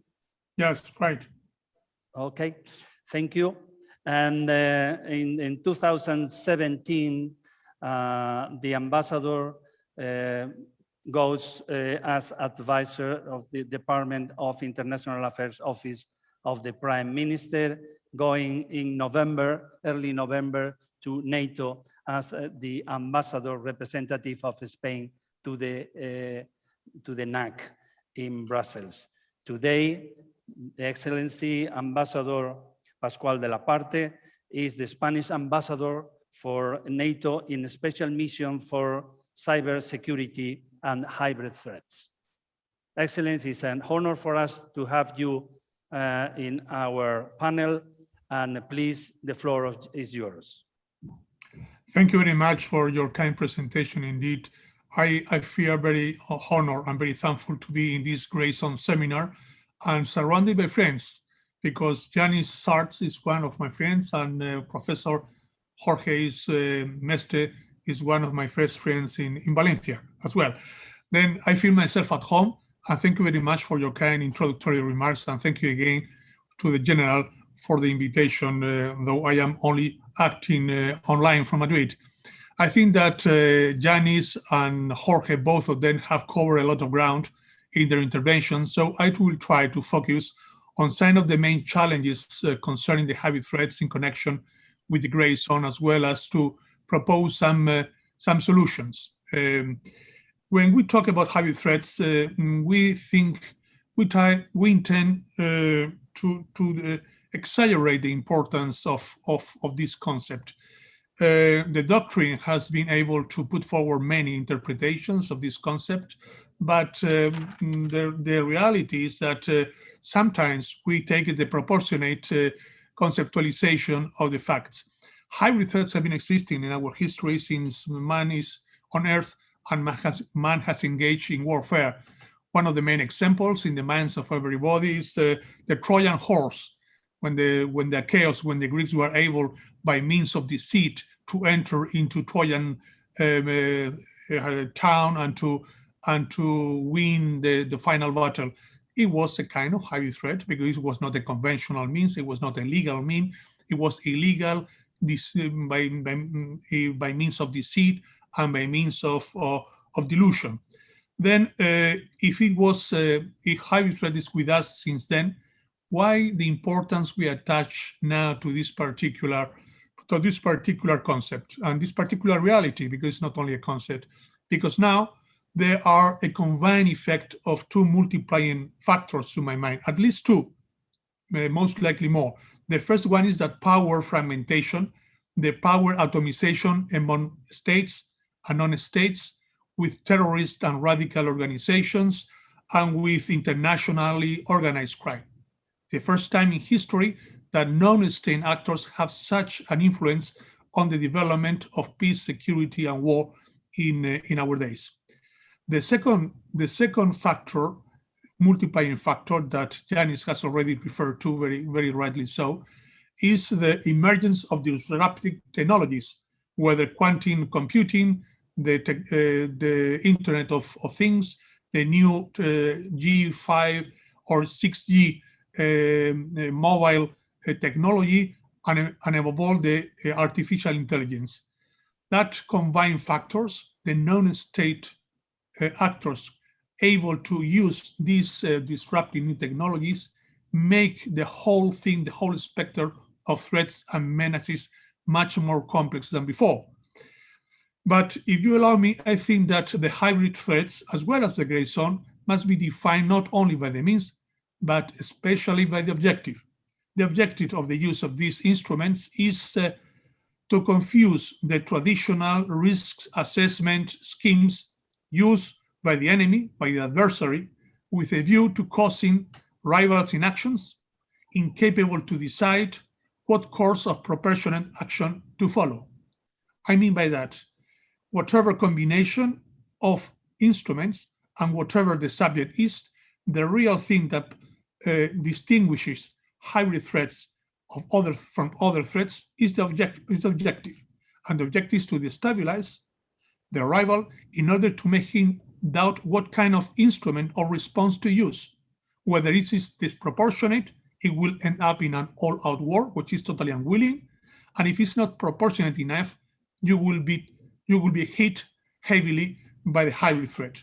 Then the main objective is to destabilize, to confuse the assessment of the risk, and probably to dilute the enemy to the point of inaction, because no clear course of action is seen.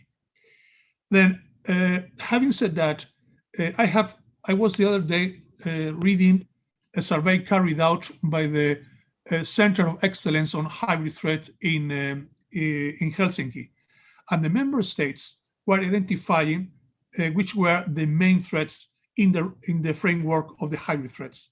I will only point out some of them to you, quite familiar to you. The first one is the use of harmful foreign direct investment in the economy of the state. Then we have to control this flow of harmful foreign direct investment. Second threat identified by the member states, the disinformation and the fake news spreading. We can talk about that later on, though Yanis have already talked a lot about that. A third one identified was the cyber threats, the cyber attacks, which are increasingly taking place in the last months. The threat to critical infrastructures, whether they are energy infrastructures or transport infrastructures. The supply chain disruptions, the attacks against democratic institutions and values, and the interference in the democratic process and democratic elections. The migration flows. These were the main hybrid threats identified by the member states. All of them, as you can imagine, demand a whole of government, a whole of society approach. We will talk about that later on. There are two models, a hub and spoke approach, and a much more decentralized network model. But how to set a successful, overarching, comprehensive strategy in order to tackle the hybrid threats? I think that NATO and the member states, indeed, we should be proactive actors, not only reactive. I know very well, because I was ambassador to NATO, that this is a defensive military organization, that it is not an offensive one, that somehow prevents NATO of deploying the whole spectrum of possibilities, of potentialities to counteract the hybrid threats and the cyber attacks. To my surprise, or not so much so, we are now developing a readaptation of the hybrid pledge and the within NATO framework. I think that in this year we will be able to have a cyber and hybrid pledge within NATO that will be part of the new strategic concept that is supposed to be approved by the allies in the next summit in Madrid in 2022. That means that there is a consciousness in NATO that we have to modernize and to adapt the hybrid and the cyber concept, which is called the cyber pledge, and we have some months in front of us in order to cobble together the strategy. But when I say to be proactive and not reactive against hybrid threats, I mean by that exposing also a new, flexible, and adaptable mindset at political, strategic, operational, and tactical levels, and not only at tactical one, but also political, strategic, and operational. We should therefore put in place detection, deterrent, and responsive mechanisms and instruments capable to react swiftly and in kind, which implies having access to high quality information and intelligence. That is a prerequisite. Without high quality information and intelligence, we will not be able to set up any kind of countermeasures. In order to anticipate risks and menaces and adapt to their evolutions, one of the main features that we have underscored before of the hybrid threats is the new nature of them. They are totally unpredictable, and we have to be flexible enough to adapt our response to the different kinds of threats and menaces. The main objective of this successful overarching strategy should be scoring competitive advantages. And that means many things, competitive advantages. That means, first of all, massive investment on research and innovation on the emerging disruptive technologies. If in the future these EDT, emerging disruptive technologies, are going to play such an important role in warfare, we have to be coherent with ourselves and to put our money where we put our mouth. Then we have to convince our political masters to massively invest in research, innovation, and development in this particular field. Secondly, we have to ensure the security of our critical infrastructures. I have mentioned before the transport infrastructures, the energy infrastructures, also the medical infrastructures. One of the main consequences of the COVID pandemics has been that we were not prepared for such an event, and we have to reinforce our sanitary infrastructures as well. Thirdly, developing modular capabilities rapidly adaptable to strategic and tactical evolutions. I have said before that, I mean, if the threats and menaces are unpredictable, we have to adapt ourselves and to be flexible enough in order to have the right response. Above all, in the framework of a rapid transformation from conventional combat platforms, which are of the industrial age. I mean by that frigates, tanks, carriers, and so on and so forth. I mean, what is called conventional combat transports. We are moving into integrated information systems by drones, by all kinds of technological devices that will change dramatically the nature of the warfare. And this, we are now in this particular period of transit, and that requires a lot of things.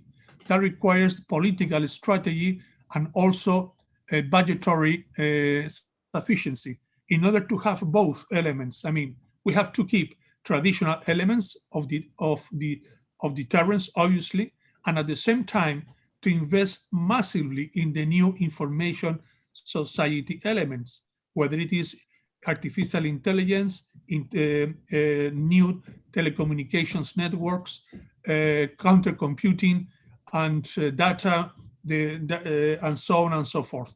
We are in this transit period from conventional warfare into 21st century warfare, and that's why we need a combine a mix of both elements. We also need, obviously, to set up an adequate combination, as I have said, of traditional and not traditional capabilities, integrating the new disruptive technologies in a comprehensive way, not only in the final phases, but from the beginning, from the design, from the outset of the product and the services.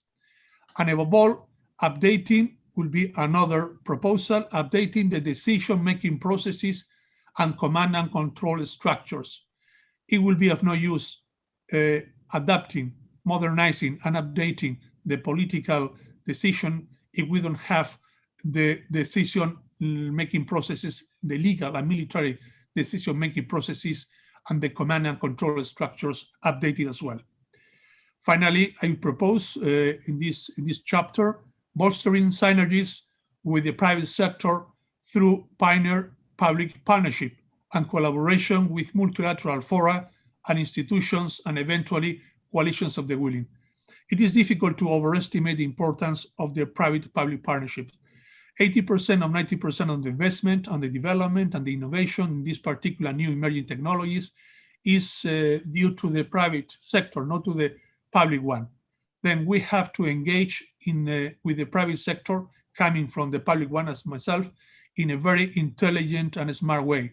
That means to set up innovative schemes, innovative procedures of financing and economic instruments so that we are able at the administration level, at the government level, to retain talent, given that we are unable to compete with the private sector concerning remunerations, we have to be innovative enough in order to set up combined schemes of collaborations in the fiscal, economic, and sectors. In addition to this, we have also to integrate the innovation of the private sector into the decision-making process of the public one. And we have also to set up joint ventures and risk capitals in order to be able to collaborate in new developments. In particular, we have, when I am talking also with the collaboration with multilateral foreign institutions, I am thinking of the European Union. I mean, the European Union and NATO should implement systematic staff-to-staff cooperation on strategic communication. Yanis Sarts knows a lot about that, on hybrid threats and analysis through the parallel and coordinated assessment, bolstering crisis prevention and response, cross briefings and expert discussions, coordinations of training, cross participation in exercises. There is these parallel and coordinated exercises called PACE on a regular basis, on a yearly basis, and joint workshops in cybersecurity with industry experts. All of them are work strands, I know, that we are already doing quite well, but that require permanent attention and better implementation. Ladies and gentlemen, we are facing an era of challenges and changes, as have been said before by many speakers and panelists before me. But rather than a change of era, we are in a new era. I mean, it's not only an era of challenges, but a new era to which we have to adapt. And now we are in transition period, as I have pointed out before. This emerging disruptive technologies are radically altering the way in which we operate as much as our competitors and rivals in peace, crisis, and conflict environments.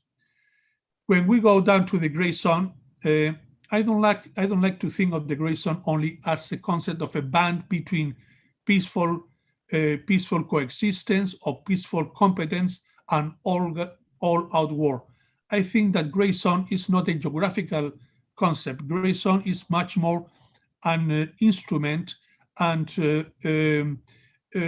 tool by which you try to destabilize and delegitimize the rival and to control the escalation of the conflict. This is the feature that makes the gray zone so difficult to deal with and so pervasive. Digital transformation is instrumental in evolving from, I have said before, from industrial era conventional combat platforms to informations era technological driven and manned systems, whether drones, satellites, robots, and technologically autonomous systems.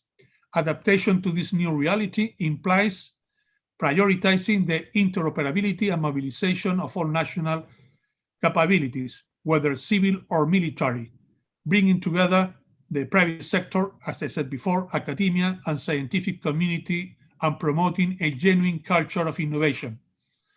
The objective of all of that should be that NATO and the allies have a flexible mix of conventional and unconventional capabilities to prevent, to deter, and respond to any kind of threat.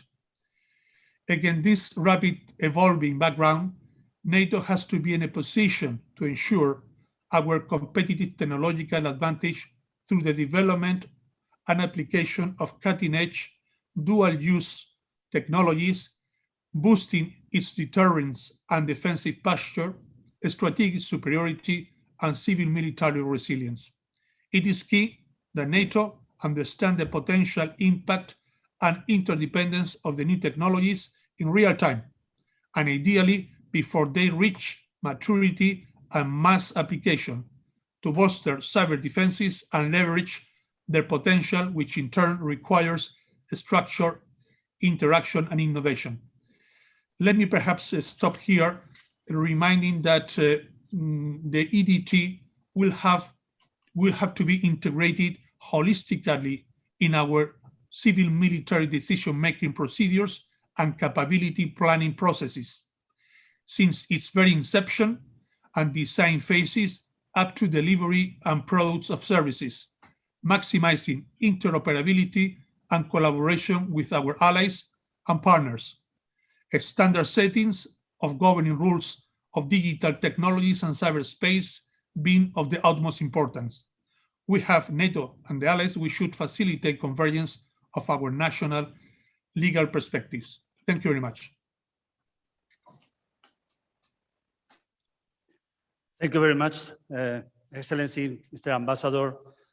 Thank you for bringing us the concepts linking with what NATO is looking for the future, the strategic concept, and what we need to do as a security organization. Perhaps the question is, does NATO need to be more hybrid? Well, perhaps the strategic. Indeed, but to be hybrid means, as I said before, not to disproportionate our response to the menace. We have to calculate, to assess, and exactly the nature, the impact of the menace and the threat in order to have a whole tool of different instruments at our disposal, whether civil, military, and resilient. This is difficult because, as I said before, that requires a lot of high-quality information about our potential rivals and enemies. And that requires at the same time that we have a cutting-edge advantage upon them.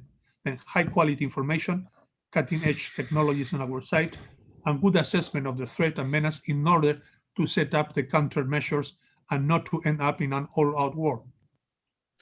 Absolutely, absolutely, Ambassador. So technology investment and the decision on cooperation or coordination. So another question I leave for the audience can be, are we able to identify one catalyzer within the hybrid threats in the gray zone?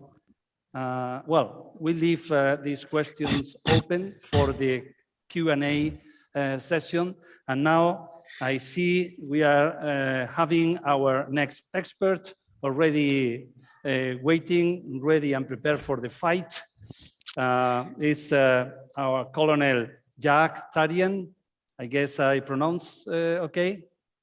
Okay, thank you.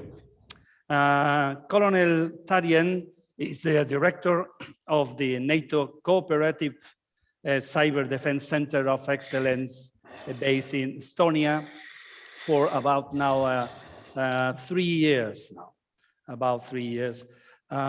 This center is a NATO accredited cyber defense hub focusing on research, training, sorry, and exercises. The international military organizations based a community of currently 21 nations providing the so well-known 360 degrees look at cyber defense with expertise in the areas of technology, strategy, operations, and law.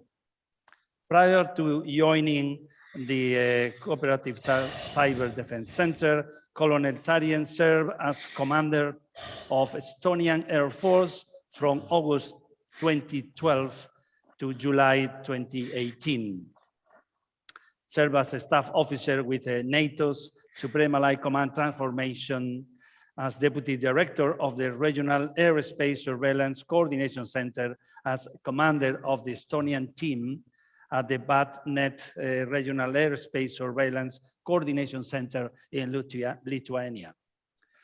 Colonel Tarian is a graduate of the United States Air Force Academy, earned his master's degree from the Air Command and Staff College of the United States Air Force Air University, and recently also acquired a Master of Science degree in National Resource Strategy at United States National Defense University.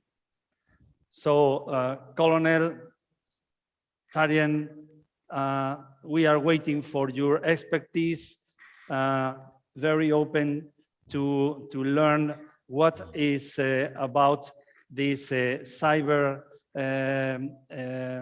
threats, which can be combined difficultly for us within the gray zone environment.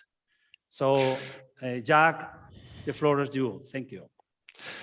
Thank you so much for the kind introduction. Now I don't have to explain my hybrid accent of Estonian, Alabama, Colorado, and Washington, D.C., and all those influences that I've acquired through the last 25 years of different geographic locations. Oh, great picture. Now I can see the audience. I love it, because the problem with those Zoom conferences is that I never see who I'm talking to. This is good for me to see you.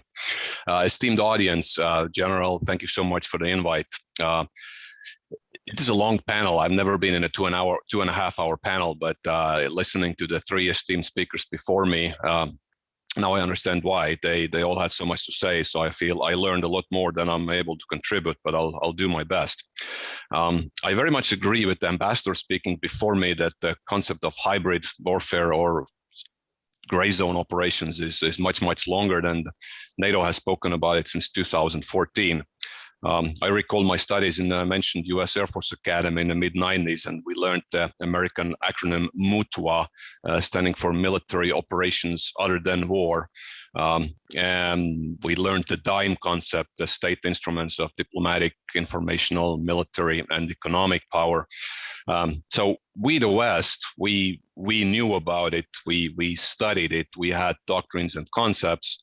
Somehow, with the peace dividends in the 90s and 2000s, we rapidly forgot about it, it appears. But I want to, given, since NATO talks about it since the 2014 Russian occupation of Crimea and later on in Donetsk and Lugansk, Eastern Ukraine, I want to give an example of how Russia tried to occupy Estonia.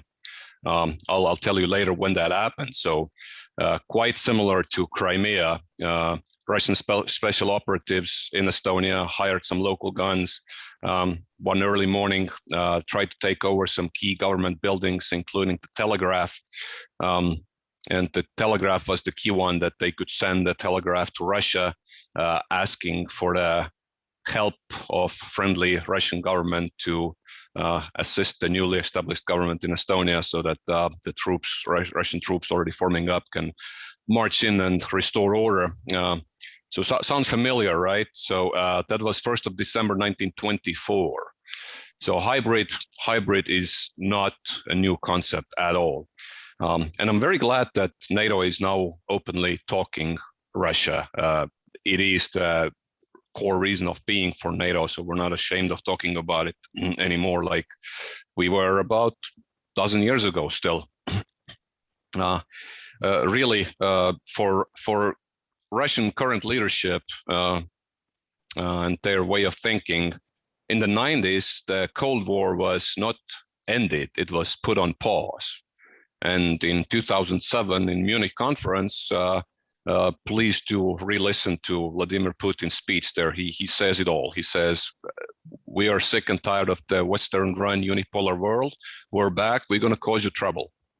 That's what he said in half hour, in essence. And really, they are since then. We have almost forgotten about the occupation of Georgia. We've really woke up with 2014 Crimea and Ukraine. So now we analyze Russian actions. Yanis did a great job about information space. I'll try to give some overview of what's happening in the cyber, but I'll also talk about what NATO is doing conceptually in cyber. But then I want to demystify cyber a little bit by taking a trip back to history. Again, my background is Air Force, as said. Let's look back 100 years, 1920s. Air power was the new domain. All the warfare analysts were debating what's the place of air power. Will Air Force be a separate service, or will it be a sidearm of Army and Navy? What is the doctrinal, legal, moral use of air power? Will air power win all the wars on itself? What is the targeting process? What can and cannot be targeted by air power? We're having a very similar debates in cyber right now. So let's not forget about history. Air power turned to be a very, very important arm, and now we call it aerospace, the domain of modern warfare since World War II. If one side has air superiority. The other side has not won a battle. So will cyber be at the same importance at some time? Maybe, maybe not, I don't know, but let's not fantasize that cyber will do it all, and cyber is, that we don't need regular militaries. We still do, very much so, while cyber being an important arm. Now, coming back to NATO and cyber, I need to mention about the center I've had the privilege to lead now for the last 3 years. Estonia proposed to NATO in 2004 already to establish cyber defense center of excellence. Do you know what the reaction was? Exactly, silence. 3 years of silence. Talking about the importance of cyber defense in military context in 2004 was very similar to trying to, convince somebody in 2019 that these things, the reusable protective face masks matching your, color, that people will buy them and wear them and it'll be an important thing soon. In 2019, I'm sorry, you couldn't have started a company on this business idea. You had to wait half a year. So we in Estonia, we had to wait for advertisement campaign for the importance of cyber defense. And Russia provided us that advertisement campaign by launching a cyber attack against Estonia in 2007. And while at the technical level, Estonian cyber defense did really, really well, then at the strategic level, the impact to NATO was much, much greater. Because when Estonian officials in NATO HQ turned in April of 2007 to their colleagues, stating that, hey, Estonia is under attack, the response was, people would pull the remote, switch on the TV and say, I don't see tanks on CNN, I don't see aircraft on BBC, what do you mean you're under attack? And they were serious. The concept of cyber domain being used to attack a nation, it was not in the NATO collective thinking yet. In fact, it took some debates and some years. So in 2014, NATO declared in a summit decision that cyber defense is part of NATO's core task of collective defense, and the alliance may invoke the collective defense clause, Article 5 of the Washington Treaty in response to a cyber attack with devastating impact.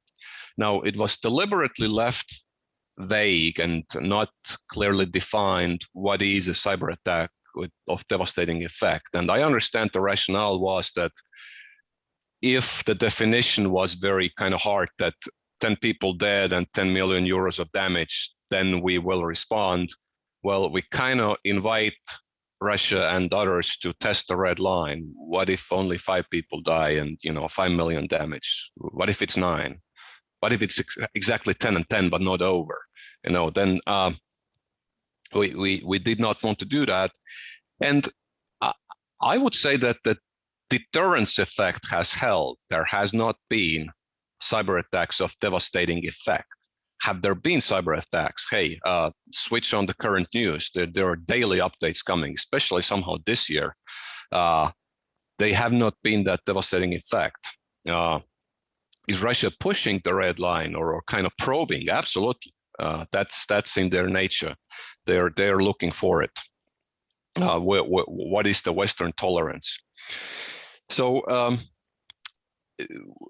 everything kind of, all the cyber attacks, we talk about it, they have been fallen into that gray zone. Russia very well evades the attribution. They even if it's quite clear that it comes from Russia, like the 2007 attacks in Estonia, at best they say, well, our government has nothing to do with it. It may be the patriotic hackers who, don't like the Western policy or don't like Estonia, and they act on their own, but it's nothing to do with us, nothing with the government. It's very hard to argue with the government that denies any sorts of facts. Ukrainians can tell you that they have caught Russian soldiers, confiscated their passports. Ukrainian presidents have shown at the international meetings the confiscated Russian passports, say, that those were caught on the Ukrainian territory. And Mr. Putin says, well, they were on vacation. So attributing something to Russia is important to us to our people, to our conscience. We shouldn't be naive to think that attribution will result in Russia admitting, sorry, not going to do it again. Didn't want to do it. That's not where we can hope very fact-based strong attribution can lead. Now, what are those gray zone activities like? And what does the international community think about it? Thankfully, most of the world is in consensus. Peculiarly, it was a United Nations unanimously approved, meaning Russia themselves approved a consensus report of governmental experts in May 2021, acknowledging, incidents involving a malicious use of ICT. Normally, the audience would help me. It's not internet. Information communication technology by states and non-state actors have increased in scope, scale, severity, and sophistication, and their effects can be global. Malicious cyber operations by states can pose a significant risk to international security and stability, as well as economic and social developments and safety and well-being of individuals. As more states are developing offensive cyber capabilities, the use of information communication technologies in future conflicts between states is becoming more likely. And the list goes on. So the nations in the world are on unanimous consensus that there is a significant rise in malicious activity in the cyber domain, and it poses graver and graver risks and danger of escalation. Now, NATO, in a recent Brussels summit communique, acknowledged malicious cyber activity targeting our critical infrastructure and democratic institutions might have systemic effects and cause significant harm, and that in its decisions over response, the North Atlantic Council might take into account the impact of significant malicious cumulative cyber activities while remaining committed to act in accordance with international law, including the UN Charter, international humanitarian law, and international human rights law as applicable. Now we're getting into the legal zone, and as interesting as it might be, in the cyber legal sphere, the international law is more clear than we think, and than what Russia and China and Iran and those are acting. And our center has been working hard to diminish that gray zone in legal aspects of cyber domain. And that's what we've done through our work in a project called Tally Manual. We started already in 2008. We gathered an international group of legal experts analyzing the existing international law. Because in 2008 and prior, the likes of Russia and China said that cyberspace is such a new domain, nothing applies there. It's the new Wild West. We can start negotiating new rules. We're all for it, but right now nothing applies. And the Western experts said, well, wait a second, we've had centuries of experience of regulating warfare. Why doesn't it apply in cyberspace? Well, in fact, it does. The first publication of Tally Manual, it's the international law applicable to cyber warfare. You can see it's fairly, well, it is not as sizable as it could be. The update one came 5 years later. The feedback to the first one was, this is great, but most of the actions take place in a gray zone. So this one, the 2.0, it also covers gray zone. This is international law applicable to cyber operations, Tally Manual 2.0. And we have launched the Tally Manual 3.0 project now, and we're inviting experts in the world to participate. And this is not a purely NATO view. This is as broad and neutral as possible, the academic view. In fact, we have some of our NATO member nations, some of the biggest allies have reservations on what Tally Manual says, and that's fine. Tally Manual has, amongst others, also, for example, works from Belarusian and Chinese experts. So the importance of it is that it is neutral academic study. So interestingly, you know, it has found principles of sovereignty to clearly apply in cyberspace, just like it does in physical space. A state may not intervene, including by cyber means, in the internal or external affair of another state. A state bears international responsibility for the cyber-related act that is attributable to the state and that constitutes breach of international legal obligation. Cyber operations executed in the context of an armed conflict are subject to the law of armed conflict. Quite important.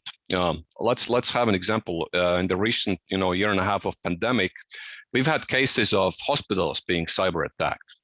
Now, if this happened during war and a hospital gets hit by a laser-guided bomb from an enemy aircraft, we would clearly be talking war crime, right? Now, why would we think it's different if a hospital is cyber attacked and people die? Because they don't get oxygen, they get wrong treatment, lights are out, etc. It is a similar. It is the same kind of attack. Yet, in our minds, we haven't really transitioned there that bomb dropping from aircraft, some physical action equates to malicious action in a cyberspace with the same intent and the same result, just that we don't see it physical for ours. It's a weaker connection in our mind. Interestingly, the SolarWinds, espionage, it's not against international law. It is against national law in, I think, all of the countries in the world. So don't get caught if you're, committing acts of espionage. But getting near and stealing other states' secrets, that's been done before cyber era as well. So that is not a violation of international law. Russia truly is pushing now with that gray zone acts. It is interesting how it's going to play out. It's all the new current events, the colonial pipeline now, this week's the Kaseya software supply chain attack when many companies' data has been encrypted and they demand not that much, but 70 million in Bitcoin. The Russian-based ReEvil group. It's gonna be almost impossible to prove a clear connection to the Russian government. Yet the West needs to really show resolve to act in concert and act strongly against Russian acts in cyberspace that clearly are nearing devastating effect economically and may cause loss of human life. So basically, there are rules in cyberspace. They're not being followed. There are rules in physical space, but Russia is occupying territory of Japan, territory of Georgia, territory of Ukraine, Moldova. I'm sure there are others. I'm sure there are some nations, in the audience raising hand. Hey, me too. How do we get the nation that doesn't obey international law in the physical space to obey it in the cyberspace? I don't know. But I know that Russia respects only strength. Russia respects resolve. They would love to divide us and treat with all the NATO allies on bilateral basis, because that's more advantageous to them. So let's stick together. Let's talk to Russia in a position of strength. Is it economic sanctions or something else? Is it cyber strike back? It would be violation of international law, but maybe we need to establish a cause and do that. I don't know. I don't have the answer. But this is the cyberspace. It is not a Wild West. There are rules. It is a new domain. It will be an important domain of military operations. And let's see in a decade where cyber has gone. It is exciting. So now I'll end here and I'll be part of the Q&A. Okay. Thank you very much, Colonel Tariant. You put your finger in very, very scary capabilities as the cyber means for not only the hybrid warfare, but the normal life and of course in the gray zone activities. Perhaps if we were able to deny the cyber capabilities of our enemy, we could cut the influential actions in the gray zone by the enemy with other means, not only cyber. Meaning cyber is interacting with other or within other activities within the gray zone, for sure. Are there red lines? You mentioned some red lines. Are red lines, what these red lines may mean in terms of capabilities? Well, these are some questions. I like to jump over the audience and for you, the experts. And now we can start with the Q&A period. My team is telling me there are some questions online. First, I will ask the audience if you have any questions, sir. Yeah, sir.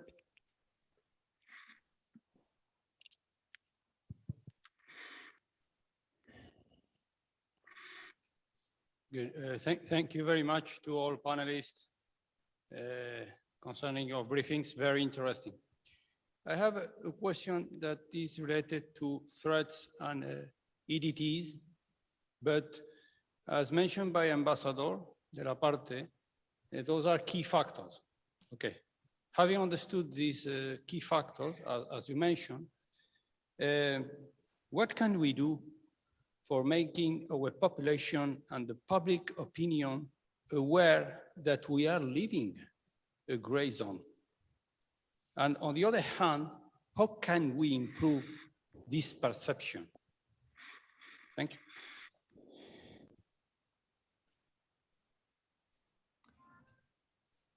May I answer? Yes, please, Ambassador. Yes. Thank you very much. Thank you very much for the intelligent and pertinent question, sir. I think that you are touching one of the bone of contentions of our civil and military consciousness campaign. I think that we have to set up a kind of civil society culture on cybersecurity, on hybrid threats, on gray zones. These are concepts which are quite familiar to us because we are supposed to be experts, civilian and military experts, but which are quite weird to the people at large.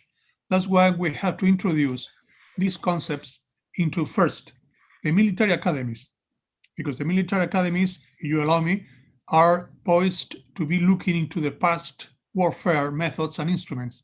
We have to introduce a new program of studies in the military academies to integrate, to incorporate the 21st informative warfare, which I referred before. Again, keeping in mind that we are in transition period from one era to the other one. Second, I'm moving now from the military. We have also to adapt and innovate our flexible command structures and decision-making processes, whether it is the military or the civilian instances, the government, the public administration, the army, the public forces, and so on. Third, we have also to mobilize the think tanks the universities, the political parties, the trade unions, all the civil society fora in which, and the private enterprise indeed, so that the whole effort is a national one. We will be able to confront the new threats and menaces if we respond with a whole of government approach. And I will go a step further, not whole of government approach, but whole of society approach as a national effort that incorporates military, civilian elements from the outset in the schools, at the universities, in the military academies, in the think tanks, having common exercises, exchange of experiences, transparency, and best practices. Again, it is a kind of setting up a culture of defense, of the new defense, of the defense of the 21st century, which requires political will, financial resources, and mobilization of all the elements, whether military or civilian. Thank you very much. Thank you very much, Excellency. We can give the floor to one of our Janice, please. Thank you. Yes, thank you. Sir, you put your finger in one of the key problems that we have. The reality is so fastly changing that the people that live in that reality don't realize the risks of that reality. And I see that pattern just growing. The speed is going to grow, and we're not quite finding a good answer for the society. And Ambassador is absolutely right. From now on, national security can only be attained through the comprehensive societal approaches. Easy to say, very hard to do. So first thing, clearly, educational systems. They're not able to give the up-to-speed knowledge. So that is what has to be revamped. Secondarily, we have to rethink also military education. For the normal job market, increasingly they say there'll be no defined professions in the future. Many of them will be automated, many will shift in a way that it is unparalleled, would not be recognizable. We have to adapt our military training system, which in this way is very well up to tune because of the regularity of returning to education, to make sure that we give these inputs and adjust the knowledge of the personnel. I think we're probably the best institution apart from startups to actually adjust. So that's for the military, but one has to come up with a system for the society as well. Third, you have to change these perceptions, as you said. And one of the reasons, for instance, we as a center, we don't theorize about things, but we go on and do an experiment because we know how humans think. If you say, well, there's a risk that your data might be taken and then you might be manipulated. Yeah, might be. If you do that once in a controlled environment, that's like, you know, this really the experience brings, oh yeah, I have to really consider it differently. So you also have to adjust the way you bring that news to people, because, and that's also part of the overall structure of a national debate. And that is how much we've alienated for one or another reason the academics from the public debate, because they don't do these lengthy good thoughts in 140 characters. But that is what is dominating the public debate. So we have to find a way how we reframe these complex thoughts in this environment to bring back it to the audience. And for me, what we found as an answer is experimenting and showing the cases. But for the military, I would argue, go do the exercising, exercise with these concepts, experiment within exercises with these concepts. And ultimately, no institution will do well in the future without the expertise in areas like big data analytics, artificial intelligence / machine learning. That is where we also have started to invest. And of course, cyber, I take it like for granted, of course. but these new emerging technology qualifications will have to find in the force within the military, but also in a government at large, because you cannot really run the system if you don't have a real understanding how AI or machine learning really functions, what are the limits and what are the future perspectives. That's really detrimental for the national security and also economic potential of a country. Okay.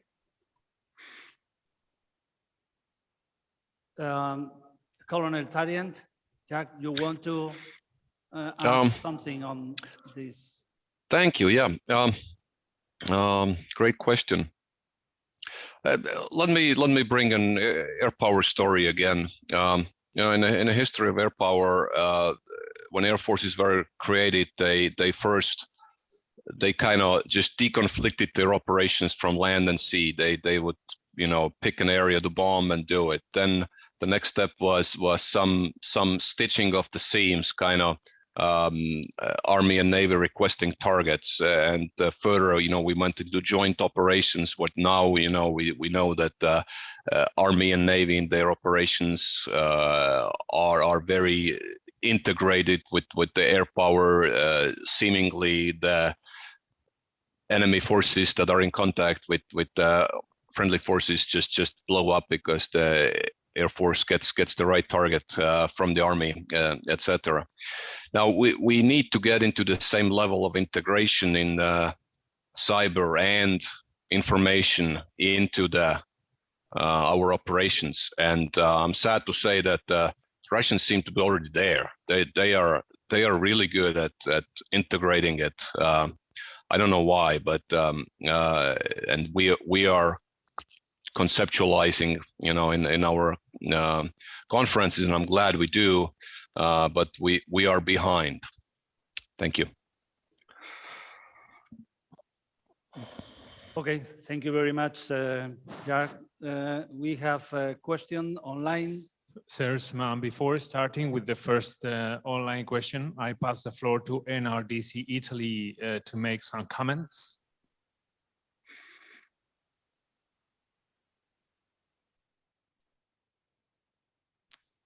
Sir, good morning. Can you turn on your microphone, please? Can you hear me? Yes, sir. Great. I'm Brigadier General Giannuzzi from NRDC Italy, representing General Miglietto, the commander of NRDC Italy. Thank you so much for giving us the opportunity to participate. We are attending with a really great interest. We have set up here a large conference room to ensure the large participation of our staff. I actually had a question during the first panel, but now in the light of what has been said by all the panelists and the experts, it's now more a comment than a question. I like very much the question about the proactive, preventative versus the reactive approach to deal with the hybrid threat. And using what was said by the first panelist, the Wing Commander Paul, on detecting, monitoring, and deterring, I would offer that beyond detecting the threat, so knowing the unknown, and of course monitoring it, what we really can do proactively is exposing to the public the threat. So this is possibly not sufficient to deter it, but at least I'm certain we can reduce the effects. So it's going now to the second panel. It's really about the information operation battlefield here. And so this is a battle actually that we are already fighting. And when I think at the typical example of gray zone actions, I'm thinking, for example, some were already mentioned, but I'm thinking at, you know, Russia going after its dissidents abroad. This is typical serious interference in the democratic process. Another one I can think of is the China's so-called Hong Kong security law. These are examples. So, but to an extent, I think today with this seminar, we are successfully conducting this fight. So, having said that, I know no need to answer. Maybe if you want to offer and you want to react, of course, you're welcome.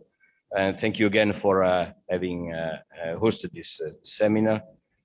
We are with the Spaniards, we are friends, and we will remain so in spite of the score of the match tonight.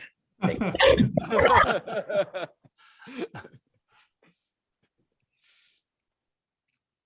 Thank you. Thank you very much, our sister headquarters, the Guardian of the South, together with the Greeks and the Spaniards. And we have the Turks on a little bit more east, but we feel like the Guardians, the big columns of Hercules, the big sisters. Thank you. Thank you very much. It's our pleasure to have this seminar and to be fruitful for all NATO. We have one more question online, sir. Please. So we got an online question that has been asked by OF5 Pareja from the Spanish Training Command and goes to Mr. Yanis Sarts. So the question is as follows. Just read the advertisers are moving from Apple to other operating systems due to the strict anti-tracking rules for apps. It seems that security is not a good business. What can be done to increase security in the net without harming business? Thank you, sir. I would say in a very simple words, if business undermines the fundamentals of society, it's not the society that has to change, but the business has to change. For instance, one of the problems with the current environment, I think, and that's one of the things that people don't really realize, we have lost privacy. We think we have, but in fact, you know, if I'm going to go after your headquarters, none of you would have a privacy. I will know everything about you. I don't do that, don't worry. But if the bad guys go after you, that is available. And that is because of the business practices and an awareness of people that when we click yes to an app, we give it up. So first, my argument is when it is really undermining the fundamentals, it's business that has to change rather than we have to change. Second, a lot of vulnerability comes from people not being unaware what they give away, which kind of goes back to your question, sir, of how we make people aware of the risks that they do and what clicking on a odd game app saying yes for free, what kind of information you give away. You know, what can I make out of your everyday movements all the time you have a phone with you? How can I know who works for CIA? Very simple, just look at which are the phones in a parking lot next to the Langley base. And you know everybody, you know where they go home, where they live, where their family members. That's very, very secret information, but we don't have privacy. It's out there. So people education. And ultimately, of course, we have to invest into the security, but having had an experience in running national cyber system defense, you can create the most marvelous defensive system for cyber. And the way that people get in is through the human error. We are prone to error as humans. So it's back to the to educating the people as much as possible. And of course, I would also argue that some of these technologies, and it kind of strikes me that both these companies that dominate the landscape are Western. Chinese are coming in, but then the trouble will be very different. And we've not been fixing that. So it's about the regulation and the our US's role in that first. And secondarily, the technologies are also ours. But once again, we've not been able to use that as a leverage for increasing our own interest, to increasing resilience, and also, if necessary, use it as a proactive tool. And I agree there are limits how far democratic societies are ready to go because of ethic, moral standards and values. But certainly there are cases where we can. And ultimately, I'll point out to one specific area. Tactically, I think we'll always feel at disadvantage against authoritarian states, because the kind of nature they have no moral or ethical dilemmas the way we face. But then we should not forget about the strategic advantage we have. And actually, much of what they do is because they're afraid of us. Not in the terms of only military, but in the terms of that living in our country for an ordinary citizen is far better. And that is something we should not forget. And that is what we have to use more. It will not have this tactical advantage that, oh yeah, I can say that. Why all the big people in Moscow send their children to study in Europe or live in Europe, or the same basically for many Chinese. But over strategic distance, that is a significant advantage that we have to use more. Thank you very much, Charles. I suggest the panelists, at least one of our experts want to specifically punctualize a very important point to pass to the next question. So, okay, Ambassador? Yeah, no, I wanted only to jump in, if you allow me. Okay, yeah, if you consider it. Thank you very much. Only in connection with our Italian friends' intervention, that and the final one as well, that one of the main questions that remains a difficult one is the issue of the attribution of the responsibility of the cyber attacks of a hybrid threat. We, within the European Union and within NATO, in the Western world, we have to make sure that we have the evidence, strong evidence enough in order to name and shame somebody for being responsible for a cyber attack on a hybrid threat. That requires a lot of technical capabilities, a technological advance. And once you have this technical evidence, 100% sure, you need to grasp enough political will to go public and to denounce those who are responsible for the attack. And normally you go alone, you are obviously you are in a very weak position, because then you think that you are going to receive retortion measures from the country you have named and shamed in public. That's why we try to go on a multilateral basis through European Union or through NATO. It takes time. There are procedures of negotiation, procedures of checking facts, procedures of comparing evidence, and it takes time, some months. At the end, we come up with eventually with a political decision to denounce those responsible or which are held accountable for a cyber attack or hybrid threat. But it takes time. And then there's another attack, another threat, which is going on. That means that our response capability is much more slower than the capability of the spoilers, of the rivals, of the attackers to hit us. And even when we are hit, we have our procedures, our democratic procedures, our political channels in order to cobble together a collective answer. And that's something that has to be factored in our analysis when we're dealing with these kind of issues. Thank you very much. Thank you very much, Mr. Ambassador. Absolutely. I see nodding all the panelists, your perception. Thank you. Thank you very much. We can go for a next question, please. Okay, thank you very much. Susana Sanz from University CEU Carmen Herrera. Well, congratulations to the panelists. I think that it's been an excellent panel and it complements very well what was said in the first one. You have been talking very well, by the way, about economic sanctions as a way to deter states from using hybrid threats. And in the two panels, we evoked two problems. On the one hand, the increasing number of non-state actors that are active in the gray zone, many of them individuals like hackers, mercenaries, proxies, but also I would add oligarchs, such as Russian oligarchs linked to the Kremlin. And we also mentioned the second problem, that hybrid threats, they affect human rights. They have a negative impact on human rights. Colonel Tarian mentioned that a cyber attack, for example, to a hospital could provoke people dying. And also, Mr. Lanuzzi, he mentioned, well, the events in Hong Kong. So now I add, in December, last December, the European Union adopted a brand new system of sanctions for human rights violators.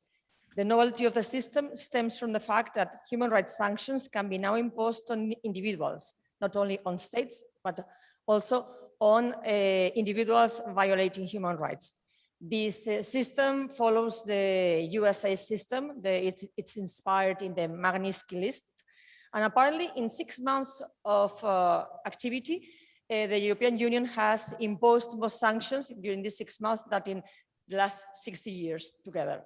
So the question is, do you think that this kind of European Union sanctions that target individuals can be of help to deter hybrid attacks launched by particular persons that affect human rights?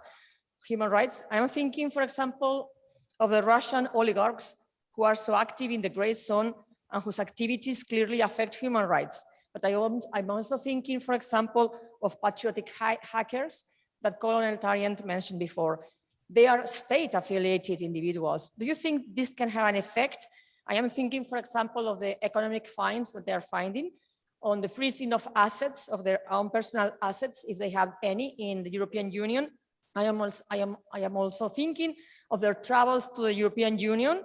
They won't be able to take their holidays anymore in the Costa del Sol.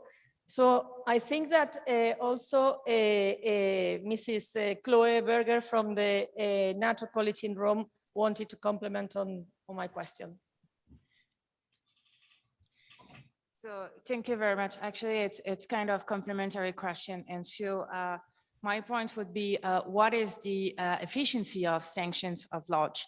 It seems to me that it's effective when a country is still keen to be part of the international community. And so on the contrary, you have countries like Iran, Iraq, Syria, and I can name the list. Those countries, they have been living under sanctions for ages. Obviously, this has not brought them to amending their behaviors. On the contrary, they have strengthened their resilience. And this came, of course, at the expense of the populations. So in certain cases, the population has, developed an anti-Western feeling, following the sanctions or, due to the implications of the sanctions. So how would you strike the balance, between the diverse, implications? And so are sanctions effective when you have a kind of minimal conditions for implementation or kind of prerequisites? That's my question. Thank you. Okay. Can you hear me? Yes. Yes, I think the gap between the policymakers and the scholars about sanctions have been widening in the last years. Because, well, as you have asked before, of course, the sanctions against non-state actors, like individuals or terrorist organizations, are one of the most, are one of the easiest sanctions to be bypassed by the targeted actors. And because oligarchs, for example, from Russia, they know different ways to overcome all difficulties and, of course, to come to the Mediterranean coast, for example, to enjoy the summer and so on. Of course, it's much more difficult to circumvent the sanctions when it's targeted to an essential industry, for example, oil industry in Russia. But, in the case of Russia, it is interesting to observe how many sanction industries have used Belarus as a bridge to enter and to get out some products from Russia or to Russia. For example, I have in many cases, many times in Moscow, for example, one of the sanctioned products by Russian authorities is cheese, but you can eat whatever cheese you want. You can get them wherever. But in any case, I think the most, and answering also the second question, I think the most controversial issue around sanctions is really what is the main purpose of them. Because, well, it's very good and beautiful to observe that, oh, the European Union has approved these sanctions regimes against human rights violations. And for example, the Magnitsky case sanctions, as the US did some years ago.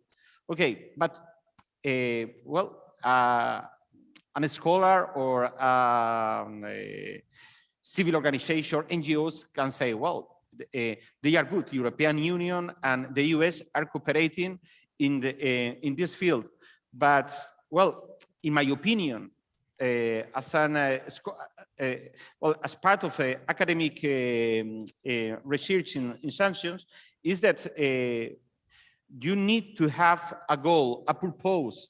You don't need to create sanctions and one month later another sanctions regimes against a country or against an organization or against some individuals.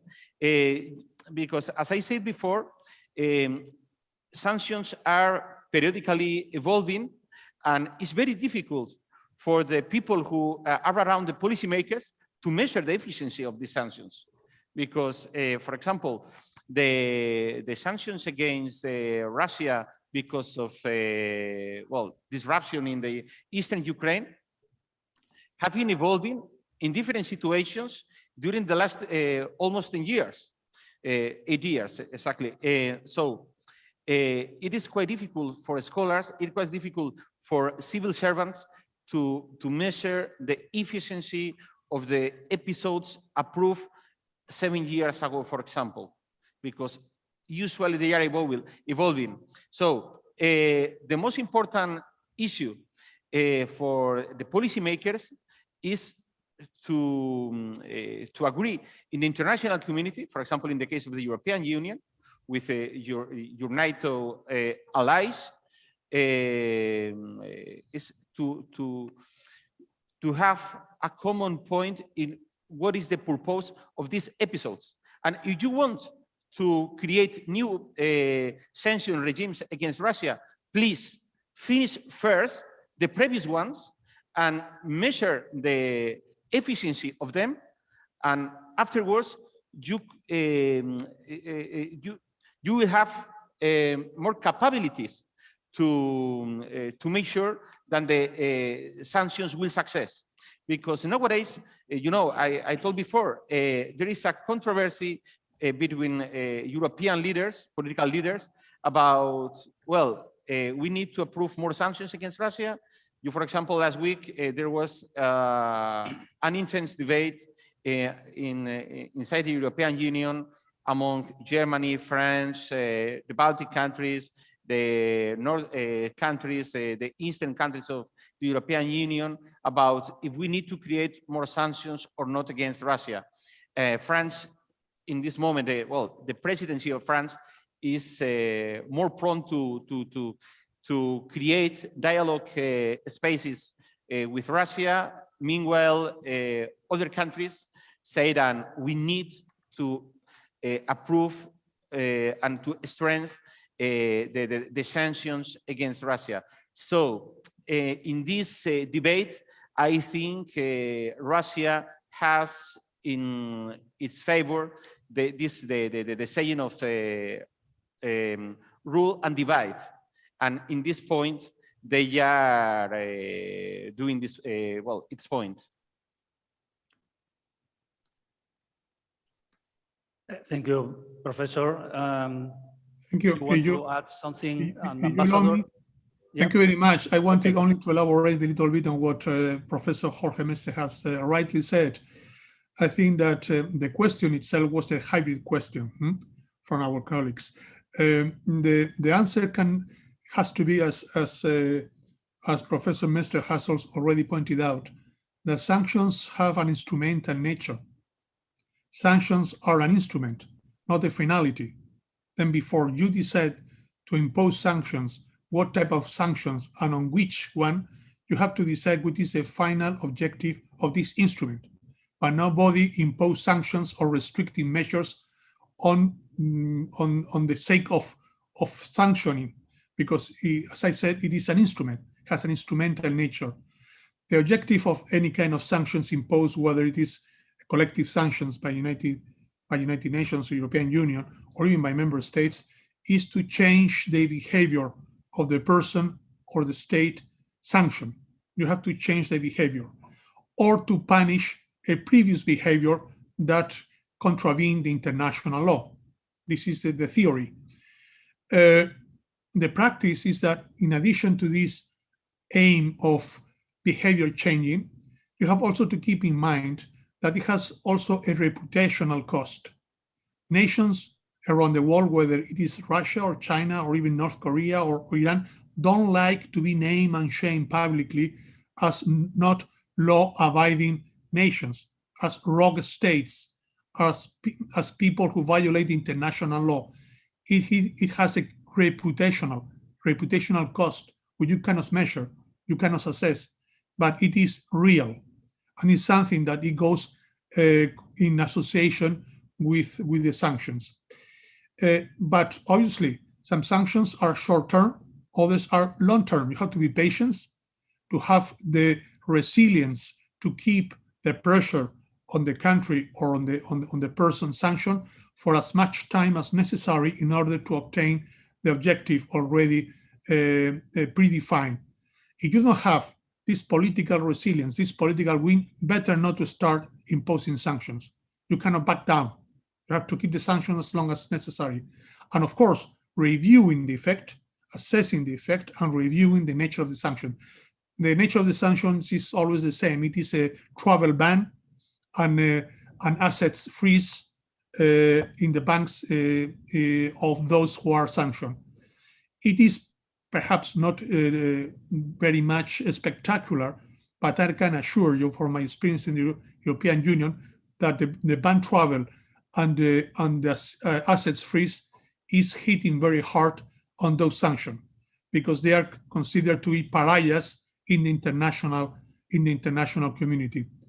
And in concrete, concerning the sanction associated with cyber attacks or with hybrid threats, we have imposed already within the framework of the European Union 2 packages of sanctions last July, last year, 1 year before, and in October upon 8 citizens and 4 legal entities coming from Russia and from China.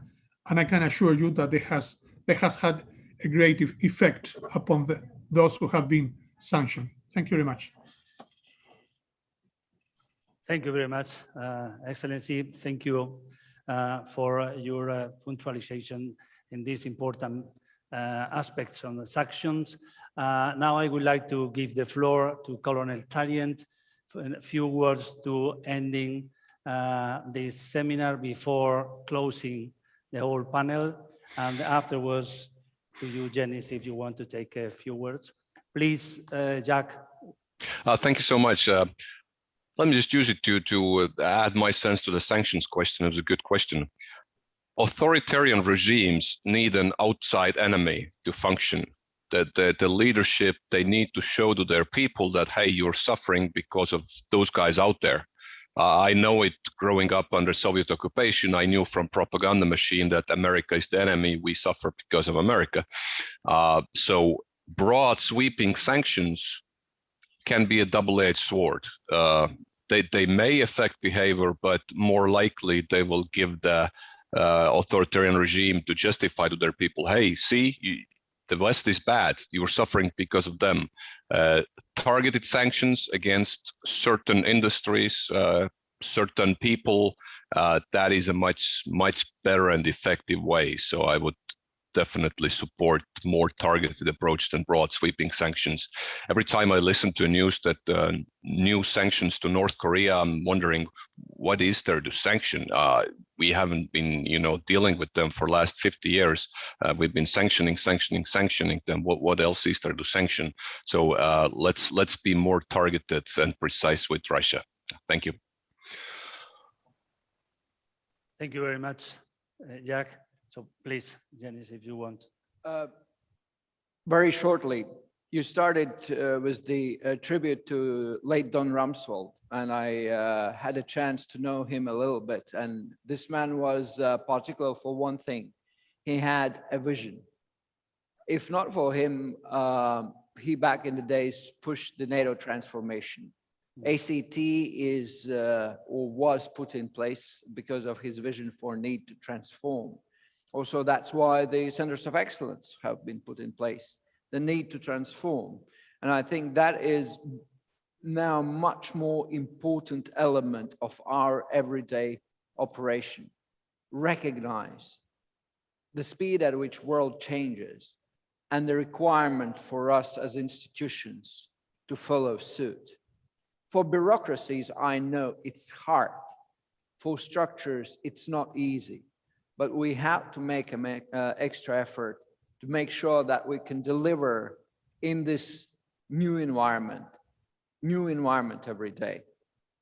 And as last point, we have talked about a lot of menaces, but there are joys in life as well. And I wish the best team to win tonight. Thank you, Janice. Thank you very much. Just the close words for this panel and for today's session. Thank you very much, Janice Schwartz,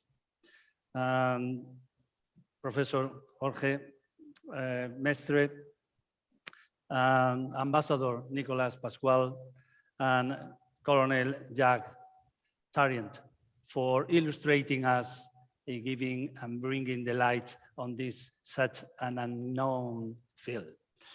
Thank you a lot to all the audience to be patient and been participating in the sessions.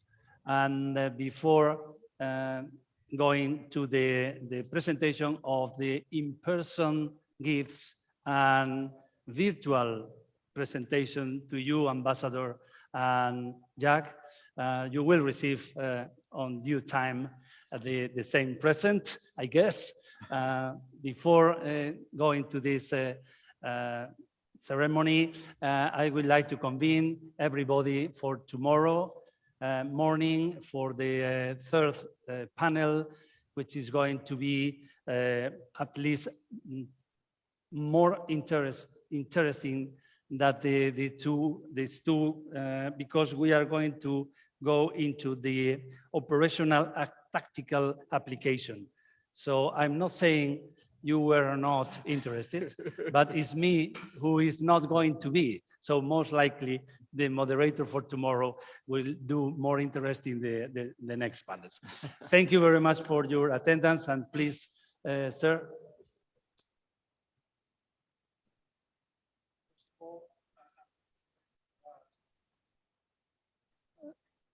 No.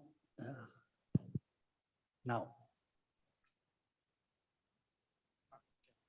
Your Excellency, Mr. Ambassador, Colonel Tarrant, Mr. Master and Mr. Stars, having living now in Spain and having lived in Italy, I join in your best wishes to all the Spanish and the Italians for tonight's game. And on behalf of Lieutenant General Fernando Garcia Vaquero Pradal, Commanding Officer of NRDC Spain, thank you very much for the excellence of your presentations. And we hope that you will keep following this seminar. And I think it's also well-deserved. They're very well conducted two panels this morning. So please join me in clapping your hands to all these people. Thank you very much. Thank you. Thank you. Oh, thank you very much. Thank you.